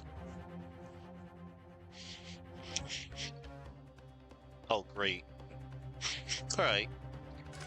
Alright, everybody. I think I can I think I could move on. Because if I'm on part 3, I'll just go ahead. I'll just do it. Alright.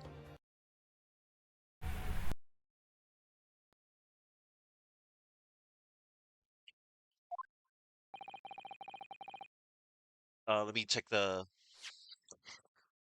18th February, 12:52 p.m. The Old Bailey, defendant's antechamber. What on earth just happened in there?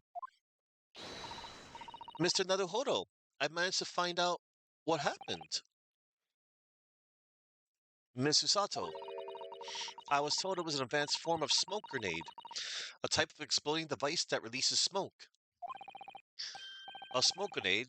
It sounds like the sort of thing ninjas use. Yeah, it does.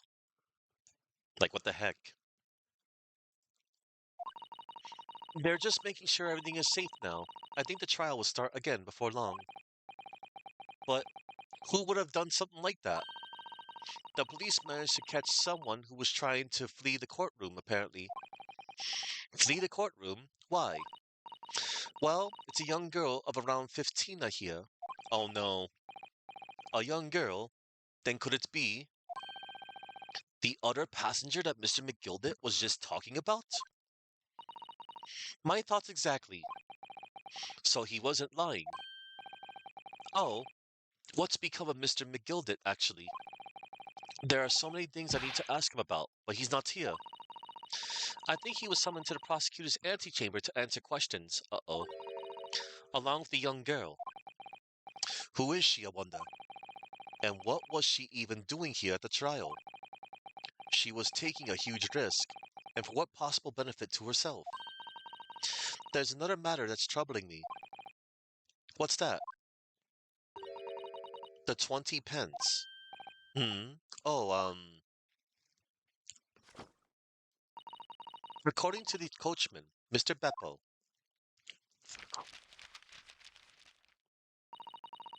he took 4 passengers that night at a fare of 5 pence each.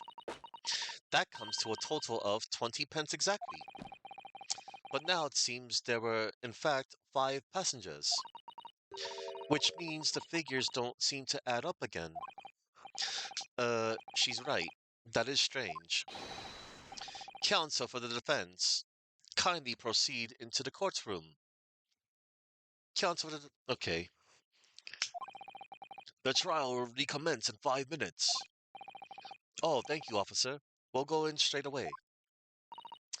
Well, whoever she is, I imagine this young girl will be asked to take the stand and testify now. I really can't imagine what she's going to say, but it could alter the whole direction of the trial. We'll know soon enough, Miss Susato. Yes. Oh no. I have no idea what we're in for, everybody. 18th February, 1 p.m. The Old Bailey courtroom. What? What in the world? There's the young girl next to Mr. McGildet. Look. She must have been the one who caused the disturbance before. Well, after that rather eventful recess, the court will now resume the trial of Mr. Magnus McGildet. Now then, Lord Van Zieks. My lord, I believe you have established the cause of the smoke which veiled proceedings earlier. It seems to have been an advanced form of smoke grenade, of the sort typically employed by the army. Good gracious, the army? What in the devil's name? It was an elaborate attempt by a young girl to cloak her escape from the public gallery, but she was caught, and now occupies the stand. Your name, girl?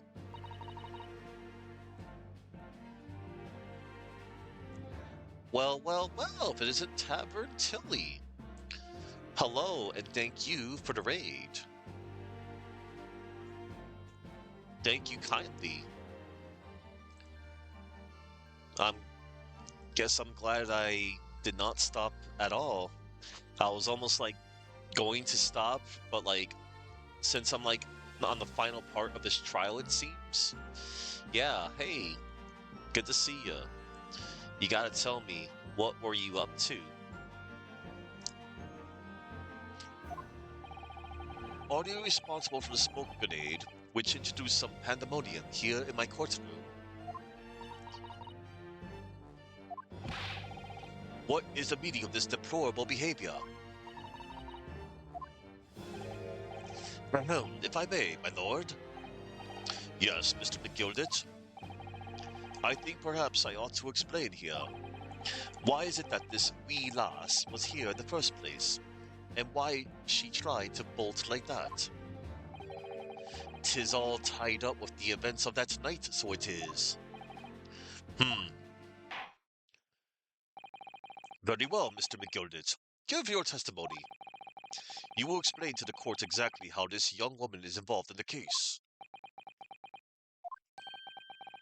Just what did happen that night? It's not like a defense lawyer needs that information or anything, but we do. Witness testimony. The young girl. On the night in question, I took the back seat in the omnibus and promptly nodded off. Then, begorra, a loud thud and a wee scream woke me up with a fair start. Begorra? What kind of word is that?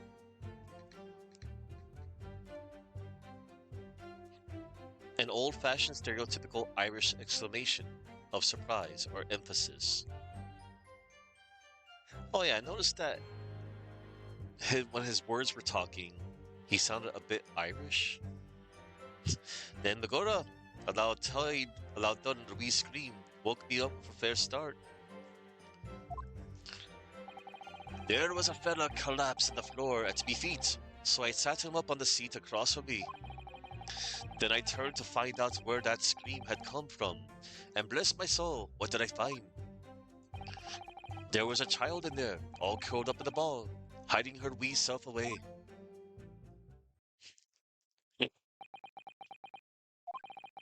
I remained somewhat baffled, I confess, but from what I gather, on the night in question, this young girl was indeed riding in the omnibus, is that correct? 'Tis exactly as the defense counsel said.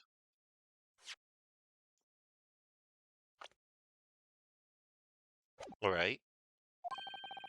This last was the fifth passenger, my lord. So she was. But what did she do? Very well. The defense may now cross-examine the witnesses. Are you ready, counsel? Yes, my lord. Or rather, no. I have no idea where to start. Alright. Cross-examination. The young girl. Alright. Hang on. Let me save real quick.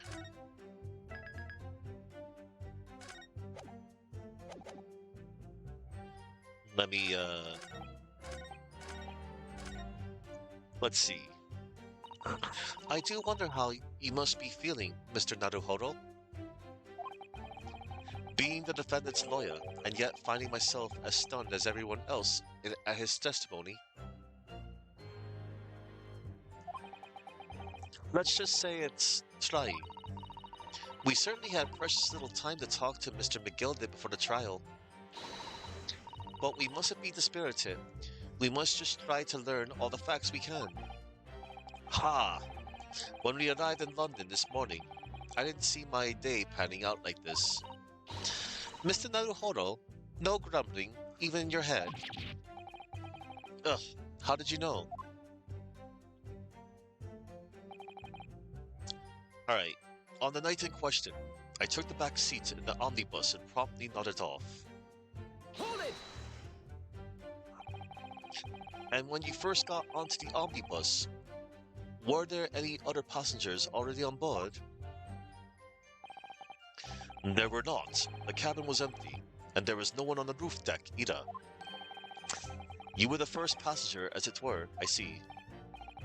Aye, and that's why I took the back side as I did. 'Tis the most comfortable, so it is. Could you explain exactly what you mean by the back seat? By all means, 'tis how you already described it earlier. I'm talking about the seat opposite the one in which the poor gentleman who was stabbed was sitting. Like I said, 'tis the most comfortable and where I feel most at ease. And of course, I enjoy gazing through the skylight from time to time as well.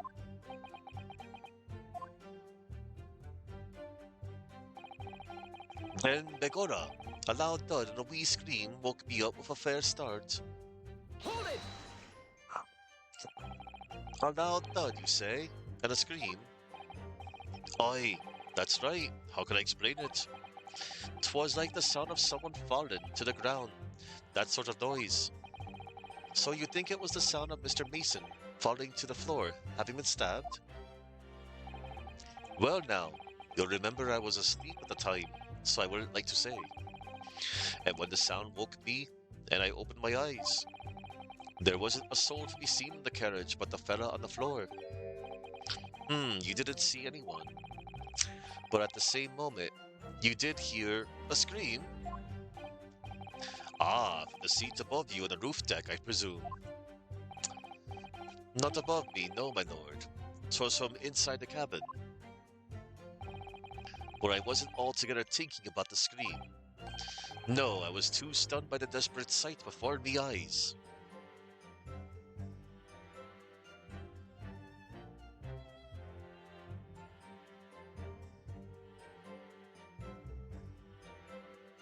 Oh, wow.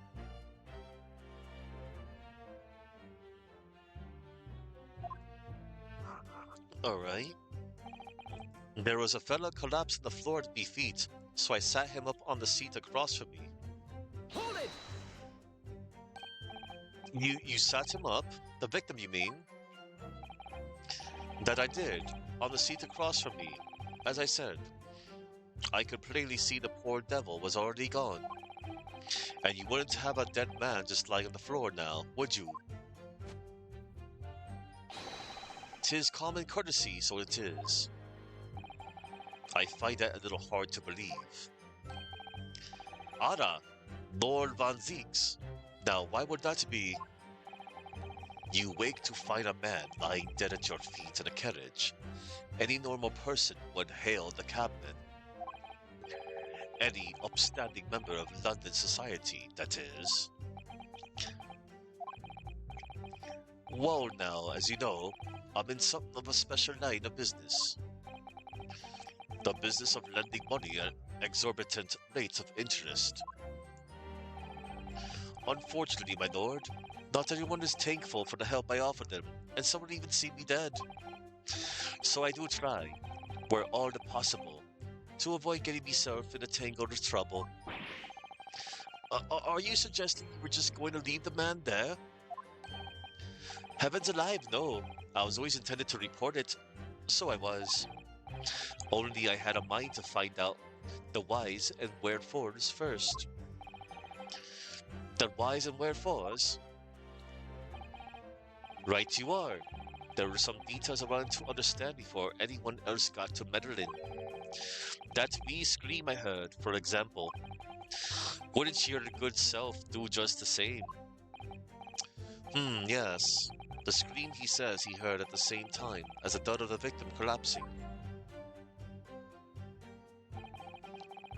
Then I turned to find where that scream had come from, and bless my soul, what did I find? Hold it! I'm afraid I don't understand. I'm sure you told the court that there was no one else in the carriage except yourself and the victim. So I did, sir. So I did, as far as I could see, that is. What do you mean by that? Well now, 'tis a queer thing. The wee scream I heard as I woke up. It came from, if you'll excuse the vulgar expression, under me backside.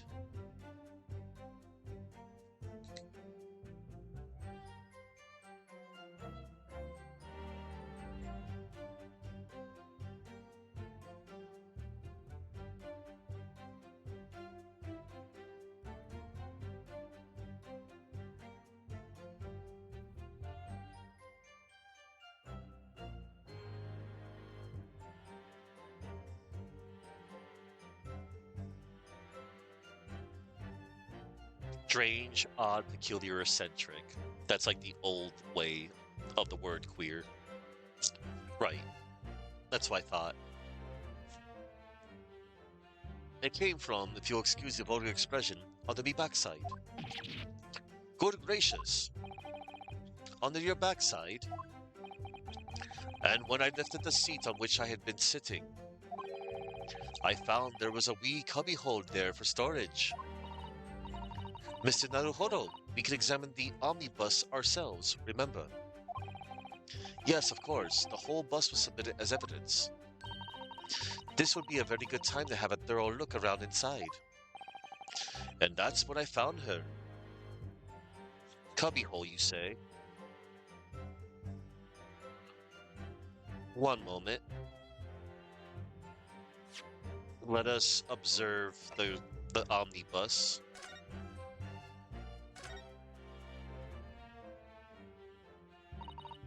Well, let's open the door and go inside, shall we?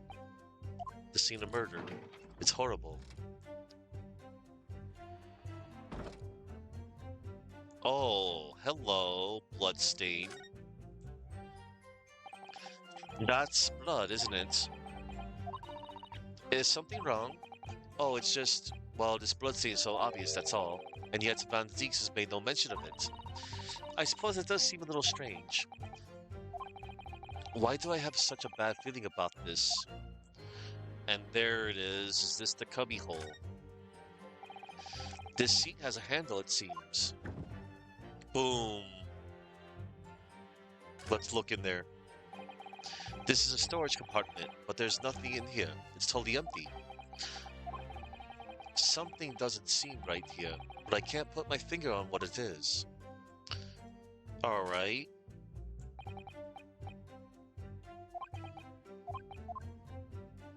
So, we found out there was a cubby hole here. Wow. We already examined everything else in here, though. Like, hold on. Yeah. The Crystal Tower, that's irrelevant. So, nothing in the cubby hole. But we know that there's a cubby hole in there.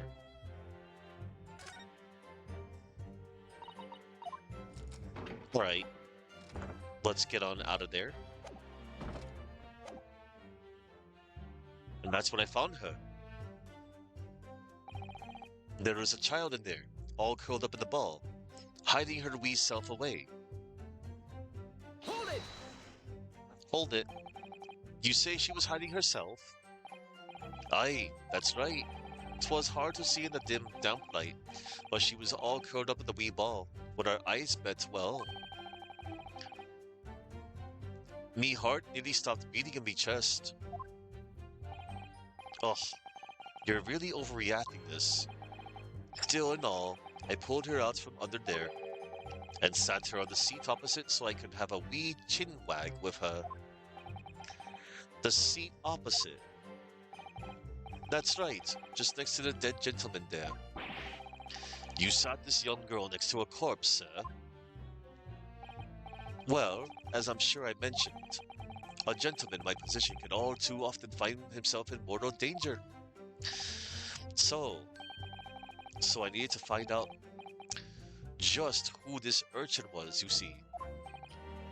And while I was in the middle of talking with her, I heard another scream, a fellow's voice this time.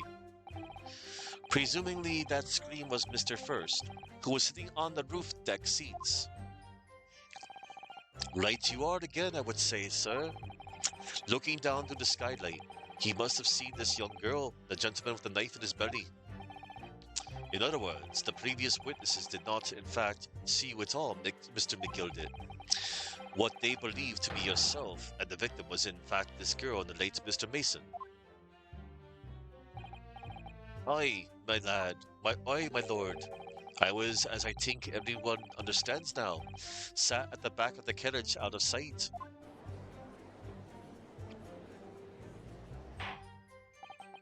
It is certainly plausible. The defendant is somewhat diminutive in stature, and readily confused perhaps with this young girl. After that, of course, with this scream from the gentleman over us, the driver realized something was wrong and pulled up the horses. Thank you, I've heard enough. Oh wow, the events as explained are clear in my mind. However, at least one conundrum remains. Who is the girl? Yeah, who is she? Her name is Gina Lestrade, my lord. She's a chancer, earns her crust among large crowds, relieving people of their purses. Relieving people of their purses. What's commonly called a pickpocket. What? Oh no. This girl here, a petty thief? Oh, order, order! Is this true, Miss Lestrade? You just got out the collab call? Stream was chaos and fun? Oh, nice. You were collabing? That's cool. I've been enjoying this so far. It's my first time going through this entry. Miss Lestrade, you will answer the question. Whoa! What the? Arg! Oh my god. Did she just take out like a paintball? How dare you? What is the meaning of this? Oh my god, she just ran away.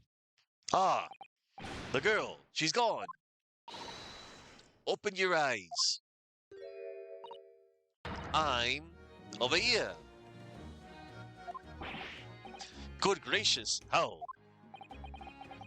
What was the point in that little sidestep? He was like, thanks to Slug Tilly, you're gonna need legal help one day. Might as well raid go. Oh my god! Thanks for thinking of me. Because yes, I have been going through this wonderful series, and I've been loving it. Let's see. What was the point in that little sidestep? I know what you. I know what you lot are thinking. Grown-ups are all the same. This dirty little dipper, you'll say, slipped up and got caught up on the job. She got herself back into a corner, so she knifed the gent. Go on, that's what's in your That's what's in your heads, ain't it? No, not at all. This is a court of law. We're here to determine the truth, not cast. Oh my god, what is this nonsense? No, knives are for cowards. Only thugs use weapons like that. All I need for what I do is these fingers. Oh my god. I like that little animation. I'm a professional, alright? Maybe not in your eyes, but I got pride in what I do. Let me guess, you don't count smoke guns among weapons for thugs? Do I have her profile now? I do. Gina Lestrade. Okay, she's totally not 15, that they assumed. She's 17, a young woman who witnessed the incident from her hiding place aboard the omnibus on the night of the murder. She was discovered by the defendant, by this man right here, Magnus McGildit. Let me guess, you don't count smoke guns among weapons for thugs? Oh, yeah, this was in the bag I lifted the other day. Down where they keep the four-wheel drags. That looks familiar. It's nice, in it? I like the pink best. Oh, do not wave that thing in my direction again. That looks like the thing that, Herlock Sholmes was using. Oh, hold on. You wish you could do that with a coin? Oh, arthritis. I'm sorry to hear that. Yeah, I like that little coin thing. I was also reminded of Jack Sparrow from the first Pirates of the Caribbean. Yes, this dude. Earlier he was wearing a cape. This dude has some big Count Dracula vibes coming from him. He's pretty cool. I like him so far. So, you admit that you were riding the omnibus on the night in question.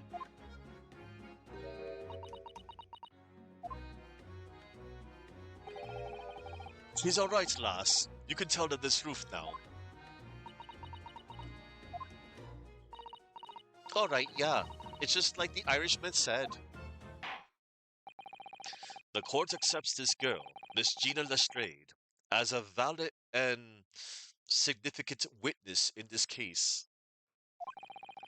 How long have I been rocking this hood? Since day one, 2 years. These are cute.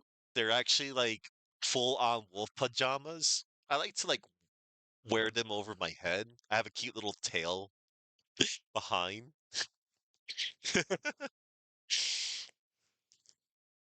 Like,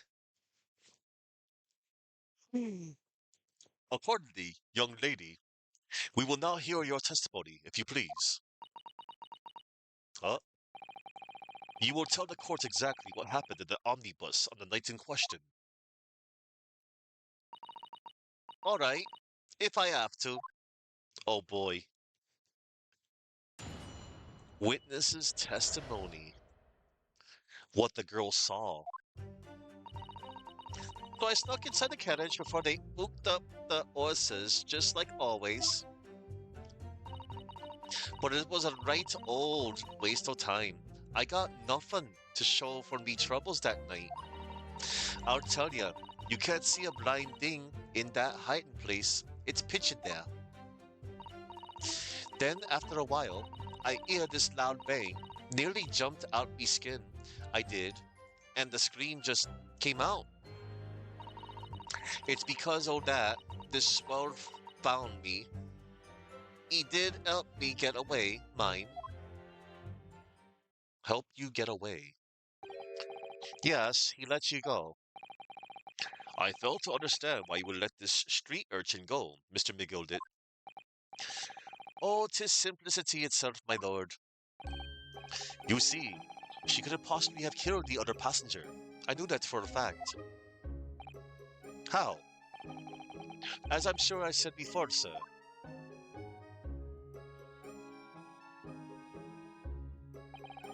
I was sitting right on top of the place where she was hiding herself. I think a demonstration is called for. Yeah, there was a cubbyhole here. This is where I was sat that night. And the cubbyhole of which you have spoken is underneath this seat, I presume? Yep, there it is. That's where she was hiding. Yes. It does appear just large enough to accommodate someone of the girl's stature. Aye, but of course, the wee lass was stuck in there. Because I'd parked myself on the seat for the duration. Ah, so you see, that's why I let the lass bolt. I knew that if the police found her there, they'd automatically assume she'd done it. But I couldn't live with myself if a young life was ruined when all the time I knew she was innocent. Even though you must have realized your action would result in your own innocence being called into question?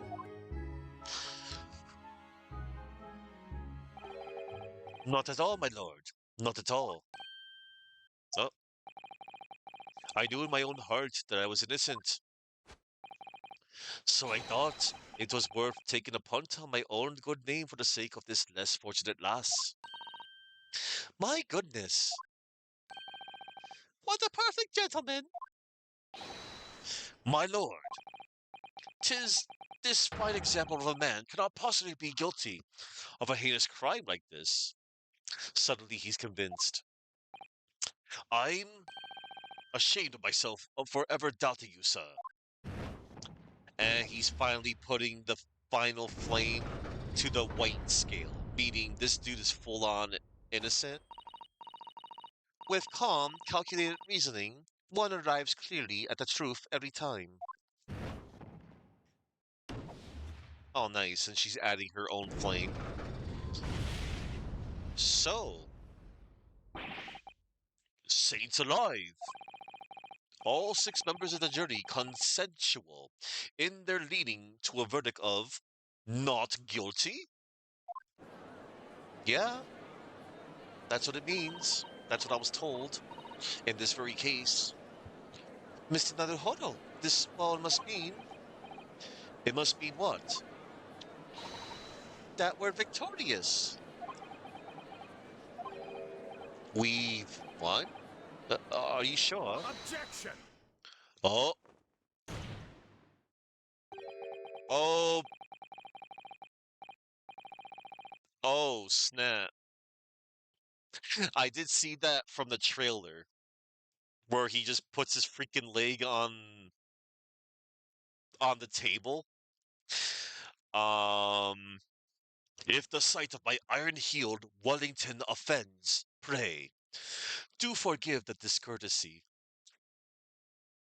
First, he said that before when he broke his hollowed chalice, and now he's just putting his leg up on the bench, and it's an iron-heeled Wellington. Okay.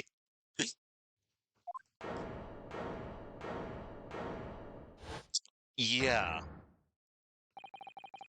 this really is a consummate example of the one monumental flaw in British judicial practices, where evidence and reasoning should be paramount. Emotion rules the day. Emotion? The witness's latest statement gives us a clear insight into his true nature. What do you mean, his true nature? Do you really think Scotland Yard would have made such a glaring omission? After the incident, the omnibus was comprehensively searched by officers of the police. Obviously, the interior of this cubbyhole, as the witness put it, was included in their investigation. Thank you very much, Tavern Tilly, for rating me. And yes, please rest well. Thank you very much. You have a good one.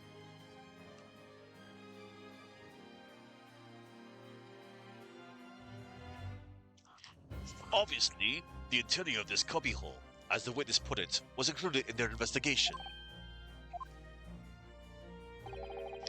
The compartment under the posterior seat was full of the coachman's belongings. It's noted in black and white here in the police report. Good Lord. The evidence has been tampered with. In order to corroborate Mr. McGilded's story, someone has unlawfully removed everything from under the seat. What? Yeah. Oh boy. Order! Order!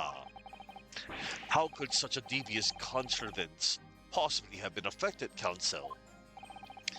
Naturally, we must acknowledge the deficiencies of the constabulary in allowing this to have happened.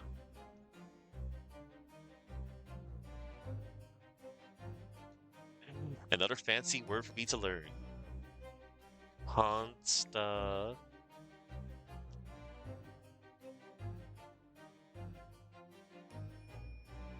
Constabulary, a collective term for a police force or the body of constables responsible for maintaining law and order in a specific district.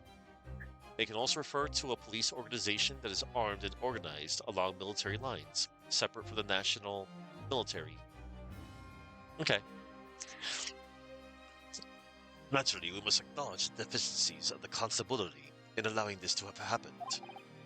However, I assure you, when the omnibus was wheeled into the courtroom this morning, the compartment under the seat was not empty. Well, my Nipponese friend. Me? When the carriage was submitted as evidence, doubtless you examined it in fine detail, as would any self-respecting practitioner of the law.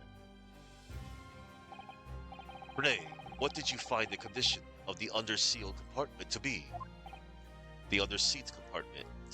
Alright. The underseat. Play, what did you find the condition of the underseat compartment to be? Oh, to be sure. The young gentleman will be able to clear this up in a jiffy. Sorry. Go ahead. You tell the court now, fella. How this is all an elaborate excuse by the Go ahead, you tell the court now, fella. How this is all an elaborate excuse by the desperate Lord Van Zeeks. Well, counsel, do you have something to say on this matter? How am I supposed to answer? What can I say about the state of that little compartment under the seat in the omnibus? I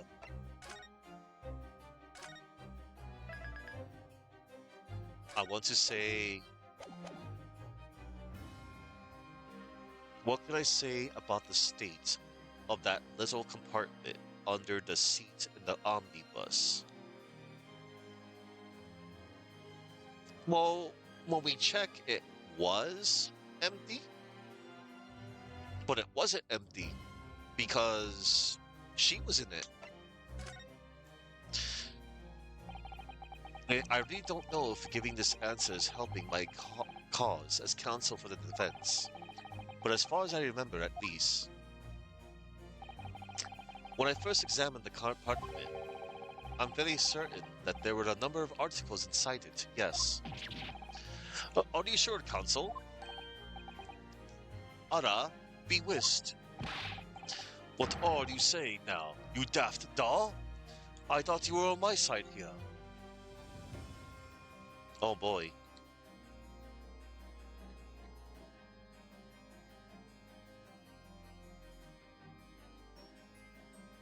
Ara is a used word across multiple languages. Its English meaning depends heavily on the context. Not Japanese.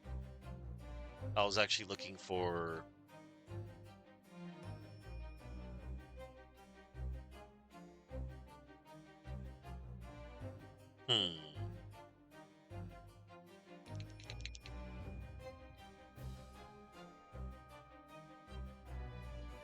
Ah. Okay, it means... So in Irish English, it's a versatile interjection roughly meaning, ah well, come now, or oh really. Possibly used as a filler word to show surprise, express disbelief, or indicate that they aren't too fussed about something. Ah, alright. Yeah, I was actually curious about that. Ah, be whist. What do you say now, you daft doll? I thought you were on my side here.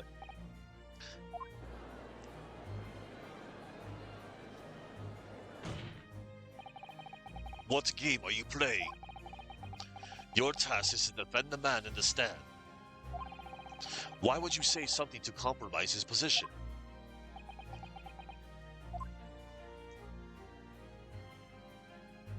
Well, as the advocate for the defense in this trial, I confess I'm still not entirely sure where I stand. But it seems to me that I should state what facts I do know as clearly and honestly as possible. Interesting. 'Tis not altogether pleasing, fella. I'm simply telling the truth, Mr. McGildet. Well, don't forget that you're supposed to be representing my best interests here, lad. Now then, a fella's memory is a curious thing and not altogether reliable. No, the court must consider the facts. That there cubbyhole under the seat is as empty as the devil's heart, so it is. Do you think perhaps it would be in your best interest now to admit that you might have been mistaken? Why? Why do I feel like something's not right here? What? Yeah. Hmm. I should write the jury to weigh in on this matter, I think. Uh-oh. That compartment is designed to house equipment used to maintain the smooth running of the carriage. The guild's rule states that omnibuses should be properly and fully equipped at all times. So it certainly wouldn't have been empty on the night in question. Beppo isn't that irresponsible. That money-lending fleecer and the pig purse are lying. Uh-oh. Oh, the scale is going back to guilty? The fire? Ah, I can't believe I was nearly taken in. The stinking rich are always stinkers. Nothing but cowards, a lot of them. What? Oh no. It's a trick. Of course it's a trick. Oh no. They're putting they're putting the flames back on guilty. Quite so. I must concur here. What? Oh no. With calm, calculated reasoning, one arrives clearly at the truth every time. Yes, but every time a different truth, it seems.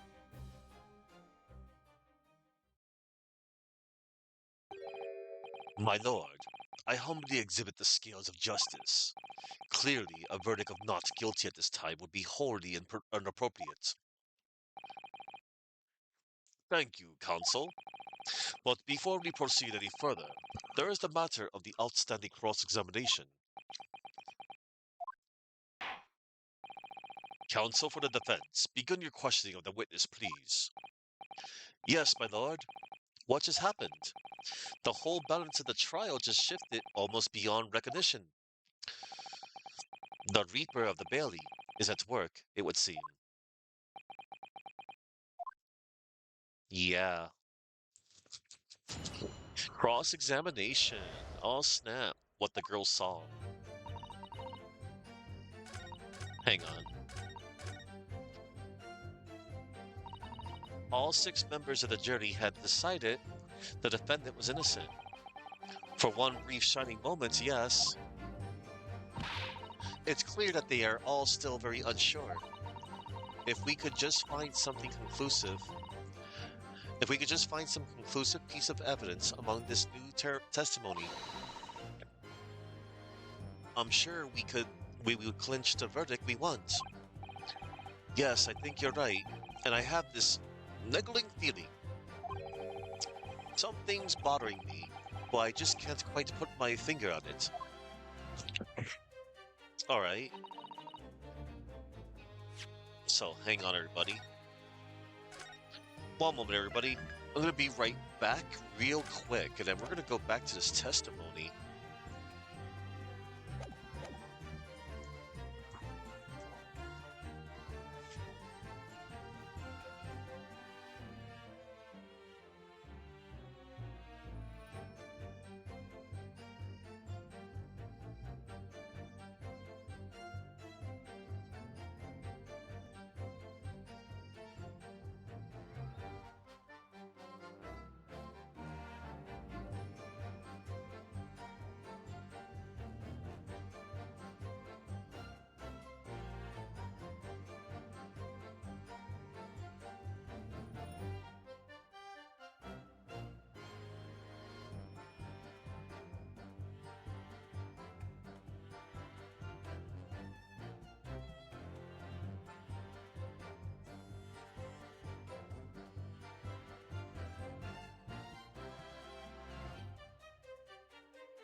Okay, everybody. I returned.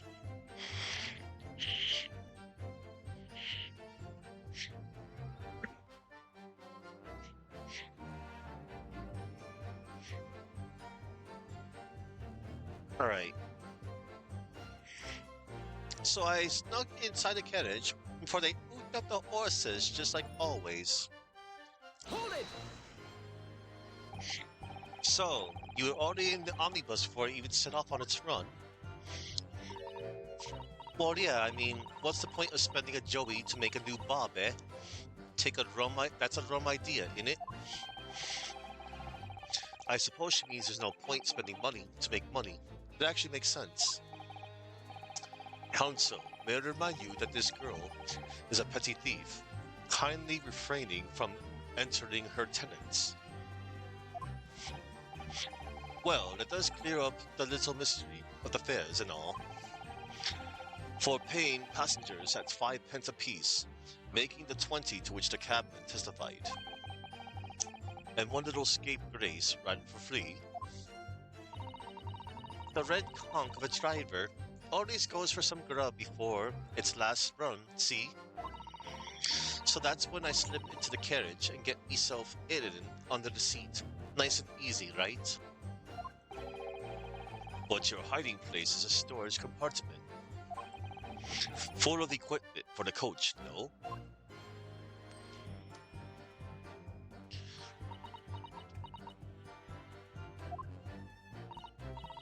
Yeah, there's brushes and buckets and whatnot in there, sure.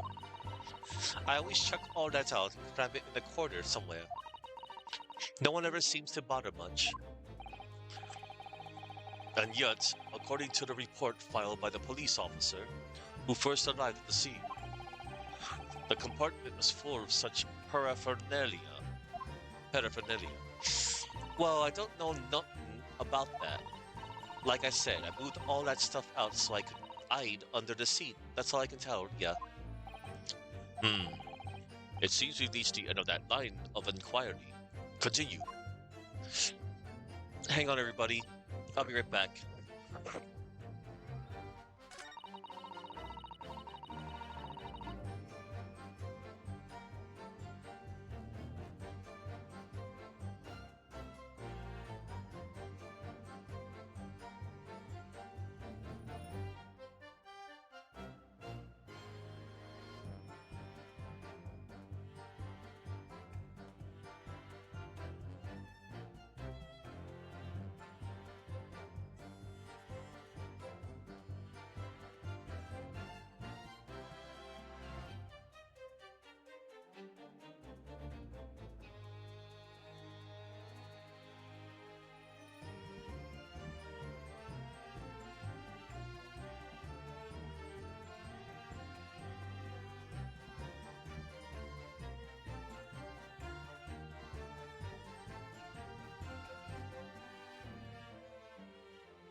My apologies, everybody. I returned. I had an emergency, but it's been taken care of.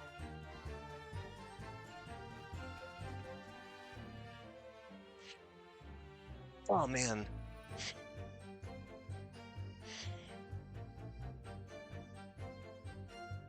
Okay.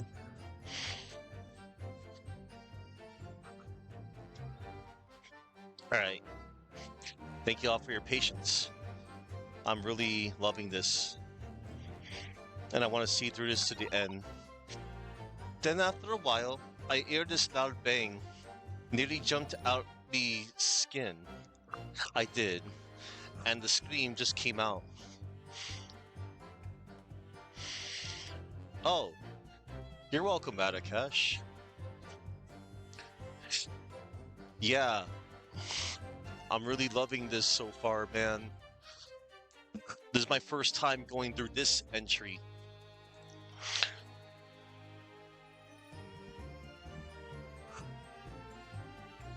I'm so happy like I'm actually getting around to it too, because I've had this little collection since it came out um 5 years ago,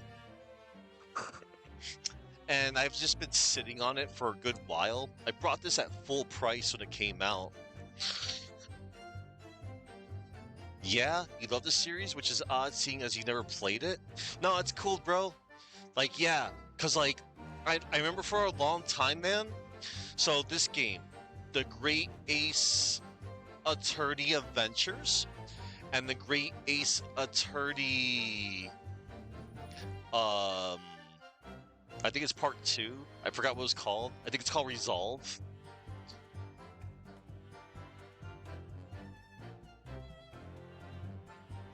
Yeah. Hold up. Control F. Great Ace Resolve. Yeah. Yeah, the second game's called Great Ace Attorney 2 Resolve. And this is the first game I'm doing, the Great Ace Attorney Adventures. And yeah, because they were originally on the 3DS in Japan only. Yeah, they were Japanese only at the time. And then you know, eventually Capcom, they did a good awesome thing, which was to you know, translate it to English, because these were originally Japanese titles. And yeah. Oh, and like most of the Professor Laytons. See, I didn't know too much about. I could have sworn. I know it probably took a while in between. I guess it took a. I was gonna say. I always felt that they actually. What was it? Level. Hold up. Who were they called? Professor Layton Developer. Level 5. Right. I always felt level 5. I always felt they actually like, you know, they eventually did get around to, you know, keeping them up to pace on their releases. Yeah, cuz like yeah. And then eventually I know they did Professor Layton versus Phoenix Wright. And I never got to really play a single Professor Layton game, but I know how good they are. I know that they have good plots and a bunch of puzzles. I know the puzzles is the main like gameplay stuff. They're kind of like brain teasers, kind of like crossword puzzle-ish type things, and like hidden object stuff. And while we're on the subject, there is a Professor Layton game coming to Steam. Professor Layton. Yeah, it's called Professor Layton and the New World of. Oh, excuse me, Professor Layton and the Eternal Diva. Yeah, that's apparently coming to Steam. That's kind of cool, I guess.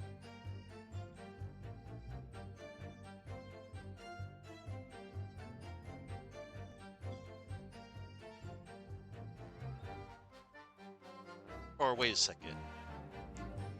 Late 10. Oh, never mind. Professor Layton and the New World of Steam. Yeah, yeah, yeah. Yeah, that's coming. That's a multi-release. Yeah, it's coming to Steam, PS5, Switch, and Switch 2. Because, yeah, last I checked, most of the Professor Layton games were on, you know, on the DS and 3DS.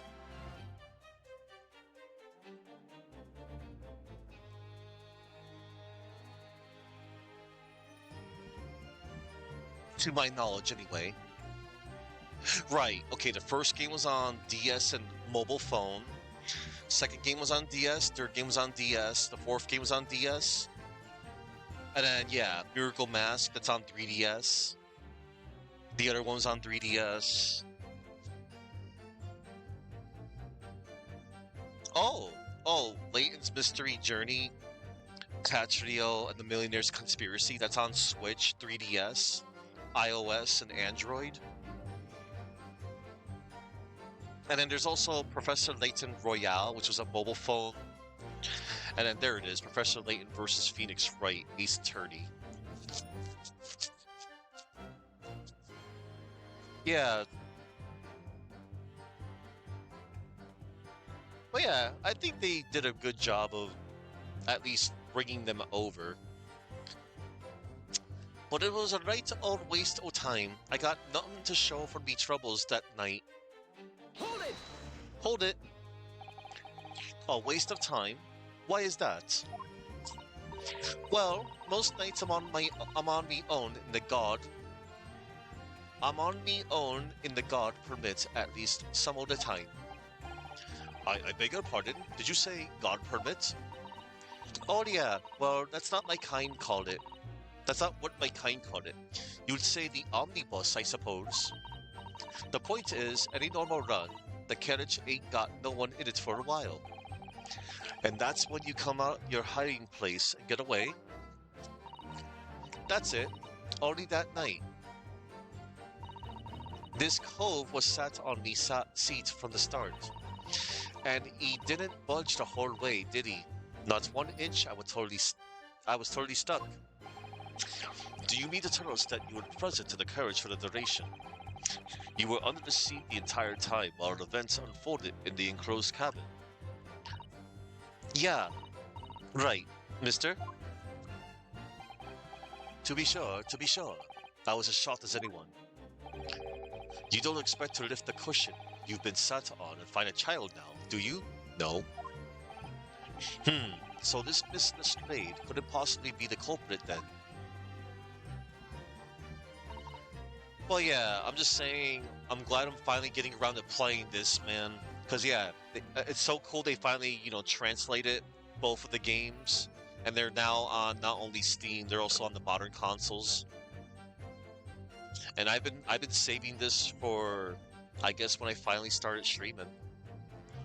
I've been doing one Ace Attorney game a day.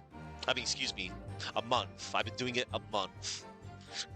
And, I've been enjoying it. I'm so glad I'm playing this one. I'm gonna be playing the second game next month, and then another month I'm gonna be playing the first Miles Edgeworth game, which I have played before, and the second Miles Edgeworth game, I'm saving the best for last. I'll tell ya, you can't see a blind thing in that hiding place. It's pitch in there. Hold it! So you couldn't see out into the cabin at all. Not a jot. Most days I push the cushion up with me, eat it, and look out the crack. Then I can have a butcher's at who I'm gonna fiddle. I thought you were a pickpocket, not a butcher. I mean, I can have a look. The seat I get under ain't as plush as the other one, see? So most of the time, the passengers plant themselves opposite. But for some reason that night, this Irishman spent the whole journey right over me head. And for that reason, you weren't able to push the cushion up to peek out, I see. Truth is, I ain't too happy in small dark places. Feels too much like being thrown in the clink. But it's the only place to hide in them carriages, so it's Obson's choice. Why doesn't she just stick to picking people's pockets in the open then? I'd say there's some reason that she's not letting on, judging from her demeanor. So anyways, I was a bit scared, but I had to just stick it out under there. Nothing else for it. Then after a while, I heard this loud bang. Nearly jumped out me skin, I did, and the scream just came out. Hold it! Repressing. When you say a loud bang, do you mean the noise of someone falling to the floor? Could have been, I suppose. I don't remember so well. Point is, it made me jump, and you let out a scream involuntarily. That's right. And then I felt the cushion over me head get lighter all of a sudden. Presumably when the defendant got up in order to help the victim. Yes. To help the victim. Yes.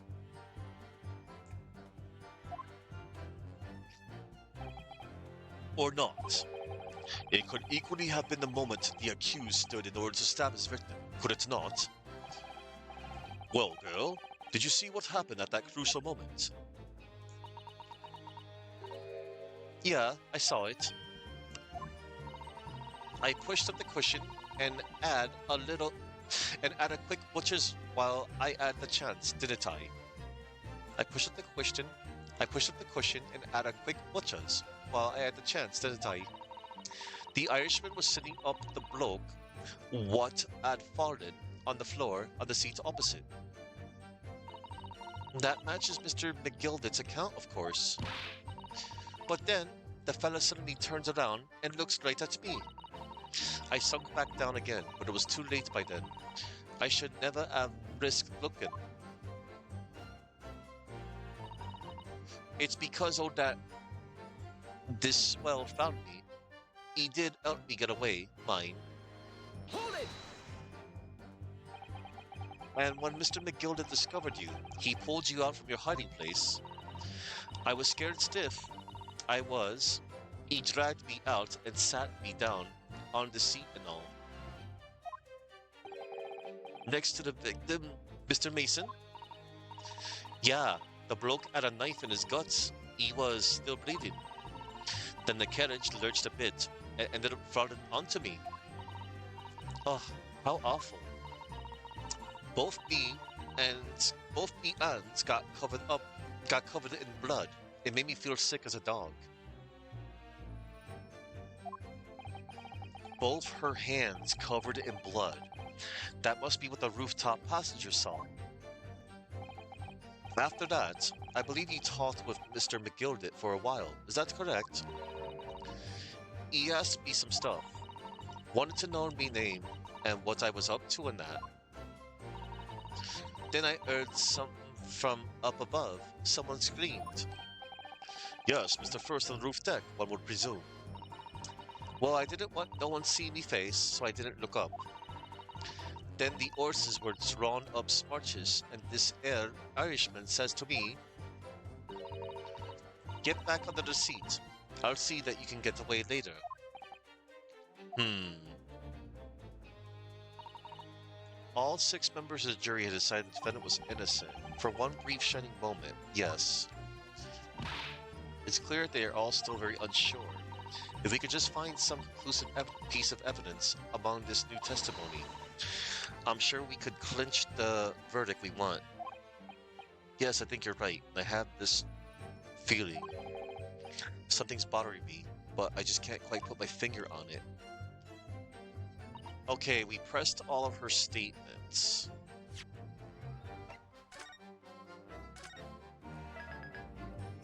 But nothing was revealed.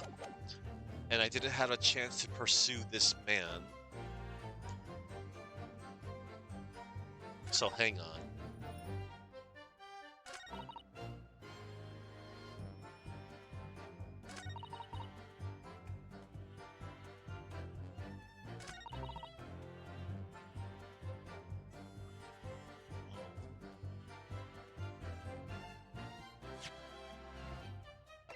Let's see.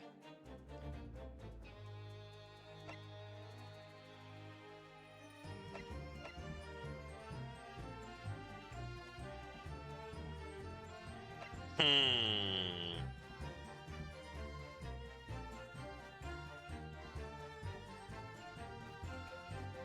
Was it the gloves? No.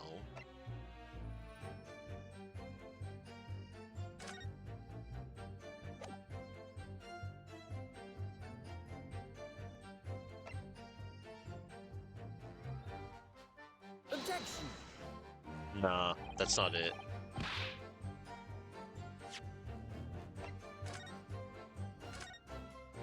Did I check the evidence again? Because I'm pretty sure I scared my entire evidence. I did examine everything in the evidence. However, hmm.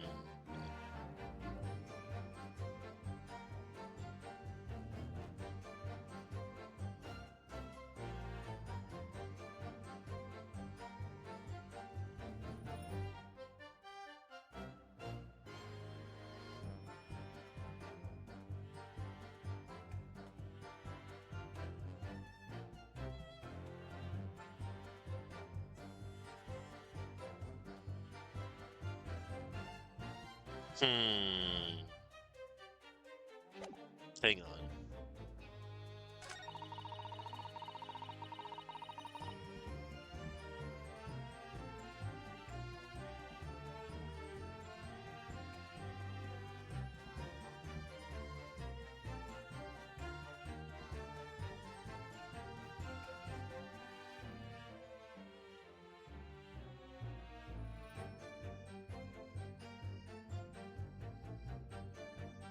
Alright, I pressed all the statements. Let's go back to statement 3. I tell ya, you can't see a blind thing in that hiding place. It's pitch in there. Hold it! So you couldn't see out into the cabin at all? Not a jot.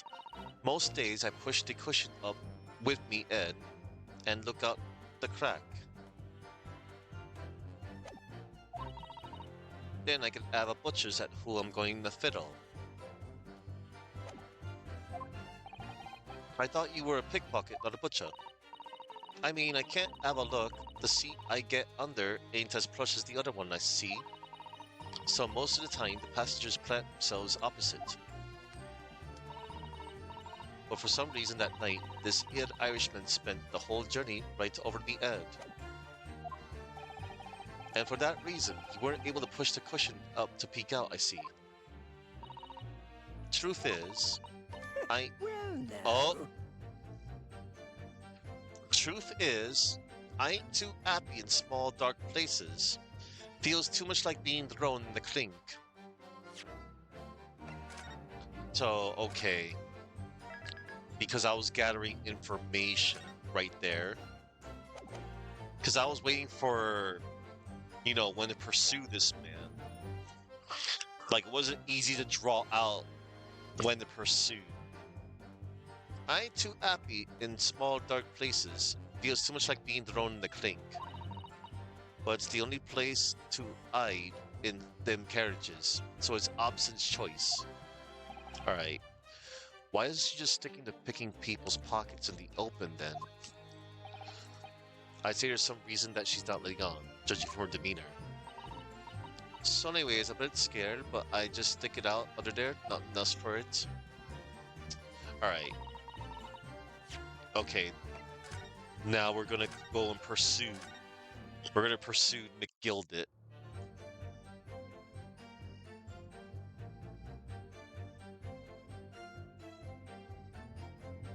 Pursue. Excuse me. Excuse me. Is something wrong, Mr. McGildit? Oh, I do apologize. Was there something the matter, counsel? I'm just wondering if Miss Lestrade's last comment made something occur to you, perhaps? You seem to be thinking something to yourself. Oh, no. 'Twas not important. I was feeling bad for the poor lass, is all. I remember feeling desperate myself as a young lad, shut up in the dark. 'Twas terrifying, so it was. I see. Yes, I'm sure we can all sympathize. I'm still scared of the dark now. Aye, and I don't know about yourself, but I find that the darkness seems to make everything you hear seem that much louder as well.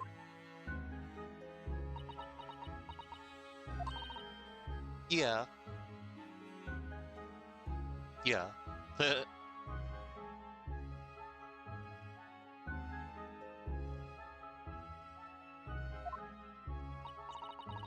I suppose it does, maybe. Miss Lestrade, did you hear something that night? Anything? An unusual noise, perhaps?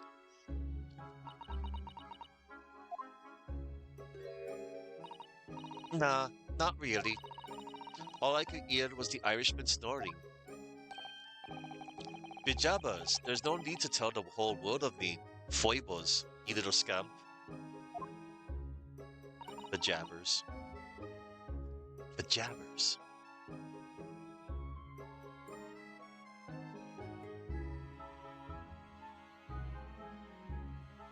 It's an informal, mostly archaic interjection used to express surprise, dismay, or emphasis. It serves as a mild oath and is an alteration of the phrase, by Jesus. What a pity. If only Miss Lestrade had heard something, it might have given us a vital new clue. Yes. What shall we make of that last statement of hers? I think it's profoundly important. My lord, I believe the statement just made by the witness is profoundly important. Profoundly important, but all she said was that she heard nothing. Yes, which is the profoundly important point. I'm almost sure of it. Hmm, I'm almost sure that I don't understand the inner workings of your Eastern Mind Council. Nevertheless, Miss Gina Lestrade, you will supplement your formal testimony by repeating that last statement, please. What? Supplement? What are you on about? Don't give me all your fancy talk. I know what you're trying to do, but it won't work on me. That's right. Insult the judge. Always a good move. Oh, and there it is. We got new testimony right there.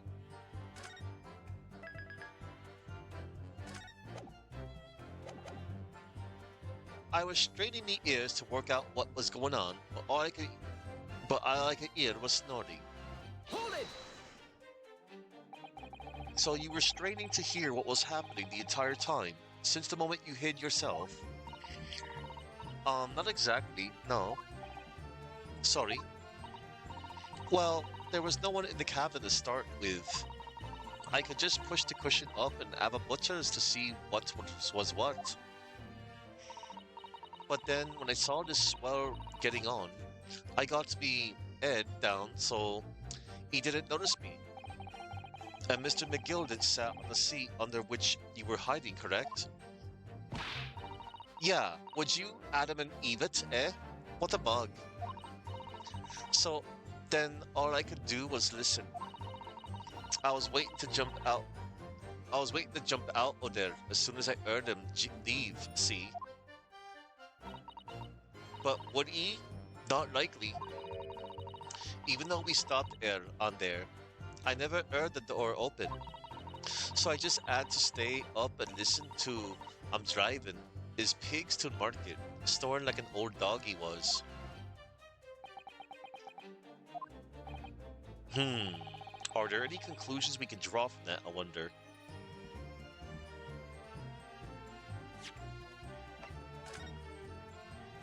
I think it just doesn't add up. It doesn't add up. Miss Lestrade, what you have just told the court is clearly at odds with the facts. Yeah, at odds. Are you sure, man? Absolutely. It seems my learned Nepalese friend is not as dull-witted as I feared. So Van Zeeks realized it too. Cool. Counsel, I must insist that you bolster your claim with evidence, or some complicit party's name at the very least. Yes, my lord. I expect you to demonstrate this alleged contradiction to the court. According to Miss Lestrade, while she was hiding in the omnibus that night, she heard nothing but the sound of Mr. McGildet snoring. But think, Renosuke, think. There's something else she should have heard.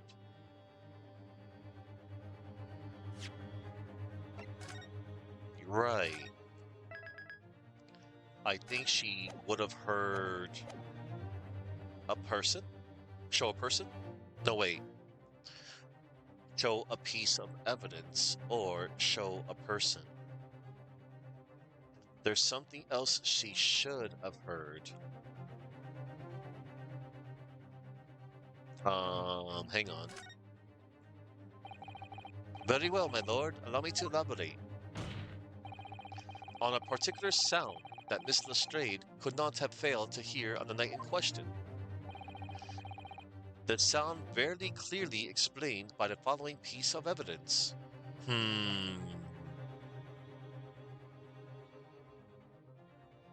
A sound.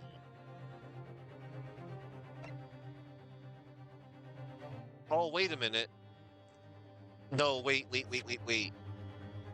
Let's dial that back. No. She heard a person. Because I just remembered. She heard a scream. We're gonna show a person. Very well, my lord. Allow me to elaborate. On a particular sound that Miss Lestrade could not have failed to hear on the night in question. The sound very clearly explained by the presence of the following person. It was this dude, lady first. Take that! What? Oh no. It would seem phantoms are at work again. This time in my Nipponese friend's ears. I concur. No sound is apparent to me at all. Oh. Allow me to introduce you to a sound that will be very real indeed, however. The sound of your death throes. Yeah.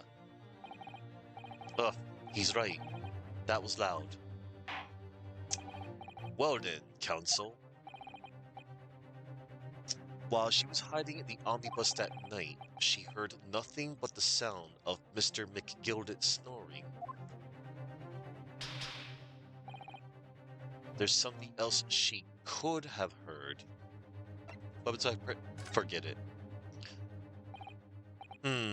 I just can't seem to think this through. Sorry, my lord, I need to withdraw the allegation for now. What you need, counsel, is to withdraw forever. Damn. Ugh. So be it. Continue with the cross-examination. Yeah, hold up. This has gotta be it. Because, man, hold on. Let me look through my court record. There's something she should have heard.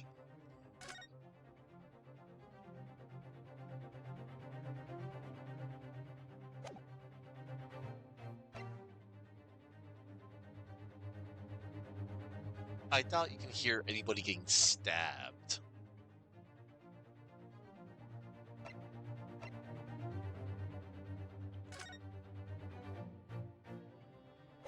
She could have heard something.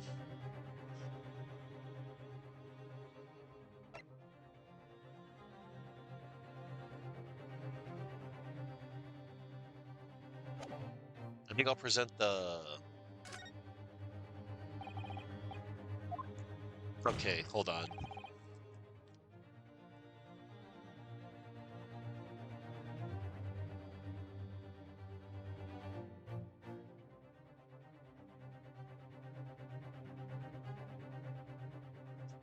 Oh, wait a minute. Hold it.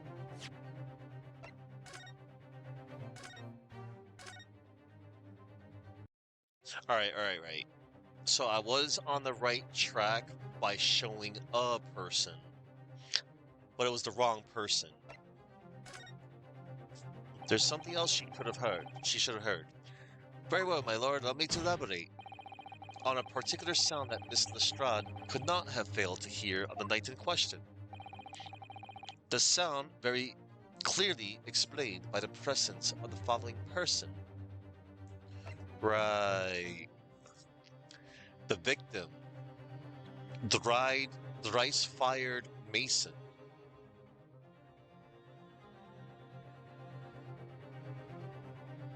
Take that! Rice-fired mason? Yes, my lord. The sound that Miss Lestrade couldn't have failed to hear. Oh, hold on.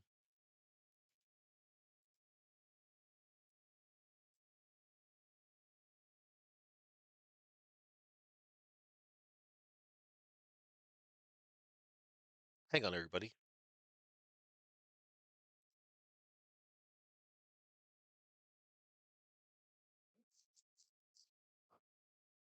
All right, I'm going to continue. Yes, my lord, the sound that Miss Lestrade cannot have failed to hear is that of the victim, Mr. Mason, boarding the omnibus. Right. Order! Order! Explain your reasoning, counsel. Miss Lestrade, allow me to confirm something. You claimed earlier that you were the first person. You claimed earlier that you were the first person on board the omnibus. Is that correct? Yeah, of course I was. I got on while the driver was in the pub, didn't I? And the next person to board the omnibus was Mr. McGilded. That it was. Not a soul was in the cabin when I climbed aboard. At least not in plain sight. So you were, to all intents and purposes, alone in the enclosed cabin of the omnibus at that time. Did I not just say as much? I was traveling with anyone else. I wasn't traveling with anyone else, if that's what you mean. Yeah, I saw. Yeah, I saw him get on, remember? Through the crack under the seat cushion. He was on his own for sure. And from what we've heard, the carriage made a number of stops after that on its onward journey. During which time did you not hear the door opening or closing at all? Nah, I never heard it. That's exactly what I was listening for, weren't it? Waiting for this swell to leave. In which case, when and how did the victim end up in the carriage? Ah, we know that the victim collapsed inside the enclosed cabin of the omnibus. Therefore, Miss Lestrade's statement about what she did or did not hear is at odds with the facts. Ah, yes. This petty thief's statement was clearly flawed. Lord Van Zieks. Yes, he knew. He knew all too well that there was an inconsistency in Miss Lestrade's statement. It would seem words of thanks are in order for my learned friend. What are you talking about? You have demonstrated matters impeccably. This witness and her colorful statements are entirely unreliable. Her words are convenient untruths, nothing more. He's dead right. How could the victim possibly not have boarded the omnibus? That makes no sense whatsoever. And this girl is a pickpocket. Let's not forget that. Oh no. Oh no. She's changing her mind. Back to the guilty. Ah, she didn't even say anything. I didn't want to judge the dear little mite just because she has some rather naughty ways. But I must say, I can't abide liars. And neither can I. Mr. Foreman, I didn't want to judge the girl just because she has some less than salubrious ways.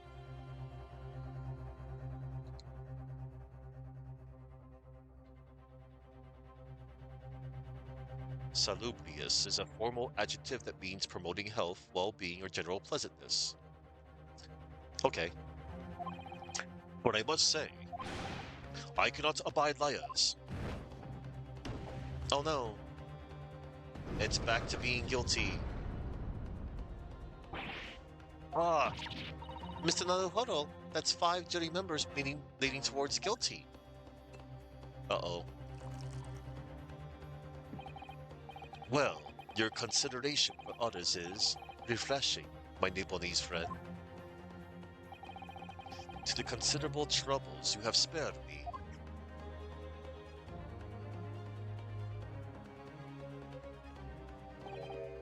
Yes, very refreshing. Ah! God, what are ye playing at?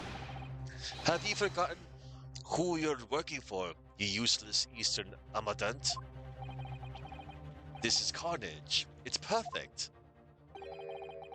Juror number 2 is the only one left.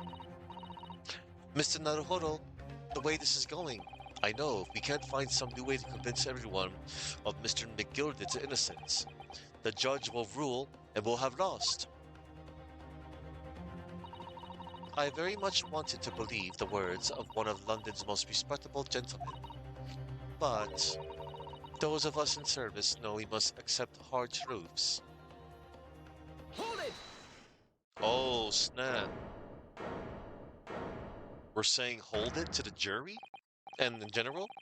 Yes, the witness's last statement seems to have revealed a critical inconsistency in her story. However, if we consider the possibility that her statement is in fact the truth, it may shed an entirely new light on this whole case. What are you saying? Counsel! I'm sorry, sir. Whatever do you mean? Counsel, I will not tolerate you attempting to prorogue my abjugation. Prorogue? Prorogue. To formally discontinue, suspend, or postpone a legislative session, such as a parliament or Congress for a set period of time while dissolving the body entirely? What? Okay. This action officially ends a parliamentary session, clearing all unfinished businesses before the legislature returns for a new session. Council will not tolerate you attempting to prorogue my abjugation. Explain yourself at once. When the accused boarded the omnibus on the night in question, the victim was nowhere to be seen. Subsequently, the carriage door was not heard opening a single time, as testified by the witness in the stand. And yet the victim's body was found inside the carriage. If this petty thief's words are to be believed, how do you explain the victim's miraculous appearance inside the cabin of the omnibus?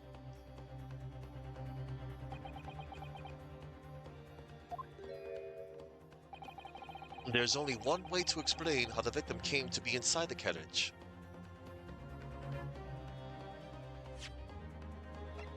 Oh, hang on. Adventure of the Runaway Room. There is only one way to explain how the victim came to be inside the carriage. Either he was in there already, or there's another entrance, or he was already put there after he died.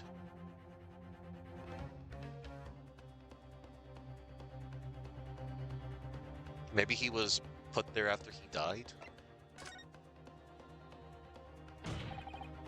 Obviously, the victim must have been placed in the carriage after he was killed. Objection! Uh-oh. Tell me, why, my learned friend, what was the function of that obviously in your last sentence? Hmm? Well said, Lord Van Zeeks. The obviously is troubling me also. No, that's really not the point. The point is that the victim must have been moved into the carriage afterwards. Then answer me this. How could a cadaver have been placed inside a moving carriage. Well, obviously, I shall have to penalize the defense heavily for this irrelevant rambling. Oh, I must learn to ramble more relevantly. The penalty is evidently not heavy enough, judging from those Nipponese eyes, so I ask you again. If this petty thief's words are to be believed, how do you explain the victim's miraculous appearance inside the cabin of the omnibus?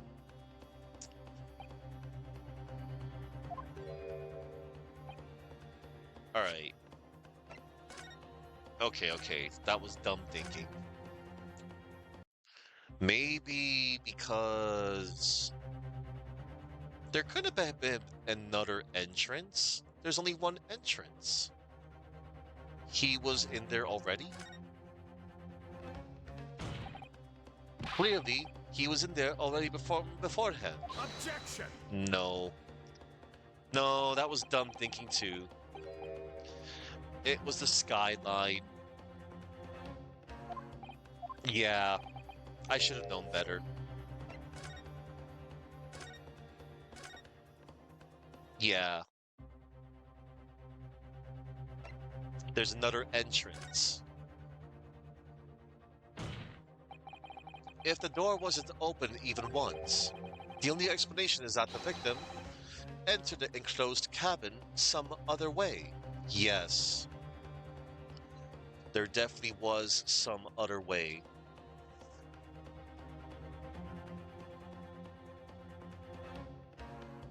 Objection! I wondered what new fantasy you would come up with in your blind panic. But behold, the omnibus is here for all to see. Only one side of the enclosed cabin is furnished with a door. The other has only windows.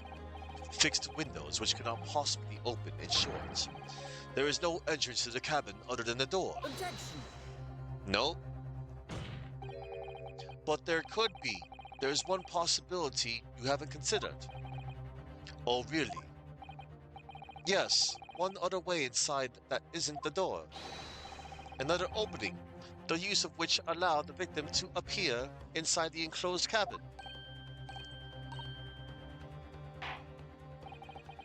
Alright, counsel. The defense will identify the location for the court. Here's the omnibus in which the incident occurred. Yes.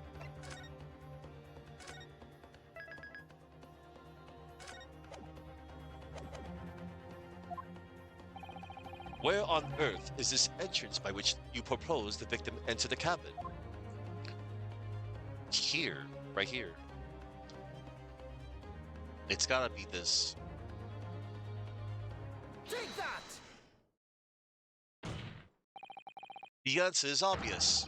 It could only have been the skylight. Yes, the skylight. I say, the skylight.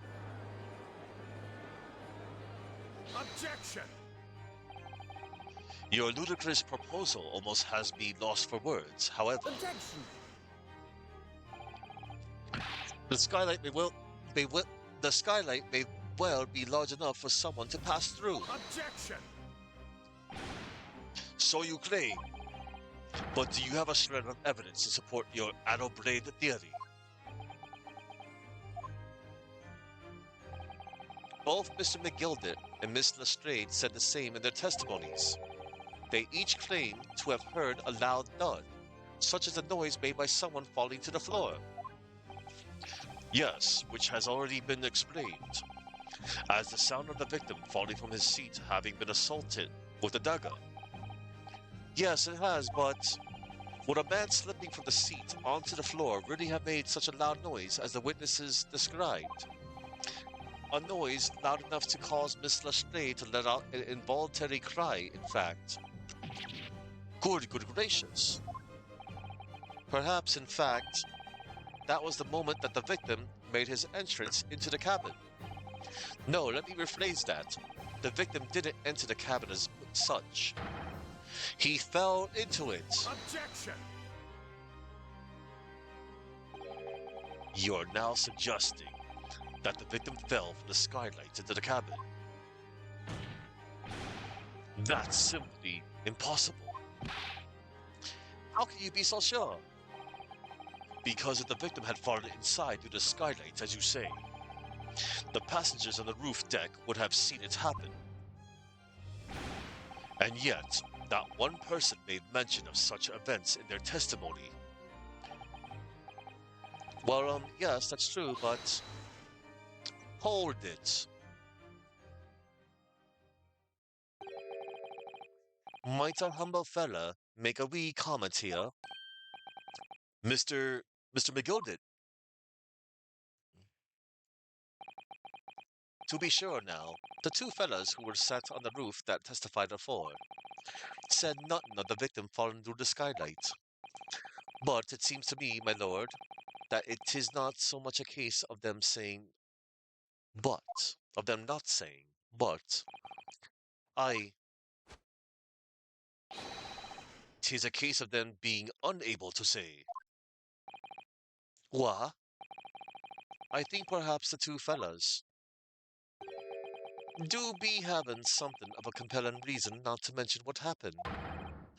Would yous not agree, fine ladies and gentlemen of the jury? Humph. Oh my goodness, surely not. Those two chaps on the roof. You mean the ones who stuck that knife in the man were? Oh man. Hold it. Oh no. Just what exactly are you insinuating here, you blighter? You rotter, he said. You rotter. What are you insinuating? What in the world? This is a flaming outrage. I've a good mind to give you a blinker in a minute. He'll give you a shiner in a minute, he said, and so would I. Mr. Fairplay, you're effectively accusing me, a city gentleman and well-respected banker, and me, a very angry hatter, suggesting that someone like me could have stabbed that man in the guts. It's a disgrace. It's scandalous. I protest. I protest in the strongest possible terms. That's right. I protest too. About you, you rotten scoundrel.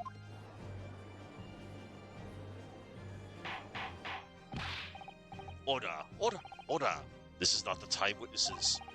I will not permit this wanton invasion of the stand. Return to the anteroom at once. But this is beyond reason, my lord. Oh, it's outrageous. It's very hurtful, you know?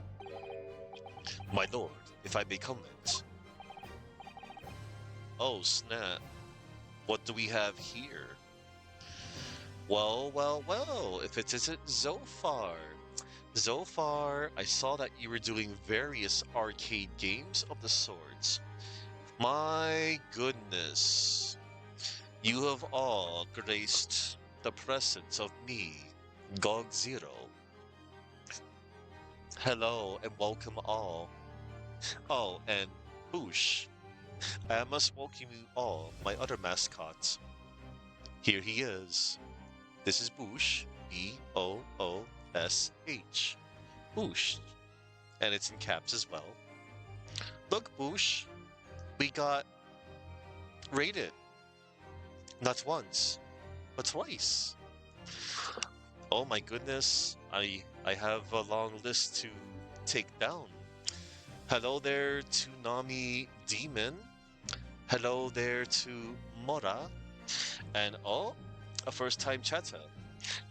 Hello there, Daniela. Daniela Chidron. Aw, welcome, Zophar. And there's Zophar. My goodness gracious. Yes, you caught me on a rare evening. Yeah, I started in the evening instead of my usual daytime. Ah, who do we have here? It is Kuriso. Oh yes, Kuriso Kagato. Hey, I remember you. Yes. Um, who else? Whom's? We also have.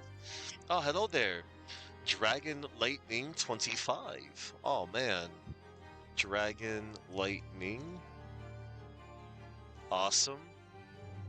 Oh, excuse me, 25. Yeah, I made sure 25.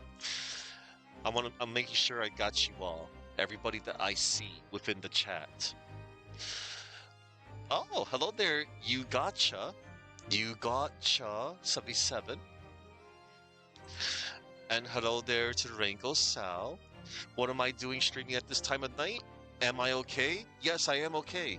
Um, I can say again. Um, I was so again. Normally, I would have been streaming during my usual time in the afternoon, but I was just see. I have my reasons. I was chillaxing. I was watching my good friend Chuckman.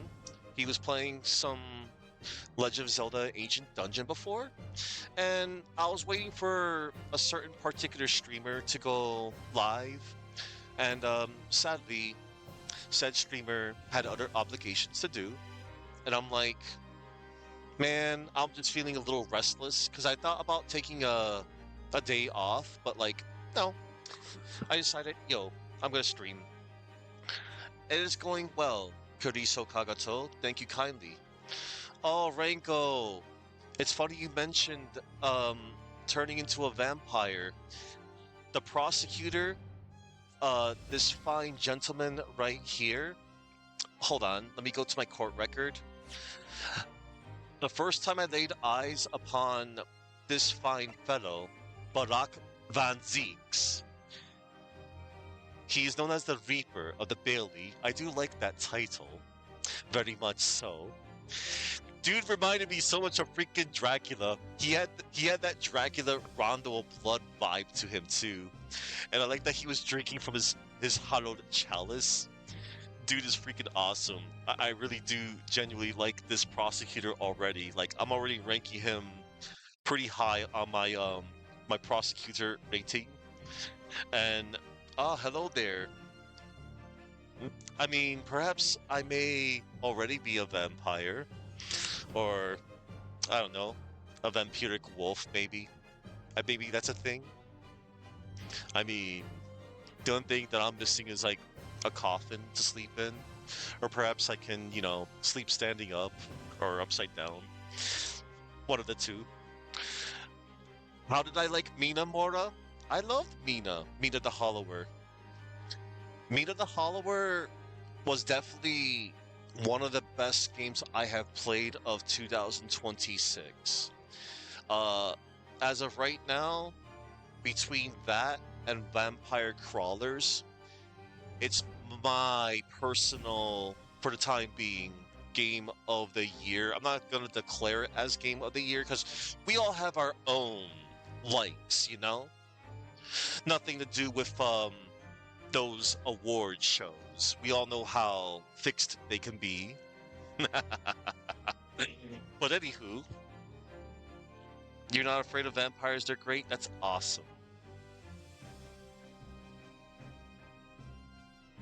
The crazy eyes. Aw, you're lucky that that particular subscription had expired. Because I would be doing said crazy eyes. But perhaps I do have some form. Maybe I do, maybe I don't. I guess I have those types of eyes. Hmm. Ah, I think I'll do away with the theatrics. Instead, I'll just eat this infinite burger. Yes, there we go. I think I'll do just that. But anywho, welcome one and all. If you all don't know me, some of you do, some of you probably don't, but that's okay if you don't know me. Hi, my name's GOG0. I like video games. Wow, who doesn't? I mean, there's other things people do. Art, just chatting, VR chat, fitness and health, cooking, hot tub streams. But yeah, I mainly play games around here. I play whatever is classified as retro. I'm not gonna be like, oh, so and so is a cutoff point. I'm not gonna get into that. I play whatever's considered retro, whatever's on my Steam account, and whatever's on my Nintendo Switch. And as of right now, um, I have currently completed 609 games on stream. That's awesome. So yeah. And I am close to the end of this wonderful trial.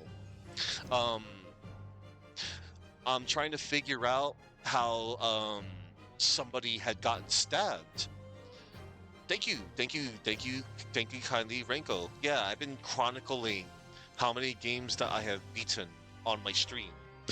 I feel like I feel like I'm pretty sure I might have beaten a lot more than that of games I have not streamed. Like all the times I've played, before I became this thing called a streamer. But I haven't really been keeping like a personal diary of that.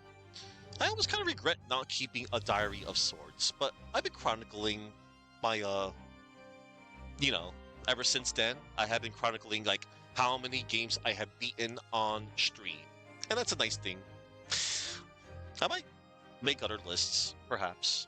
But anywho, so yeah, right now, I'm currently on case 3. My first time ever. This is my first time ever playing this entry of Ace Attorney. I've been doing one Ace Attorney game a month since last year of December.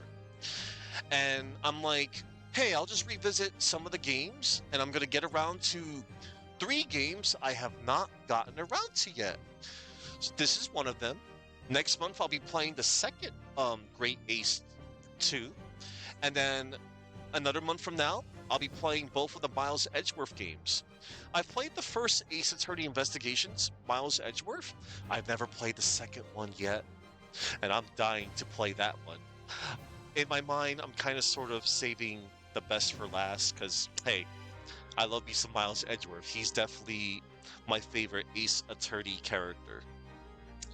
But yes, thank you all. Thank you all. I hope you all enjoyed. And I hope you're all having a good time zone. Yes. In my case, it's a night time for me. Yes, please, Zophar. You go and rest well. I will take good care of your community, your realm, your domain. Muhahaha, as you would say. And yes. Oh man, thank you. I do like that title. Really, I do. I feel like I'm nods, but when you gave that to me, it does give me some nice, warm feeling. Yes. All right. So yes, fare thee well, and I'll be sure to check that VOD. I know one of those games you were playing was Final Fight, which is all right. Final Fight. Well, I gotta check out the rest of your arcade stuff, because that's always a nice time to go through. And there's so many arcade games. All right. You fare well. Have a good rest so far. And stick around, everybody, as I'm getting to the bottom of this case. So, right now, as I was saying, I am finding out how this gentleman here, this is the victim right here, a person by the name of Thrice Fired Mason. He was a victim that presumably got stabbed inside the omnibus. And this appears to be the murder weapon as well. The murder weapon happens to be a knife. And now we're going to get to the bottom of this. Okay, go ahead, Lord Von Zieks. It was the defense that incited this outburst from the witnesses. My learned friend, has seen fit to abandon all protocol and accuse the witnesses without proof. Accuse? I never intended to. It seems, young Nipponese, that your command of the English tongue is wanting. You propose to this court that the victim fell through the skylight from the roof deck of the omnibus. That hypothesis cannot possibly stand without the rooftop passengers being aware of the events. You have branded these gentlemen liars. You have intimidated. You have intimated their criminal guilt. In our British courts of law, that is what is termed a baseless accusation. I know I was rash to put this idea forward without any actual evidence, but you can't just dismiss it without a second thought. Oh god. What are we wasting time for? Get them to testify! I thought there was something fishy about that hat from the moment I laid eyes on the fellow. We have to see this matter through now, one way or another. If there's filth and rubbish in our midst, we must dispose of it at once. Testify! Testify! They're all chanting testify. What's happening, Mr. Naruhodo? The spectators in the public gallery they're in a complete frenzy. Mr. Fairplay and Mr. First. My lord. You will take the stand again and make another formal testimony in reference to the indictment brought by the defense. Yes, my lord. I didn't come here for this. There's no time to think this through. All I can do is keeping pushing forward. So wait. Okay, I was about to say, was I about to cross-examine 4 individuals? No, wait. Hang on. Refuting the accusation. We were the only 2 people up on the roof deck, dead or alive, I can swear to that. If anything had happened where we were sitting, don't you think one or the other of us would have noticed? In any case, neither of us know the first thing about the victim. We had no reason to kill the man. The skylight was shut the entire time, I tell you. We couldn't possibly have opened it. If you're so sure the victim fell through the skylight, where's your proof?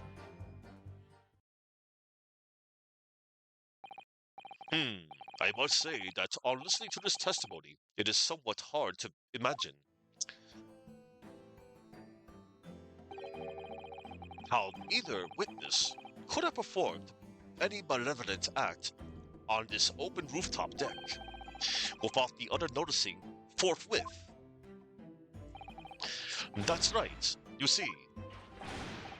We're innocent, I tell you. Although logically, of course, the argument falls down if the 2 of you were in collusion with one another. What? Eh? According to investigations by Scotland Yard,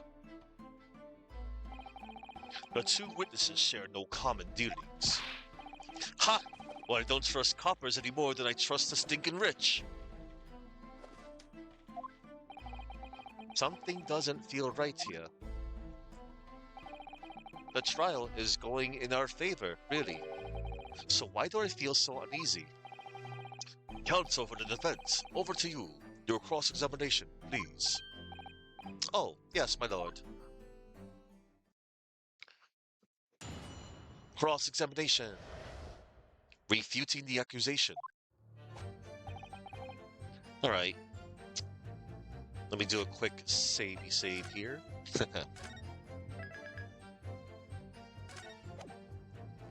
Now then. I want to see their thoughts. I wonder if these 2 men really were involved in some way. I couldn't say. I mean, I really don't know anything about them, do I? Although, by the same token, I don't really know anything about Mr. McGilden either. It's so hard to know what to believe here. I think we should try to remember that it's evidence alone that can truly determine the outcome of a trial. Evidence. No one can argue against decisive evidence, including the members of the jury. So you're saying that what we need now is to find a conclusive piece of evidence? Yes, Mr. Naruhodo, precisely. Alright, we were the only two people up on that roof deck, dead or alive, I can swear to that. Hold it! We're gonna press. So, at no time did the victim, Mr. Mason, climb up to join you on the roof deck. Absolutely not, Dickon. No question about it, he said. None at all. Oh, but yes, of course. I remember seeing them both. I saw the victim inside the enclosed cabin, talking with this man here. Is this true, Mr. McGilden? Hear me, my lord, at the risk of repeating myself. I boarded the omnibus alone and nodded off inside almost immediately. That's an outright lie, without doubt, you were engaged in. Let me stop you there, fella, and ask, do you have any evidence at all? At all? Ah. It's all about evidence in the courts these days, so it is. You do well to remember that. Wow, I saw you with my own eyes. This is going so well. If anything had happened where we were sitting, don't you think one or the other of us would have noticed? Hold it! Well, it was on the final run of the omnibus, at past 10 o'clock in the evening. It would certainly have been quite dark, perhaps too dark to see clearly. Is this some kind of a lark? Is this some kind of a joke, he said. Is that what this is? Or perhaps one or the other of you fell asleep briefly. Are you fair dinkum, sir?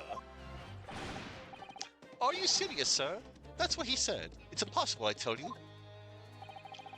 I'd give you the keys to the vault if you could fall asleep in that bitter cold. And if you did manage it, your eyelids would freeze shut, and you'd never open them again. Yo, that's threatening. That's extreme. It was extreme, I tell you, and we had to put up with it because this man had locked the door. Any true gent would have unlocked it and let me in when I knocked. I'm dreadfully sorry about that, young fella. But you see, I was away with the ferries and I didn't hear ye at all.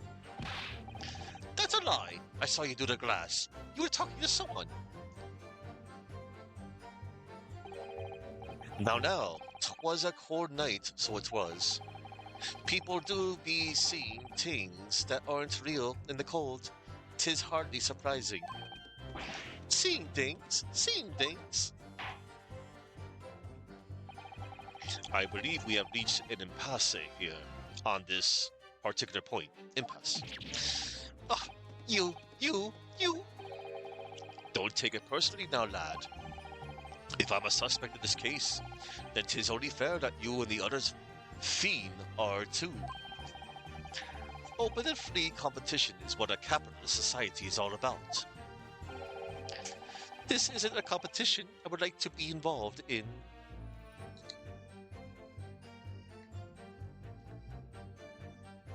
Let's see. In modern slang, fiend, obviously spelled finan or feigning, is a verb that means to have an intense obsessive craving or desire for something. In certain Irish dialects, particularly in Cork, fiend is used as a noun, meaning simply man or guy. Okay, that's what I was looking for. This isn't the competition I would like to be involved in, really. In any case, neither of us know the first thing about the victim. We had no reason to kill the man. Oh, whoops. I need to press. I wanted to press. Hold it! No, you two had. So you. So you had never met Mr. Dryce Fired Mason before. Oh, Loom. No. Oh, no, no. Not once. Never.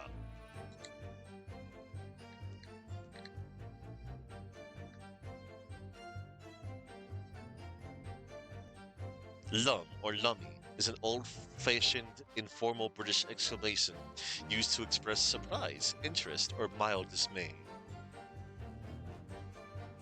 Lummy. Oh, lummy, no. Not once. Never. He never met the man before, he said. Never. And you, Mr. First, had no prior dealings with the victim, either. That's right, sir. Hatters don't have much to do with brick makers. To be perfectly honest, sir. No, I imagine not. You see, how many different ways can I put this? Neither of us have the remotest connection to the gentlemen who were inside the cabin. That's right. This is about motive, and we had none. Oh, I'm gonna have to pursue you. No, motive, And, well, that's not all, is it? I will pursue him shortly. I just want a little bit more of that wonderful text that I might be missing out on. But I do see that I have to pursue what's his face, McGilded, because he did a reaction there.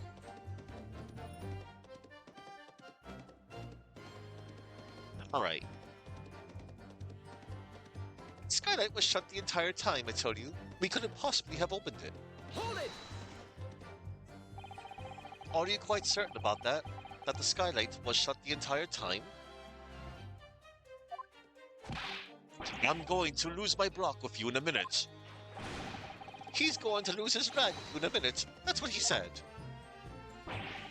Take a look for yourself. Go on. You see, it's shut fast now, just like it was in the night. So it is, of course, a fella the size of Mr. Mason could likely break right through it, still and all.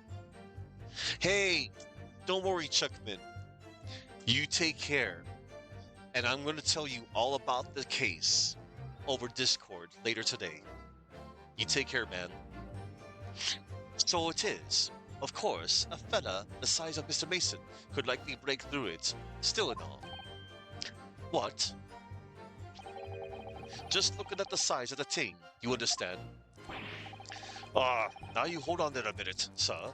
The size of the thing means nothing. Now on its own, let's consider the bigger picture here, shall we? Let's stop fighting arcane, shall we? I agree. I was riding the omnibus on another occasion when, well, I broke wind loudly. I shocked myself with it, as it happens.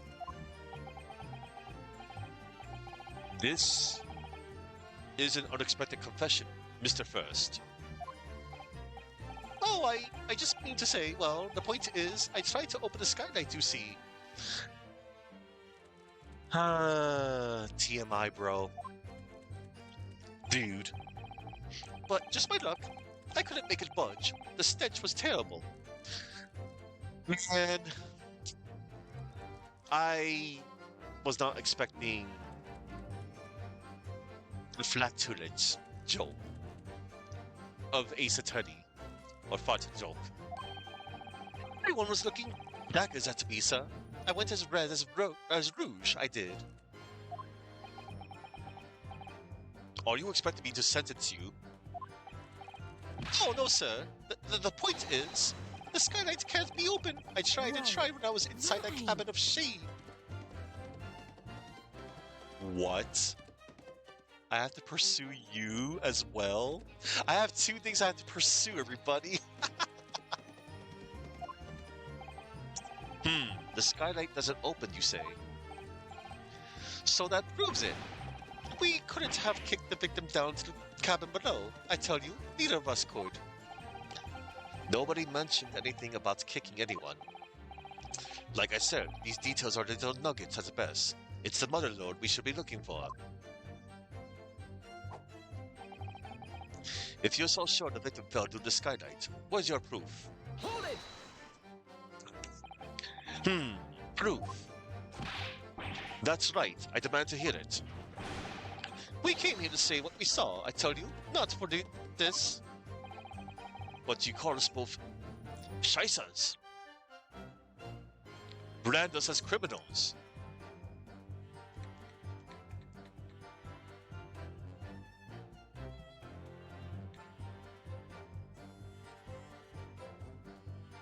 Hold up. Shicer.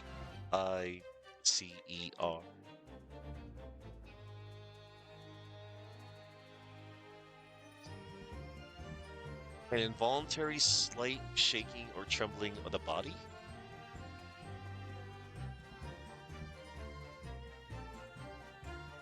That can't be it. But you call us both Scheissers, brand us as criminals. You call us liars, that's what he means, and accuse us of doing it. As it stands at the moment, there's no hard evidence that incriminates yourselves, now is there? I believe we're in such the same position as one another here. Arg.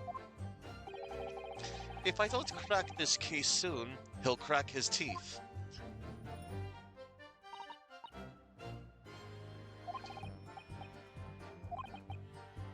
Oh no, it was... Alright. Okay. We're gonna start pursuing everybody. Okay. So now, I'm gonna pursue this statement here.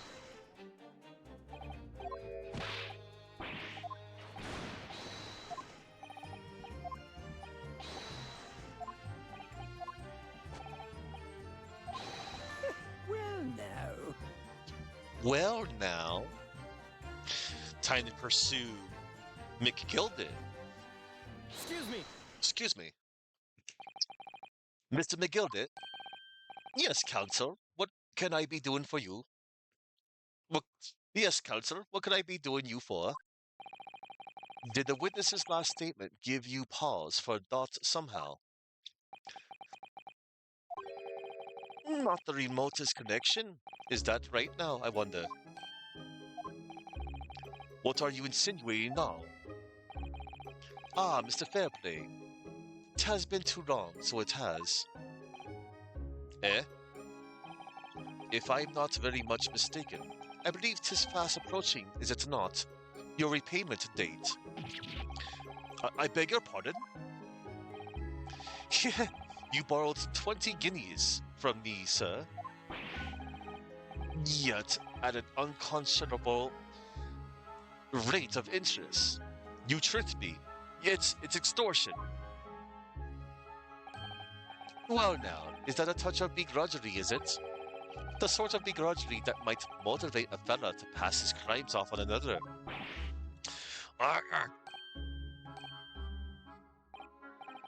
And young Mr. First. Me, sir? What do you want with me, sir? You do be making hats for a living, do you not? That there top hat sliding about on your head, is that one of your own creations, is it? Oh, well, I'm still just an apprentice, you understand. I'm here learning to find the perfect fit for whatever fine gent walks through the door. The perfect fit, is it? Well, it is a very distinctive design, so it is. Many customers like it, I tell you. They like a distinctive touch. Customers, such as the rice-fired mason. Ah. There was a photographic print of the victim submitted as evidence of fraud, my lord. This you mean. I can't help thinking that the poor fellow's hat looks distinctively familiar, wouldn't you say? Oh. That's one of my hats. Aye, that it is. So it would seem the brick maker was a customer of yours. The sort of customer I'd wager you could have had a wee quarrel with over the distinctiveness of the goods. Oh no, sir. Absolutely not, sir. Well, there's really nothing more to add. It wouldn't be right to say that the two fellas here haven't the remotest in connection to the victim, you see.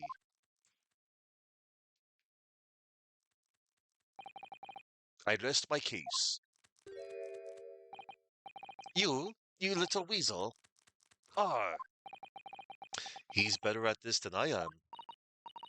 Gosh, Mr. McGilda has certainly been thorough in his research, hasn't he? Please, don't let the little interruption hold up the proceedings. I got a silly achievement out of that. And now, let us press this gentleman.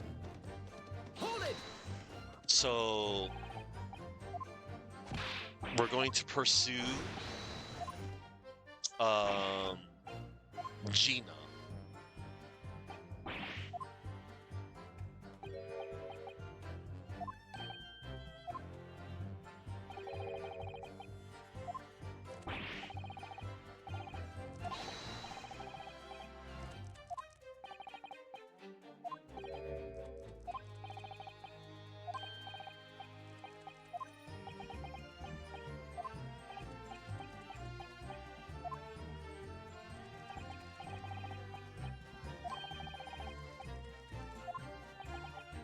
It's right here. Wait, that ain't. And here we go. We're going to pursue you now, Missy. Excuse me. Excuse me. Do you have something to say about that, Miss Lestrade?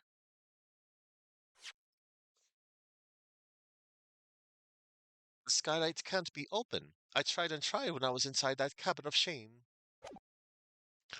Do you have something to say about that, Miss Lestrade? Miss Lestrade.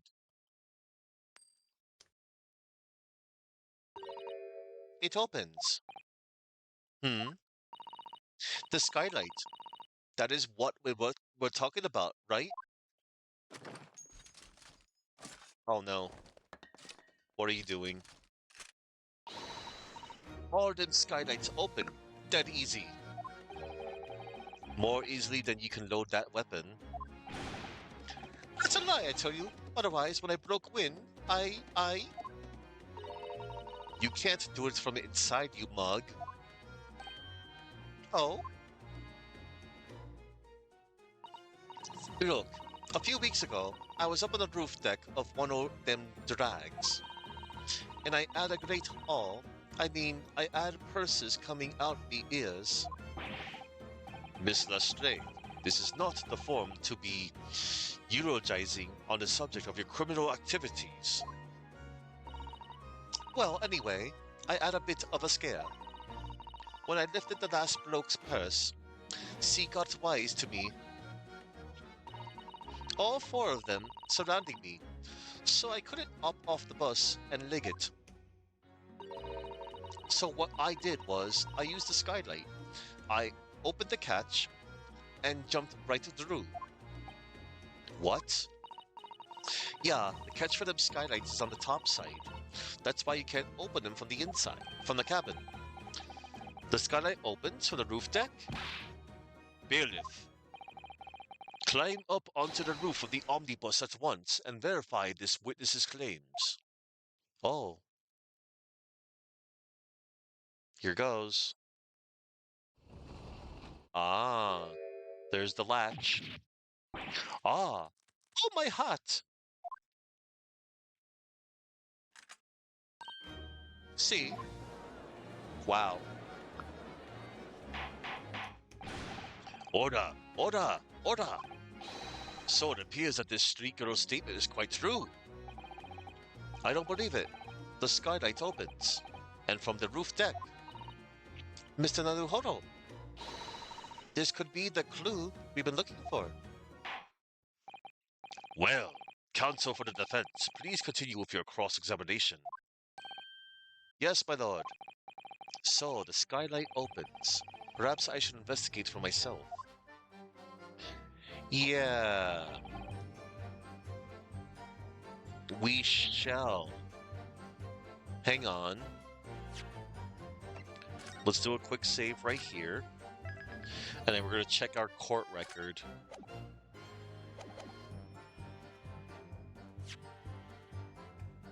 We're going to examine the omnibus.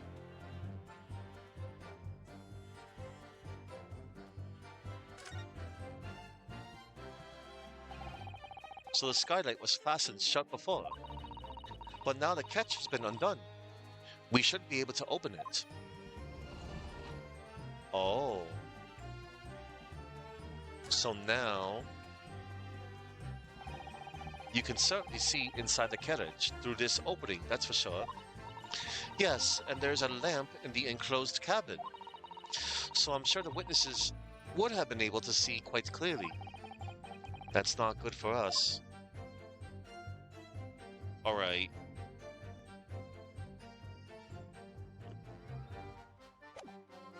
That is indeed not good for us.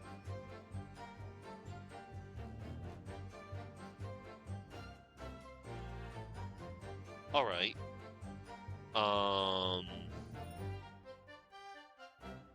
Hmm.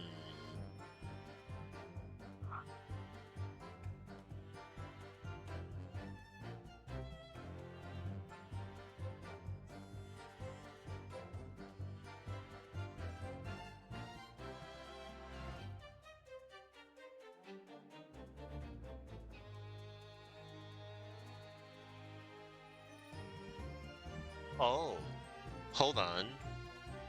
I'm gonna go back to the omnibus, everybody. I'm gonna have another look-see.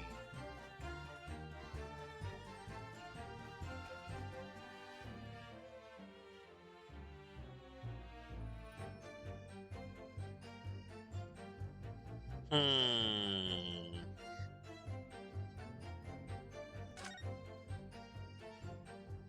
Oh, you can certainly see the inside the carriage through this opening, it's for sure. Yes, and there's a lamp in the enclosed cabin, so I'm sure the witnesses would have been able to see it quite clearly. Okay, hang on.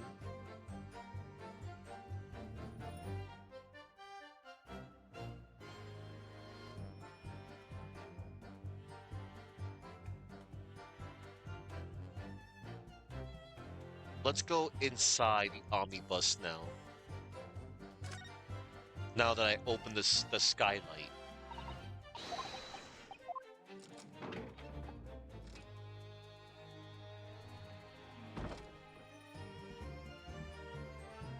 Oh, snap. Look at that, everybody. That is clever. A blood stain.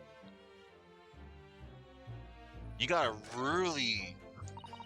Yes, it does open very wide, doesn't it? Wide enough to kick someone like you through, certainly, Mr. Naruhodo. Why someone like me? Ah, what is it? Look, just here. Look at this. That's without question. It's blood. Why would there be a blood stain there? Surely, it can't be unrelated to the case, can it? Oh, the details of the omnibus have been updated in the court record. Good. The scene of the crime. There is a bloodstain visible on the frame of the skylight when it's open. That's insane. Oh, man. Alright, let's do another save real quick.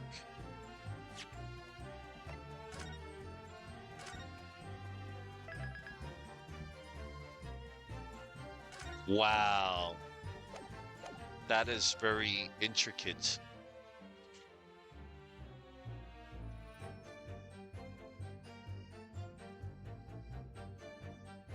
Alright. And here we go, everybody.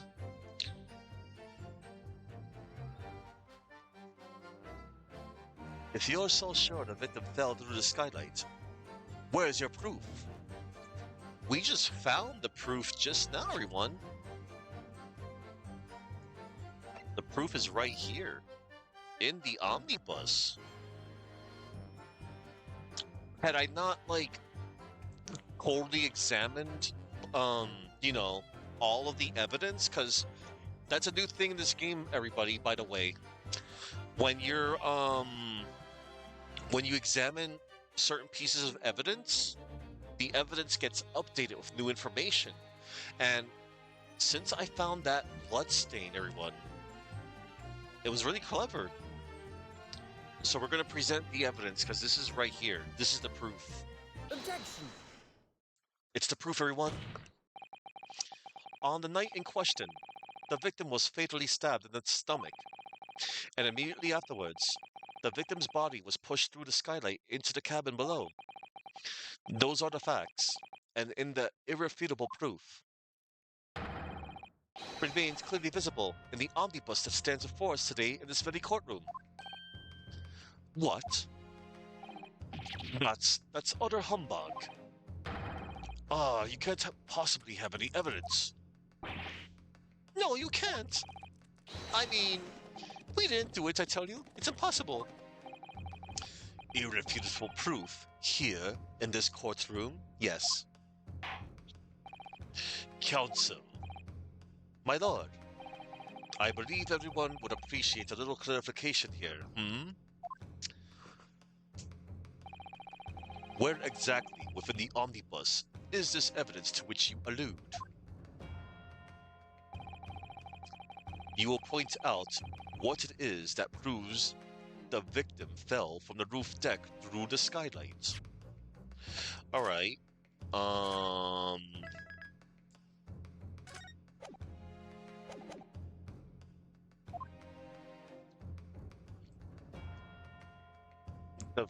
It's right here. This is the proof right here. I think. It's gotta be. Got it! By Jupiter. Is that blood? Yes. R. This bloodstain proves two things. First, when the incident occurred, the skylight of the omnibus was open. What? And secondly, the victim was already bleeding when he fell through the opening. Oh my! And so it follows that Mr. McGilded, who was inside the enclosed cabin himself at the time, cannot possibly be guilty of this crime. No. No. Oh my god. Order! Order! Order! Hold it! Oh, fair play said hold it. What? But the blood could have sprayed up there when the fellow was stabbed inside the cabin. And only found its way to one particular spot on the skylight. Sure, and that would be very convenient. Ah.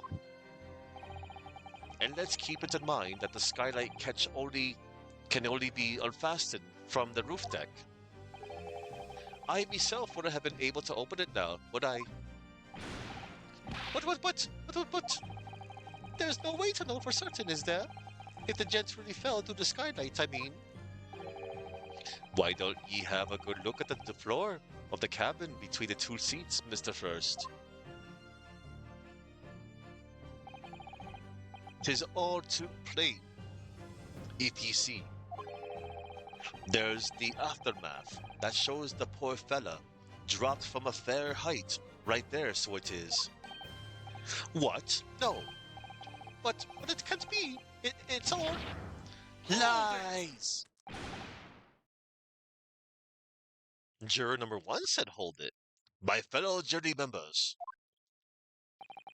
I think we can all agree that this is clear proof of the defendant's innocence, can't we? I believe we can. Yes, sir. It's clear to me now where the filthy rubbish can be found in this courtroom. So, they thought they could pull the wool over my eyes, did they?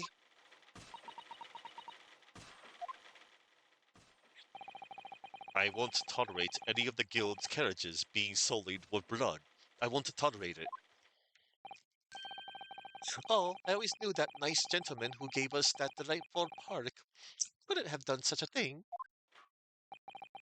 On three, then. Everyone, one, two, three. Objection! Oh, Von Zeeks. He objects. A chilling performance, Mr. McGirdit. Oh, and what would ye be referring to there now, Lord Von Zeeks? A bloodstain on the frame of the skylight. Such evidence is null and void. What? Why? For one extremely simple reason. That smear of blood never existed. Objection! No way. What are you talking about? It's there for all to see, and it's clearly blood. Objection! I personally attended Scotland Yard's investigation of the omnibus. The officers involved went over the carriage with a fine-tooth comb. So I can state with absolute surety. No such smear of blood existed in the carriage. At least not until this trial began. But are you suggesting, Lord Van Zeeks, that this stain of blood was fabricated, my lord? Yes. And while this court has been in session. What?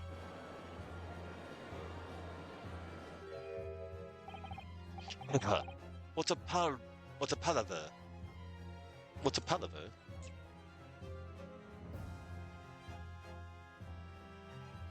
Generally refers to an unnecessarily long, complicated, or confusing process, fuss, or botter. It can also describe idle chatter or insincere persuasive speech, like flattery or political hot air. Ugh, palaver. What a palaver! I must say I didn't expect such crude reasoning from a prosecutor of your standing, Lord Van Zeeks.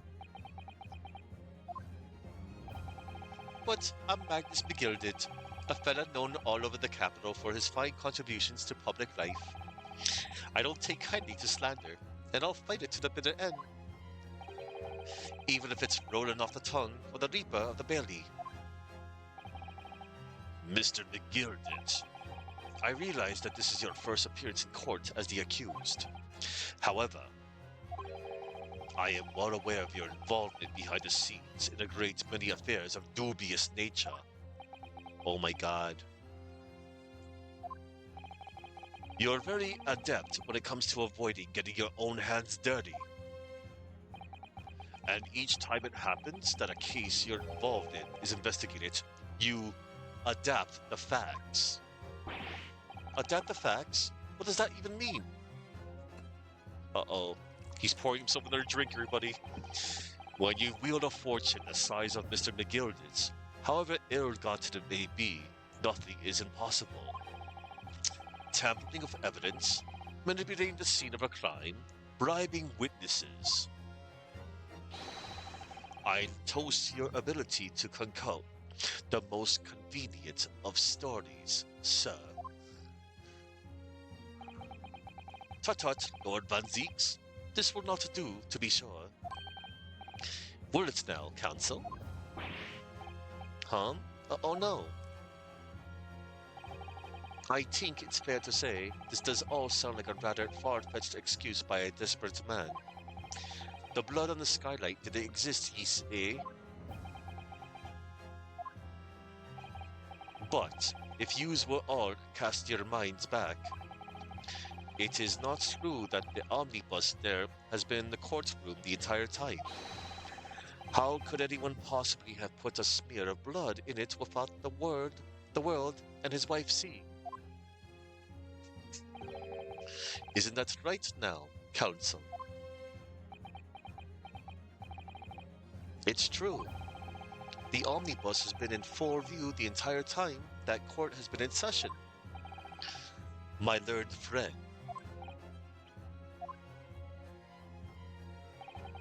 here's to hearing your opinion on this matter in your own words.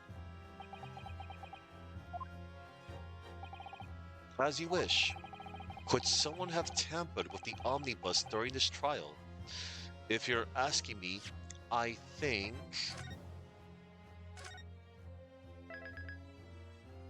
Hmm...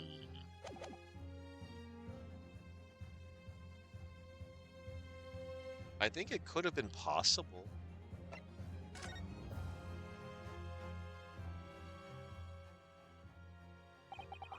As a defense lawyer, it's my job to advocate for the defendant as best as I can. But still, I feel as though there's something even more important at stake here. There is no evidence to suggest that the defendant did, as my learned friend suggests. However, in terms of having the opportunity to carry out the alleged tampering, there is one possibility. Okay. Oh? Good gracious. Explain yourself, counsel. Oh boy. Yes, there is. It seems my learned Nepalese friend has no intention of running from this deceit. Deceit? I'm sure everyone still remembers clearly. The recess that we were forced to take. Ah, as a result of the smoke grenade fired by the witness currently in the stand, Miss Gina Lestrade.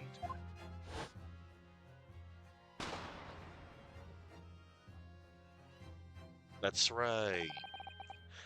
What is going on? Be careful, Mr. Naruhodo. Cover your face.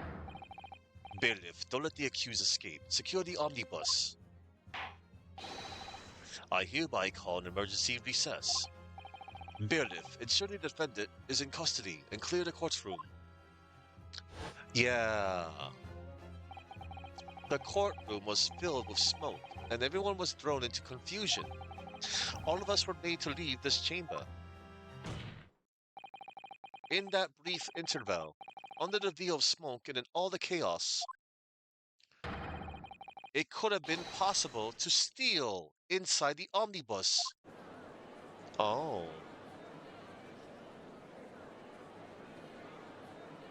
Right. Are you wise? Uh-oh. What are ye trying to pour ye? Ye rotten feckless googa? Oh, excuse me, gouger?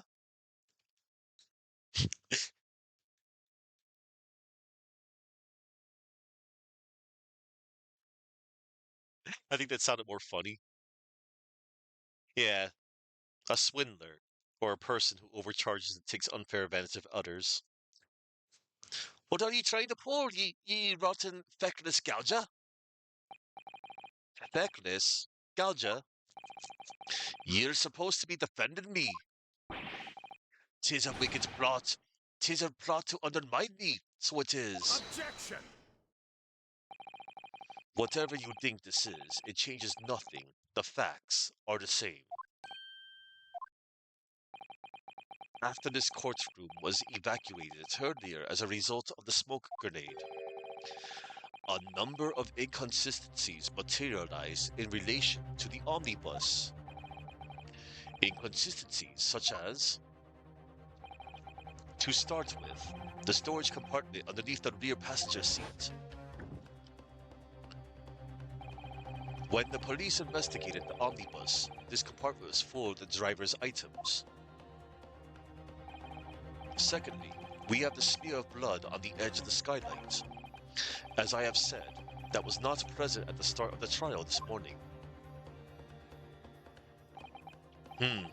Unfortunately, Lord Van Zieks, no one is able to corroborate your claims. That's true. When an omnibus was first wheeled out, both the storage compartment and the skylight were shut. Accordingly, I'm afraid to say, we cannot establish with any certainty if this evidence is the result of tampering or not. Indeed, my lord, No doubt there was not a single person who saw fit to verify such things. What do you think? Sorry, about the omnibus. Is there anything else unusual about the omnibus?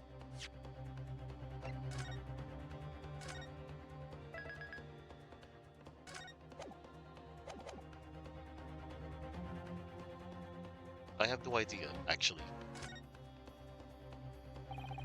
If I'm honest, I don't remember what I examined when in that omnibus. I can't verify this either way. My lord, at this moment in time, the defense can point out one other inconsistency. A mark that surely could not have been present at the start of the trial. What? Miss Usato, what are you doing? I examined the omnibus with you, don't forget. There's something that seems out of place, compared to how the carriage looked originally. That's what we need to identify now. What in the devil's name are you going to say now? If you dare to betray me, you little maggot, you'd better Oh, snap.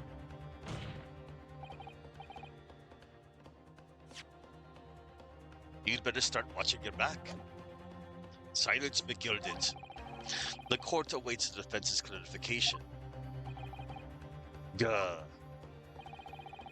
This trial keeps swinging one way and then the other. I have no idea what's the truth and what's deception.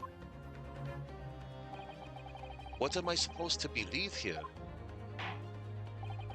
I shall have to ask you to elaborate, counsel. Oh boy. Here goes.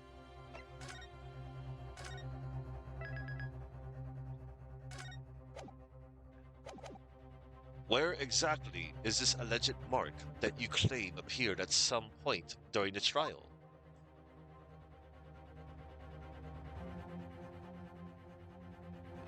A mark, huh?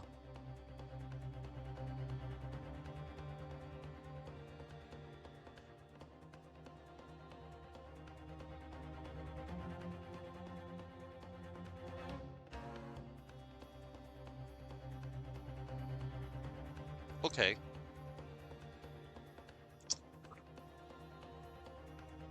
Right. It could have been leaking from the roof to the floor?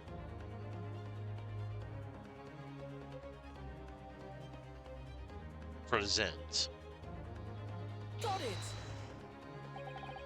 If we consider that the victim fell through the skylight onto the floor of the cabin, you would certainly expect to find signs of blood where he landed. But as far as I recall, this bloodstain on the cabin floor was not there when the omnibus was first brought into the courtroom. Good Lord.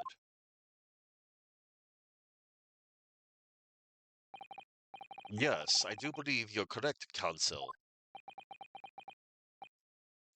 Well said. What?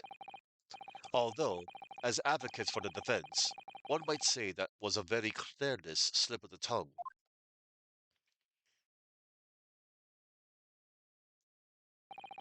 I believe that bloodstain on the floor is a decisive piece of evidence. But if the question is whether that evidence is genuine, or whether it was unlawfully fabricated by someone, I feel compelled to admit that there is at least a possibility that the evidence is fake.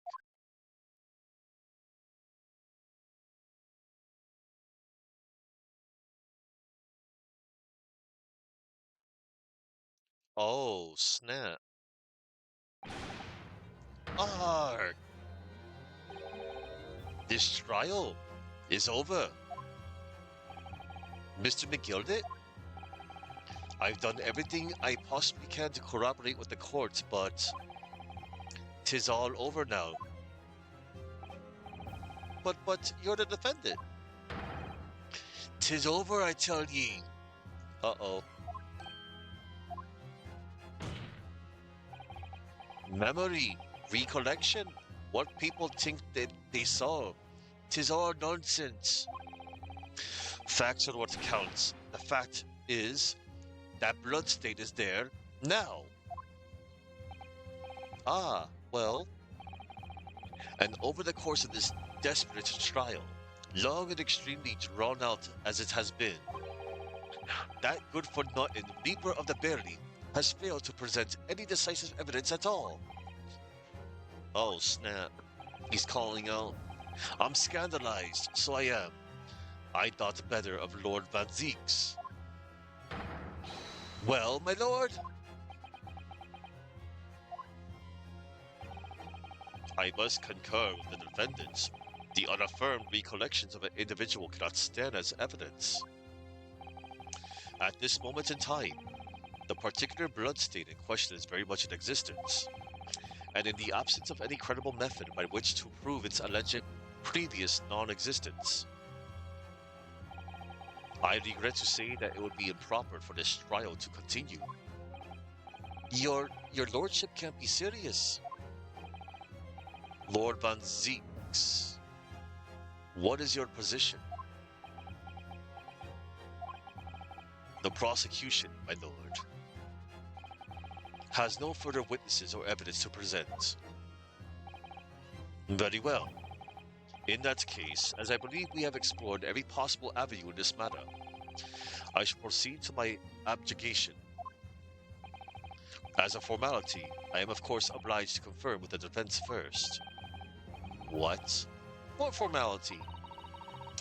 As things stand at the moment, it would seem that Mr. McGildet will be found not guilty. Yes, which would mean we've won. Is that really the right outcome here? Is it really all right for the trial to come to an end now, with all these unexplained inconsistencies? Counsel for the defense, your closing statement, please. What? Yes, my lord. The defense believes... Oh man, what? Hold up.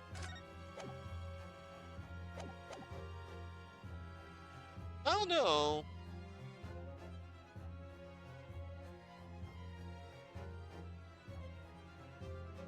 I want to say the defendant is innocent, but I don't know. This whole thing feels a little... Oh, we'll see if I can do like both options, perhaps. The defendant is innocent, or the defendant could be guilty. The defendant is innocent. As Mr. McGildet's legal representative, I can't breathe. The air in here is stifling.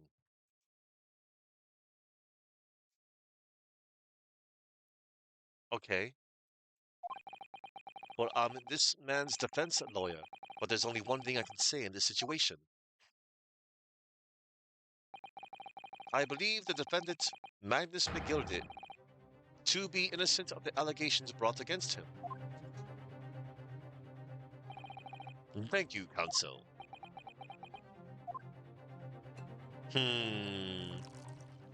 Oh,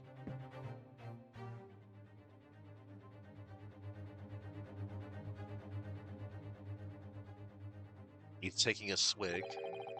Here's to you, my Nepalese friend, and the most abject closing I have yet to hear in the court of law.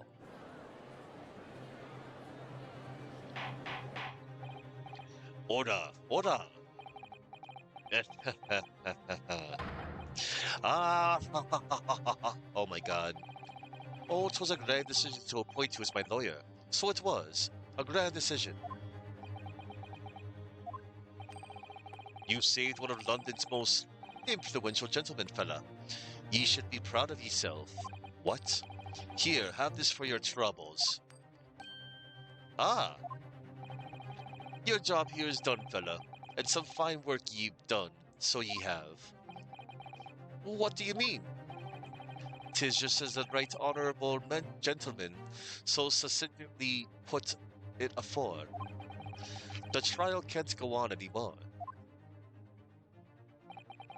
And your closing statement there was, How did he put it now? Nothing more than a formality.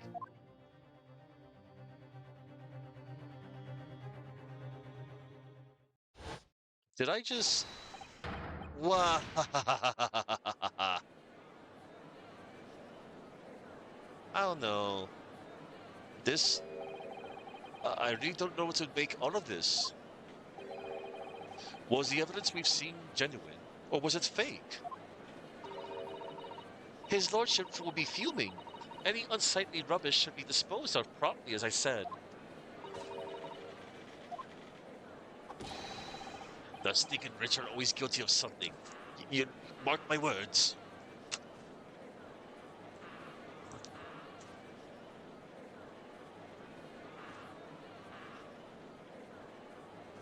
Hang on, everybody. I'm almost done. I feel terribly ashamed that I ever doubted that lovely man who gave us the lovely park.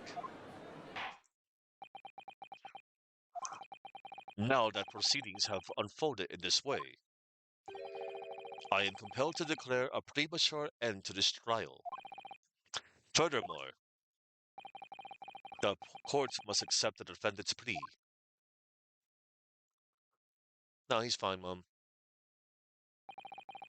I thank you kindly, my lord.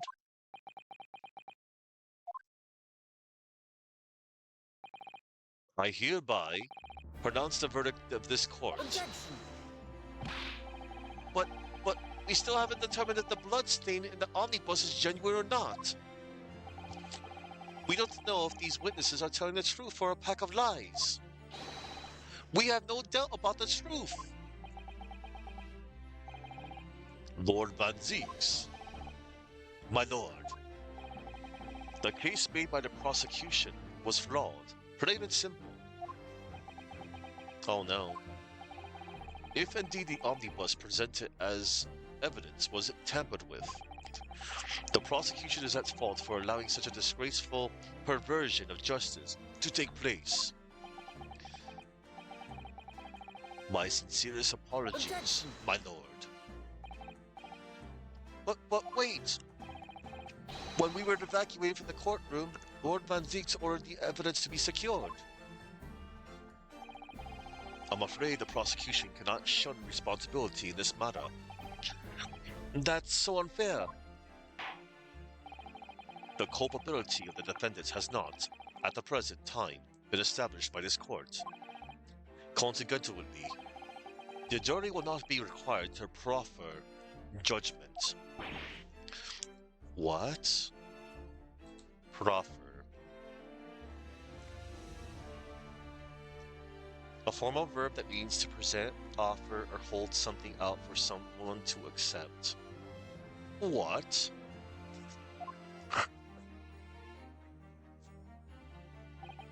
Well, Lord Van Zieks, it's been a pleasure, so it has. And as for you, my dear fella, I couldn't have asked for a better defense. Do you mean to tell me this has all been a grand waste of time? Feels like it. 'Tis the law of the land, my good man. If he'd like to pursue this matter further, he can always go ahead and try to change the law. Magnus McGilded. Good grief! Ye've more to say to me, have ye? Just one thing. A warning. 'Tis is far from over. Well, something to be looking forward to then. Wah! Man, this... I hereby pronounce the defendant, Mr. Magnus McGilded, not guilty. Not guilty, but this doesn't feel right. Man. There's still so much, like, unresolved things. I can't believe it. This is an outrage. They should have examined the evidence more. What are you talking about? The man's been cleared. He's innocent. No. I don't know. With the courtroom in pandemonium for the second time that day, the judge delivered his verdict, and my first ever trial in Great Britain came to an abrupt end, with the defendants being found not guilty, ostensibly a victory for us. Oh no, it doesn't feel like a victory to me, everybody. 18th February, 5:14 p.m. The Old Bailey, defendant's antechamber. That certainly was a long trial, I agree. Ah, yes, it was. Your first ever trial on foreign soil, and your first victory. It was a wonderful performance. My heartfelt congratulations. And to you, Miss Usato, thank you for your assistance. I suppose we should be happy. The trouble is, we're still completely in the dark about what actually happened. Well, we didn't have enough time. But isn't it wrong? I mean, who was actually responsible for Mr. Mason's death? We don't even know that. The sole aim of the defense is to obtain a verdict that exonerates the defendant. You carried out your duty to perfection. Aye, that you did. Mr. McGill did. Ah, and that girl's with him too. Well, it seems the stories are true. Oh, what stories? About the 6 enormous fireworks they do be letting off when there's a verdict of not guilty. I'm sure yous must have seen them now. Spectacular, what did he say? Yes, definitely. I've heard it was a sight to behold, and to be sure it was.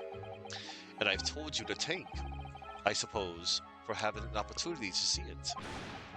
Wahahaha. Oh, I don't know about that. I'm not sure I really did anything. What on earth are you saying, fella? How did I walk out of there free man then? I don't think it was so much thanks to me as down to your planning. You're a straight talking fella, aren't ye? I must say, ye had me astray in the head there once or twice. But you're young and headstrong. Wahahaha. Ah, 'tis water under the bridge. Congratulations, Mr. McGildet, on having your name cleared. But nothing's resolved. Nothing's resolved. There's only one thing that matters to me. Oh? I... They've all seen that I didn't do that odious and abstinent deed. 'Tis grand, is it not?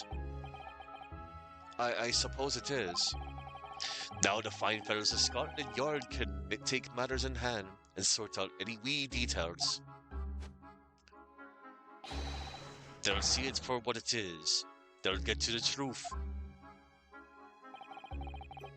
I've absolute faith in them, so I have.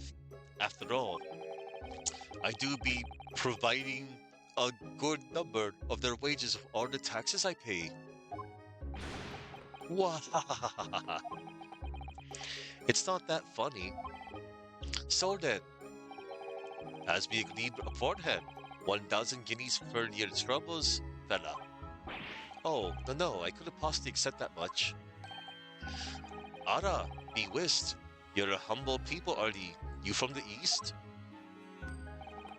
Well, if you insist. But have this, still in all, ye deserve a reward. Mr. Magnus McGildet. Uh-oh. Whoa, the bailiff. Everything is ready, sir. If you'd like to follow me into the courtroom. Into the courtroom? Uh-oh. What's this, officer? 'Tis sooner than I was led to believe. I hope it's not inconvenient, sir.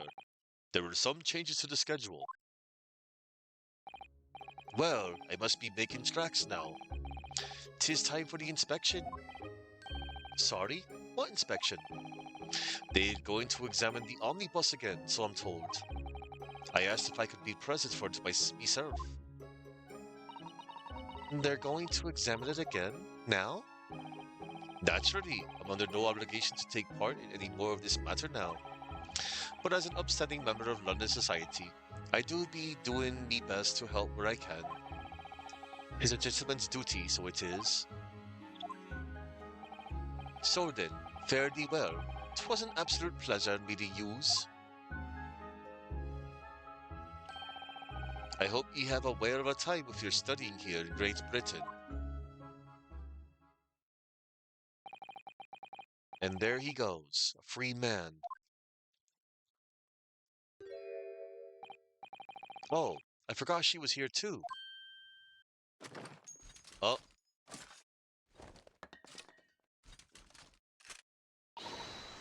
don't move. Whereas I want to say, get a move on. She really does take forever to load that thing. Miss Lestrade, would you mind putting that thing down? You're a grown-up. Sorry? And I ate all grown-ups. Ah, there you are. Ah, there you are. Naughty, naughty. Running off like that. What? Another new character? Is this some kind of picnic? Who's this little girl now? And taking that with you as well? I was looking forward to the trial run of my experimental smoke grenade launcher. Ha! What? Oh, do you want to play? You won't beat me. Grr. Excuse me, but who are you? Oh, good day to you. Well, the inventor, I suppose, of that machine. The inventor? Well, normal smoke grenades are so dull, don't you agree? White, white, and more white. If you had to be shrouded in smoke, it could at least be a pretty color, I thought to myself. Do we have to be shrouded in smoke, though? At all? I just took my eyes off it for a moment, whilst I was changing onto a different omnibus, and she pinched it. Luckily, I fitted it with a telegraphic beacon. A what's it what? I have no idea what this girl is talking about. Anyway, you're coming with me now, back to my laboratory. What? What for? To apologize, of course, silly. To my technician. What? You mean, say sorry? You must say sorry when you've done something wrong. Surely an adult has told you that before. An adult? Humph, I don't listen to no adults. Come along then, follow me. Fine, have it your way. Oh good, you see, I knew you'd want to do the right thing in the end. I'm fairly sure that what she wants is not to get shot by that massive gun of hers.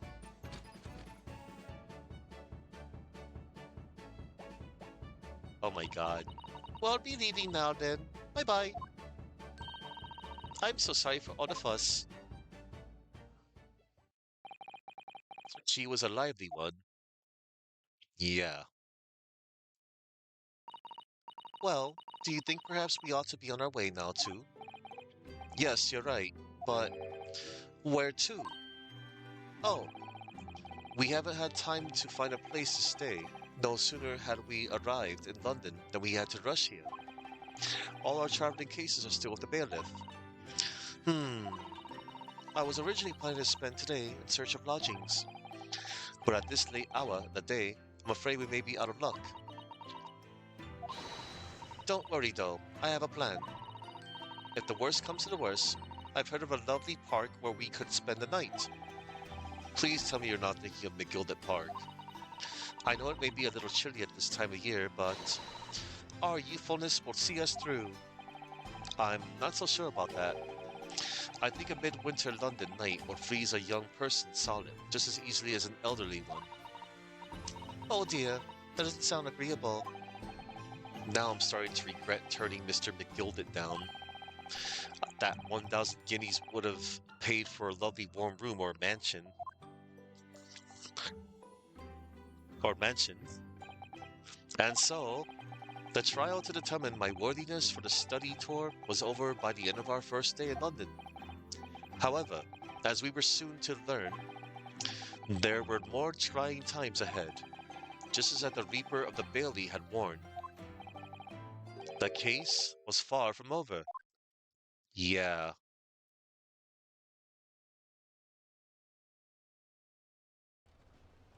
Oh my god, it's a What's going cutscene. on? Get the fire brigade! Water! Bring water, quick! What? What the? How did this happen? I What? don't know, sir. By the time I got here, it was already engulfed. What? No one was supposed to be allowed in here before we started investigating. The omnibus? No. Oh, good God. What? There's someone in there.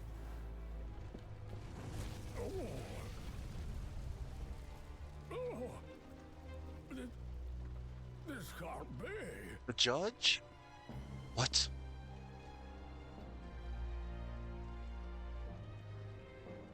What? What? What? What in the world? Was somebody in the omnibus? No. That would make no... Oh my god. The realm of the Reaper. I have so many questions. And I think I'm just gonna have to... Later today. I was gonna say tomorrow, but no, later today. Oh my god. Clouded Kokoro? The Adventure of the Clouded Kokoro is the next episode, everybody. Episode 4, The Adventure of the Clouded Kokoro.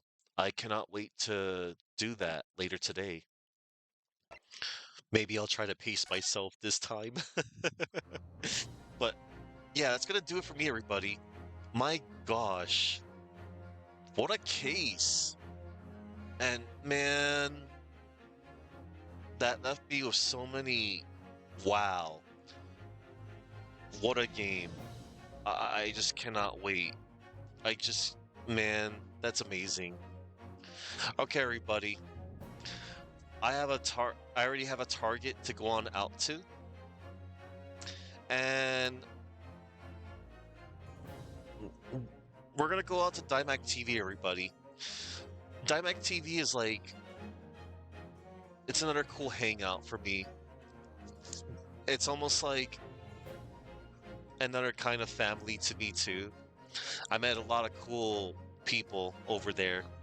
And so Dymac TV is actually um well, at the moment it's been somebody by the name of Man Moon. He's been the one at the helm of Dymac TV for, quite a while.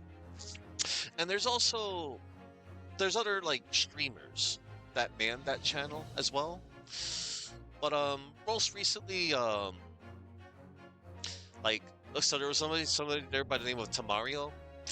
He's still a part of Dymac TV, but he streams in his own channel now, Tamario. And there was other people too, like there's also Kivano and Marvin the robot.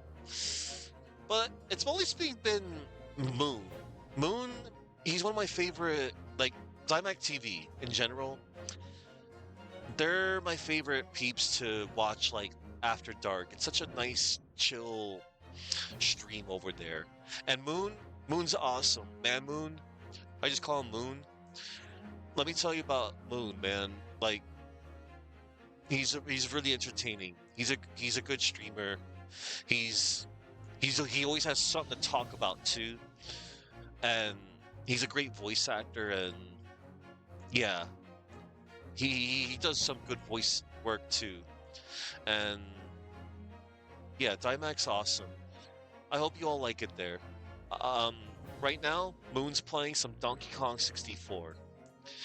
A fine choice. But Moon, Dymac TV, we play a nice variety. They play a nice variety of games there. Whether it's like something like they usually play like whatever's like modern-ish, but they do a little like past games, a little retro. It's like 50-50. They basically do it all there. And Timex awesome. Timex TV, Man Moon, Man Moon, Mario, everybody else. Yeah. All right, everybody. Now, before I head on out, I'm going to thank each and every one of you that has posted in my chat today, because I always feel like you're all like a cast of characters to me in a good way. I'd like to thank Chuckman, Sir Camban, Man Moon, The Grotto, Famous Adventure, Suki Zero. Did I win yet? Tavern Tilly, thank you for the raid, by the way. Adakash, Tsunami Demon. Oh yeah, Zofar. Zofar, hold on. Zofar, thank you. I know you're like long gone, but I'm still gonna thank you. Zofar, thank you for the raid. Um, Tsunami Demon, Mora, Renko Sal, Daniela Chidron, Kuriso Kagato, Dragon Lightning 25, and You Gotcha 77. And to everybody out there that has stayed behind and lurked in my channel, thank you, each and every one of you. Thank you very much for choosing to, you know, to sit there, chill, and watch me play this game and narrate as well. Later today, I'll be back later today, everybody, but I'm gonna be going back to my usual time. I usually stream in the afternoon, my time zone. I usually start between the times of 1:30 p.m. Eastern to 2 p.m. Eastern-ish on the East Coast time. So yeah, I'm gonna get the raid ready right now. I thank you all for watching, and remember to go in peace. And also, I will all see you in court later today. I would say see you in court tomorrow, but nah, I'm gonna see you all in court later today. See you in court. All right.